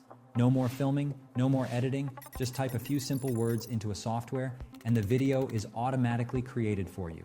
With AI, you can test hundreds of new hooks and ad angles within minutes, as opposed to weeks or months. So as you can see, this is the very unedited, unpolished version of the AI ad that I created originally. And there's a few things that you'll notice, like I mentioned, right? The tonality isn't there. Right now you can see I'm upbeat, I'm energetic, whereas this AI YouTube ad didn't really have that. And number two, the hand gestures, okay? The hand gestures went on far way too long. That's the mistake I made when I filmed the video, but you won't make that same mistake because you're gonna be watching this video so you can do it the right way. When you're filming the ad, which I'll talk about in a second, you don't wanna be moving your hands way too much like I did. But all in all, still a really good ad, and here's exactly how it performed. So you can see here the results. Basically, I ran this, I spent about $2,000 on it with YouTube ads, and I got 14 qualified calls booked on my calendar for only $144, okay? And these were targeting businesses that make a minimum of $30,000 a month, who we can help with, obviously, our company, because you need a little bit of money, obviously, in your business already to invest in advertising on YouTube. You can't be a total beginner that doesn't have proof of concept. But long story short, $144 for businesses making $30,000 a month is insane. Okay, most people that I talk to that we run ads for, even in B2B, they get qualified calls for upwards of $400, even $500. So you can tell that this ad really, really crushed. The only problem, the sales weren't there, and that was because the closer I had at the time, well, let's just say they're not with us anymore. So now that you've seen a real example and real results, let me show you how to start creating AI YouTube ads for your business, okay? The first thing you wanna do is you wanna get access to the software called HeyGen, okay? So you can just go to Google and YouTube and type in heygen.com. And then once you're there, you'll see a few different pricing options. You can start for free, and this allows you to create 3 videos per month, completely free for videos up to 3 minutes, which I would encourage you to do immediately because YouTube ads are best optimized when they're less than 3 minutes in length. And you can get 1 custom video avatar. Again, completely free, which is amazing. Like, you don't have to pay anything. Now, if you want to go to the next level, you can. Team level, you can. Enterprise, you can. Personally, we don't use enterprise or team. We just have free and creator. But, you know, if you have a bigger team, bigger company, obviously you can do your thing, right? Now, once you've created your AI clone, which you can just go through their steps, they'll tell you exactly how to do it. Again, remember, when you film your video, when you're creating your clone, don't move your hands too much. Don't make sudden movements, right?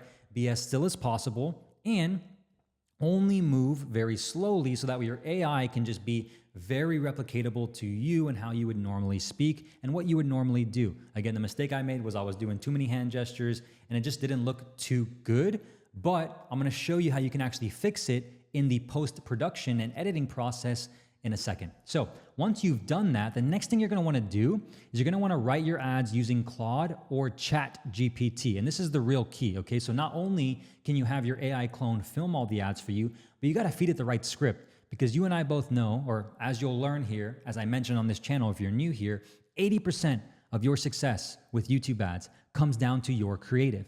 And 80% of your creative success comes down to your script. And 80% of your script success when it comes to YouTube ads comes down to your hook. So it doesn't matter how good your AI clone is and how close it looks to you. If your script sucks, the AI is never gonna work and the video is never gonna convert, okay? So the next thing you wanna do is you wanna open up Claude or ChatGPT, whatever you use. I prefer Claude because of the project capability. It is a paid membership, but it's very much worth it for the amount of copy and the quality you get back when you use AI. And you're gonna wanna create a project, okay? So you wanna go to Claude and create a new project. And then when you create the project, you can call it whatever you want. I just called it ads, for example, here. In the description, I put write high converting ad scripts that speak directly to my ideal clients on YouTube with YouTube ads, okay? And then once you've done that, you're gonna see here that you have the ability to upload any sort of content to this project. So that way the AI actually knows what you're actually trying to achieve, and it has data and reference points or actual real call transcripts to actually use to write better copy exactly how you want it to, okay? And so the next thing is once you've created the project, you wanna use Fathom, okay? You should already have a bunch of sales calls from your ideal clients that you've closed, and you wanna take those sales calls and copy their transcripts into a Google Doc and then export it as a TXT file. So for example, we have a sheet right here that has all of our sales calls, hundreds of them that we download, and we just upload it right to the Google Doc. But if you want to use this for the first time and you're not used to using Fathom, all you do is you take a sales call recording, you copy the transcript right here, and you can just paste them right there. You can paste as many as you want and then export it as a TXT file. But we've zapped this in, so it's pretty easy for us to do. We zap all of our sales calls into this sheet, which allows me to have their pain points, their desired outcomes, their objections overcome. You can also just have a VA do this. If you have a bunch of sales calls in Fathom, just have a VA copy the summary and just put them all in a Google Sheet. Then you can just take this Google Sheet, all their columns like I did here, paste it in there, go to files, and then simply export it as a .txt file and then upload it to Claude. So that way the AI knows exactly what your clients are looking for, their pain points, their desired outcomes, and their most common objections. Then once you've done that, okay, now you want to use this prompt, okay? I am selling product and service where we help specific business or person who are looking for / wanting X result We offer a done for you, done with you, do it yourself product or service. Describe your service or product and are running ads on YouTube. Write me 5 YouTube ad scripts, each less than 3 minutes in length, that talk to our ideal clients' pain points, desires, and address their objections as given to you in the project knowledge file I've uploaded. So when you've done that, here's exactly what it outputs for you. So I just did that. You can see I'll scroll up here, same prompt I just shared with you, and then it created 5 YouTube ad scripts for me. And here's exactly what those look like. So for example, we got script number 1, the Facebook trapped, right? Which is exactly what you're probably watching my videos for as well, because you're trapped on Facebook, you're doing well, but you want to be able to diversify so you're not stuck only relying on one traffic source forever. Hey, if you're watching this, you're probably feeling trapped right now. Trapped by Facebook's inconsistent results, trapped by rising CPMs, trapped by random ad account bans that shut you down and your business overnight. I get it. We work with business owners just like you who were stuck at 50 to 100K a month plus, completely dependent on Facebook ads that kept getting more expensive and less reliable results. But here's what most people don't know. I'm not going to keep reading it. You can tell it's really good. And the reason why is because of these sales call transcripts, where we have hundreds of them that obviously we've uploaded to make sure that Claude knows exactly what our pain points are. This is the number one pain point we have as a business because we're a YouTube ads agency. Everybody comes to us when they want to scale their business with YouTube ads and they want to diversify their advertising portfolio. Now, script number 2, okay, the scale wall. Are you hitting a wall trying to scale past 50 to 100K a month? You've got a great offer, your current clients love you, but every time you try to scale your ad spend, your costs skyrocket and your conversion rates tank. Sound familiar? You're not alone. We've worked with dozens and dozens of business owners just like you facing the exact same challenge. Really good. That's a really good hook. Duration, 2 minutes and 30 seconds. So it's literally doing it exactly how I wanted to. Script number 3, the lead quality crisis. Script number 4, and script number 5. These are all really good scripts. I'm not going to read through them the entire video, but this is what you need to do to get perfect YouTube ad scripts written for you and your business too. Once you have those, okay, then you're going to simply copy this file. Okay, you can see here there's a copy button right there. Copy the content. And then all you need to do before you actually paste them into your AI clone to read for you, you want to edit them to make sure they match your tonality and your voice. And you make sure you want to change out any words that you wouldn't say because obviously AI is going to do its best to sound like you. And the better you train the actual project, by the way, here's a pro tip. What you should do, you should also add like specific YouTube video transcripts of you. So you can like go to YouTube, right? And you can actually just, if you have YouTube videos or have any sort of video content that you can just get downloaded transcripts really quickly, you can go to your, for example, I could take this, video just for an example. Let's say this is a talking head video. Charlie Morgan, funny enough, popping up on my channel. Yo, what's up, Charlie? Oh man, the same video, the same ads we created for him too. Still crushing to this day. I love it. I love to see it. Show transcript, okay? Right? When you show the transcript, you can copy this transcript. You can copy a bunch of these transcripts and do the exact same thing. Upload it to a Google Doc and then upload it to your Claude project and then say, use this project file to sound exactly like me. And then obviously it'll get better and better to match your tonality, your word choice, and have an easier time sounding exactly like you without needing much editing. But edit it obviously because you'll still need to make it fit for you. So now that you have your AI ads written by Claude using your project, okay, you want to go ahead and upload those scripts to your AI clone and feed it so that way it can just spit out the copy for you without you having to film anything. Again, on the free plan, you're only going to be able to film about 3 videos or get 3 videos per month. But if you do the creator plan, you can get obviously unlimited videos and you can have them right away. It's only $24 a month. And then what you want to make sure is they look good to you, okay? If you need to film the video again because it looks too choppy or too crazy, you can, and then you'll obviously figure out how to do it from there. So now I've shown you how to create your own YouTube ads using AI, how to use the softwares, how to write your copy, how to make sure everything looks good, and real examples with real results. Let me show you the final product of what this actually looks like when you have a true creative team alongside you who can turn this into a banger YouTube ad. This is an AI YouTube ad, which means I did not film this ad. I created it with AI.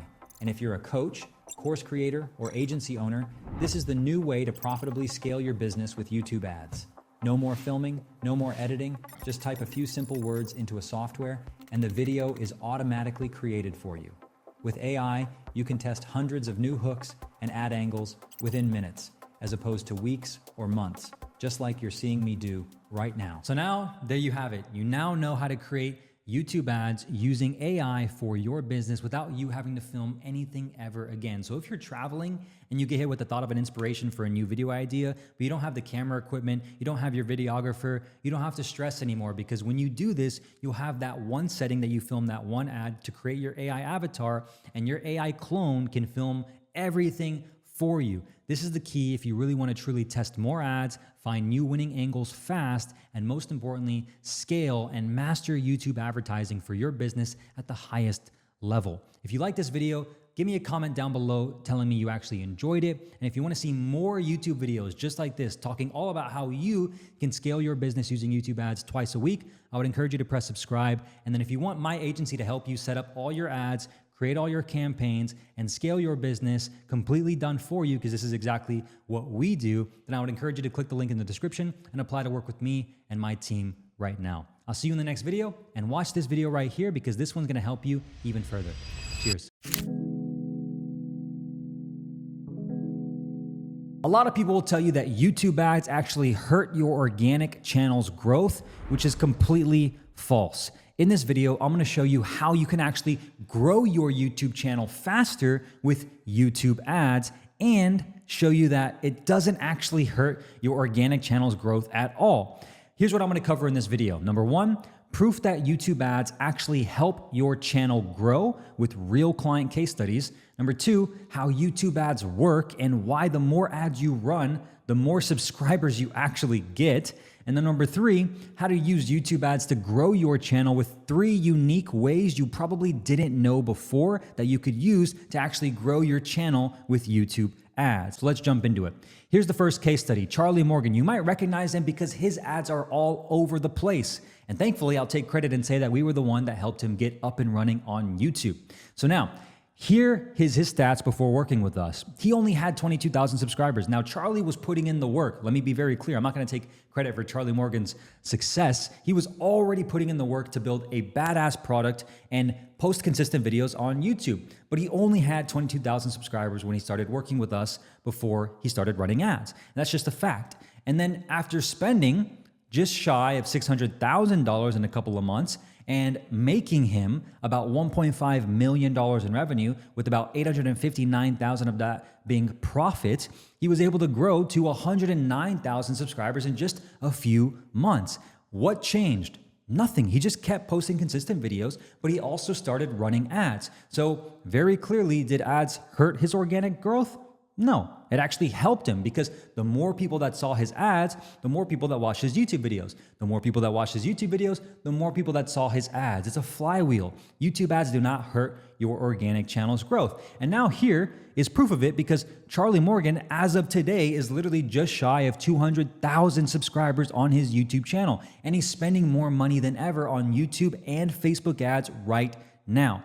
But you may be thinking, yeah, I still don't believe you, and I'm still scared to run ads, which I don't blame you. There's a lot of false prophets in this space that tell you that that's actually going to happen to you. But if you want to check out a video or actually walk you through exactly how we helped Charlie Morgan scale to $1 million a month with YouTube ads, you can click this video right here and watch the entire case study breakdown, where I present it live in front of a room of other business owners just like you. Now let's go into Brandon Carter. I don't know why this says number one. It should say number two. Brandon Carter, AKA King Keto, one of my favorite clients that I've ever worked with. So here's a before screenshot of Brandon when he started working with us. He was about 800,000 subscribers before we started running ads, and we started running ads in September of 2022.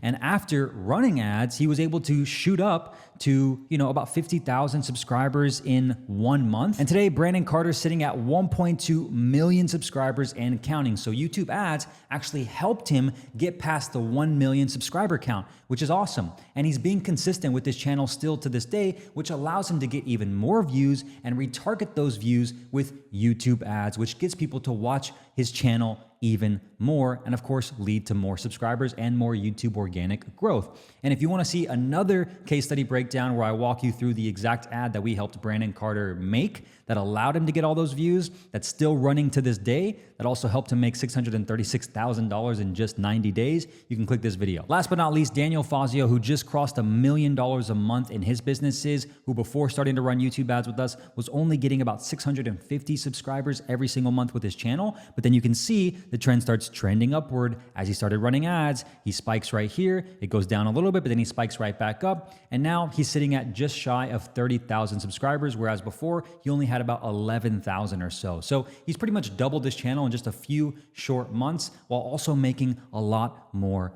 money. So now, here's why YouTube ads can actually help your channel grow, because I've showed you the proof, but this is why YouTube ads actually help you and don't hurt you. Okay, number one, YouTube ads can now take people to your YouTube channel. So here's a few examples, right? You probably know that you skip these ads when you watch them on your phone or your TV or even your computer. The skippable in-stream ads, right? The ones that annoy you sometimes, the ones that I love because those are the ones that make a lot of money. But those are the ones that you can skip. So those don't take you to your YouTube channel. Those just take you to a landing page where you can actually get someone to buy from you.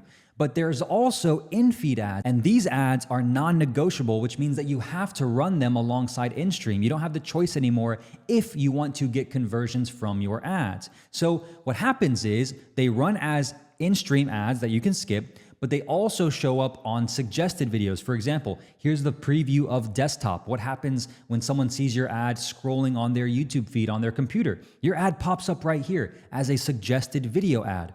Your ad also pops up on mobile when someone's scrolling through suggested videos as an ad.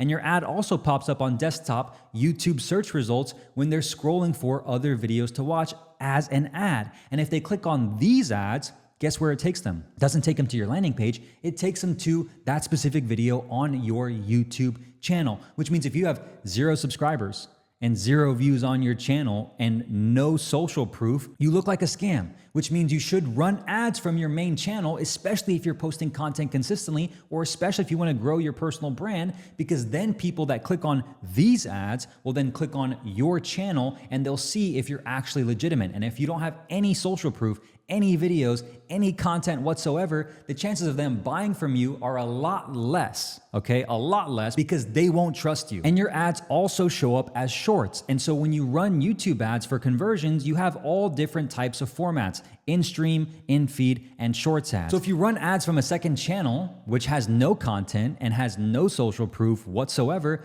the chances of people actually trusting you, let alone buying from you, are gonna be a lot lower than if you ran ads from your main channel. Because the people that watch your ads, they're gonna watch your videos, they're gonna subscribe to your channel, they're gonna get hit with more ads from you, and then they're gonna eventually buy from you. It's a flywheel. And when you upload your YouTube ads to your YouTube channel, you should upload them as unlisted videos. Okay, unlisted videos do not impact your YouTube channel's watch time or average view duration.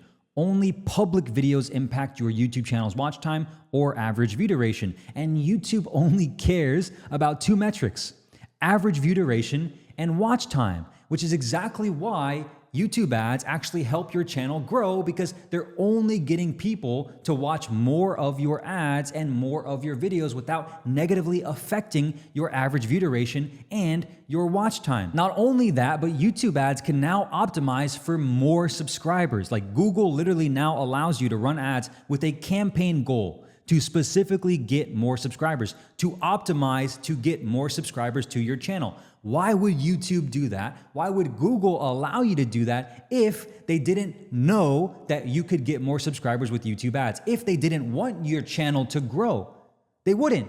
So why would you run ads from a second channel which has no content, that you're not trying to grow, to get more subscribers? You wouldn't, right? Just like you shouldn't run ads from a second channel, you should run ads from your main channel so you can get more subscribers. It's literally that simple. There is literally no downside to doing this. It's only upside. You get more people to watch your videos, you get more people to watch your ads, you get more people to watch your videos, you get more people to watch your ads, and then eventually they end up buying from you. That's literally that simple. So hopefully by now you realize that YouTube ads actually help your channel grow, and you're gonna start doing it. So now here's exactly how to use YouTube ads to grow your YouTube channel. The first way is with direct response ads. This is very simple. All you need to do is create 5 YouTube ads, which I have tons of videos on my channel that are free. You can go watch them. I'll put some in the description. You can click on those to figure out how to write your first YouTube ad script, how to film the videos, what the videos should look like. And then once you have that, you want to set up a simple book a call funnel, okay? There's 2 ways you can do this. You can have an opt-in page, or you can send people straight to the VSL and the application.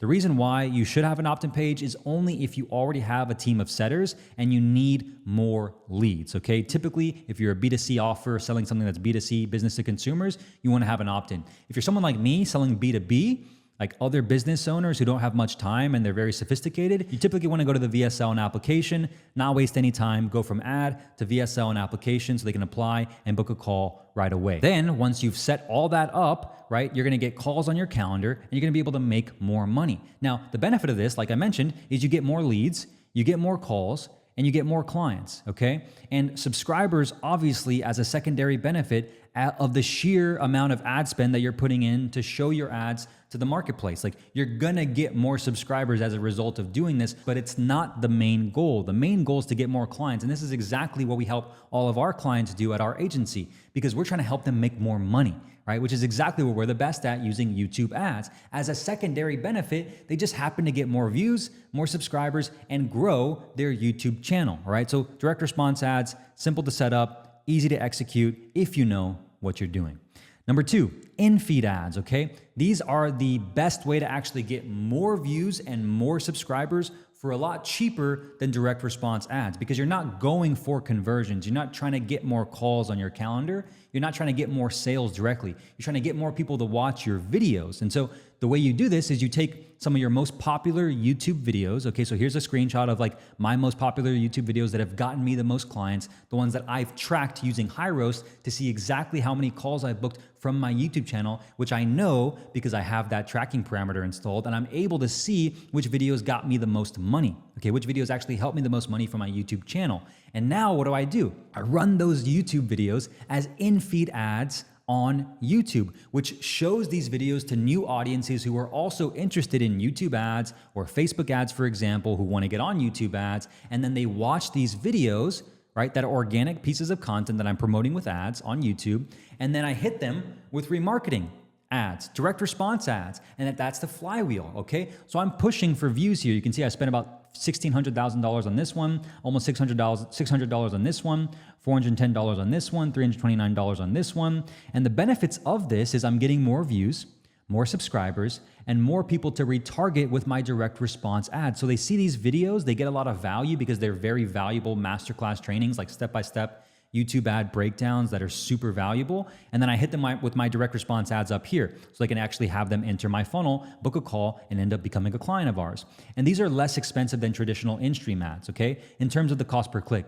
The average cost per click on these direct response ads are going to be anywhere from like $1 to $3, okay? Depending on where you live and what niche that you're in. Right? So you can see that these are actually a lot cheaper because each of these ads are basically costing me about 18 cents to get a new view, which is also leading to more subscribers. And if you do the cost per earned subscriber, it's going to be a lot higher. But here's the key. I'm retargeting these people with direct response ads, like I mentioned right here, which allows me to get in front of them again with a direct offer, which gets them to actually enter my funnel. And when they do, they can actually end up buying from me, which makes it super profitable. Last but not least, YouTube remarketing ads. These are the most profitable ads by far, especially if you already have an existing YouTube channel and you're posting content consistently. This is the campaign that we start off with every client that we work with because this is by far the most profitable all time, okay? And so what you want to do here is you just simply want to create audiences of people that have viewed your channel, watched your channel, visited your channel, or watched your ads, because you can literally retarget anyone who's watched any YouTube video of yours,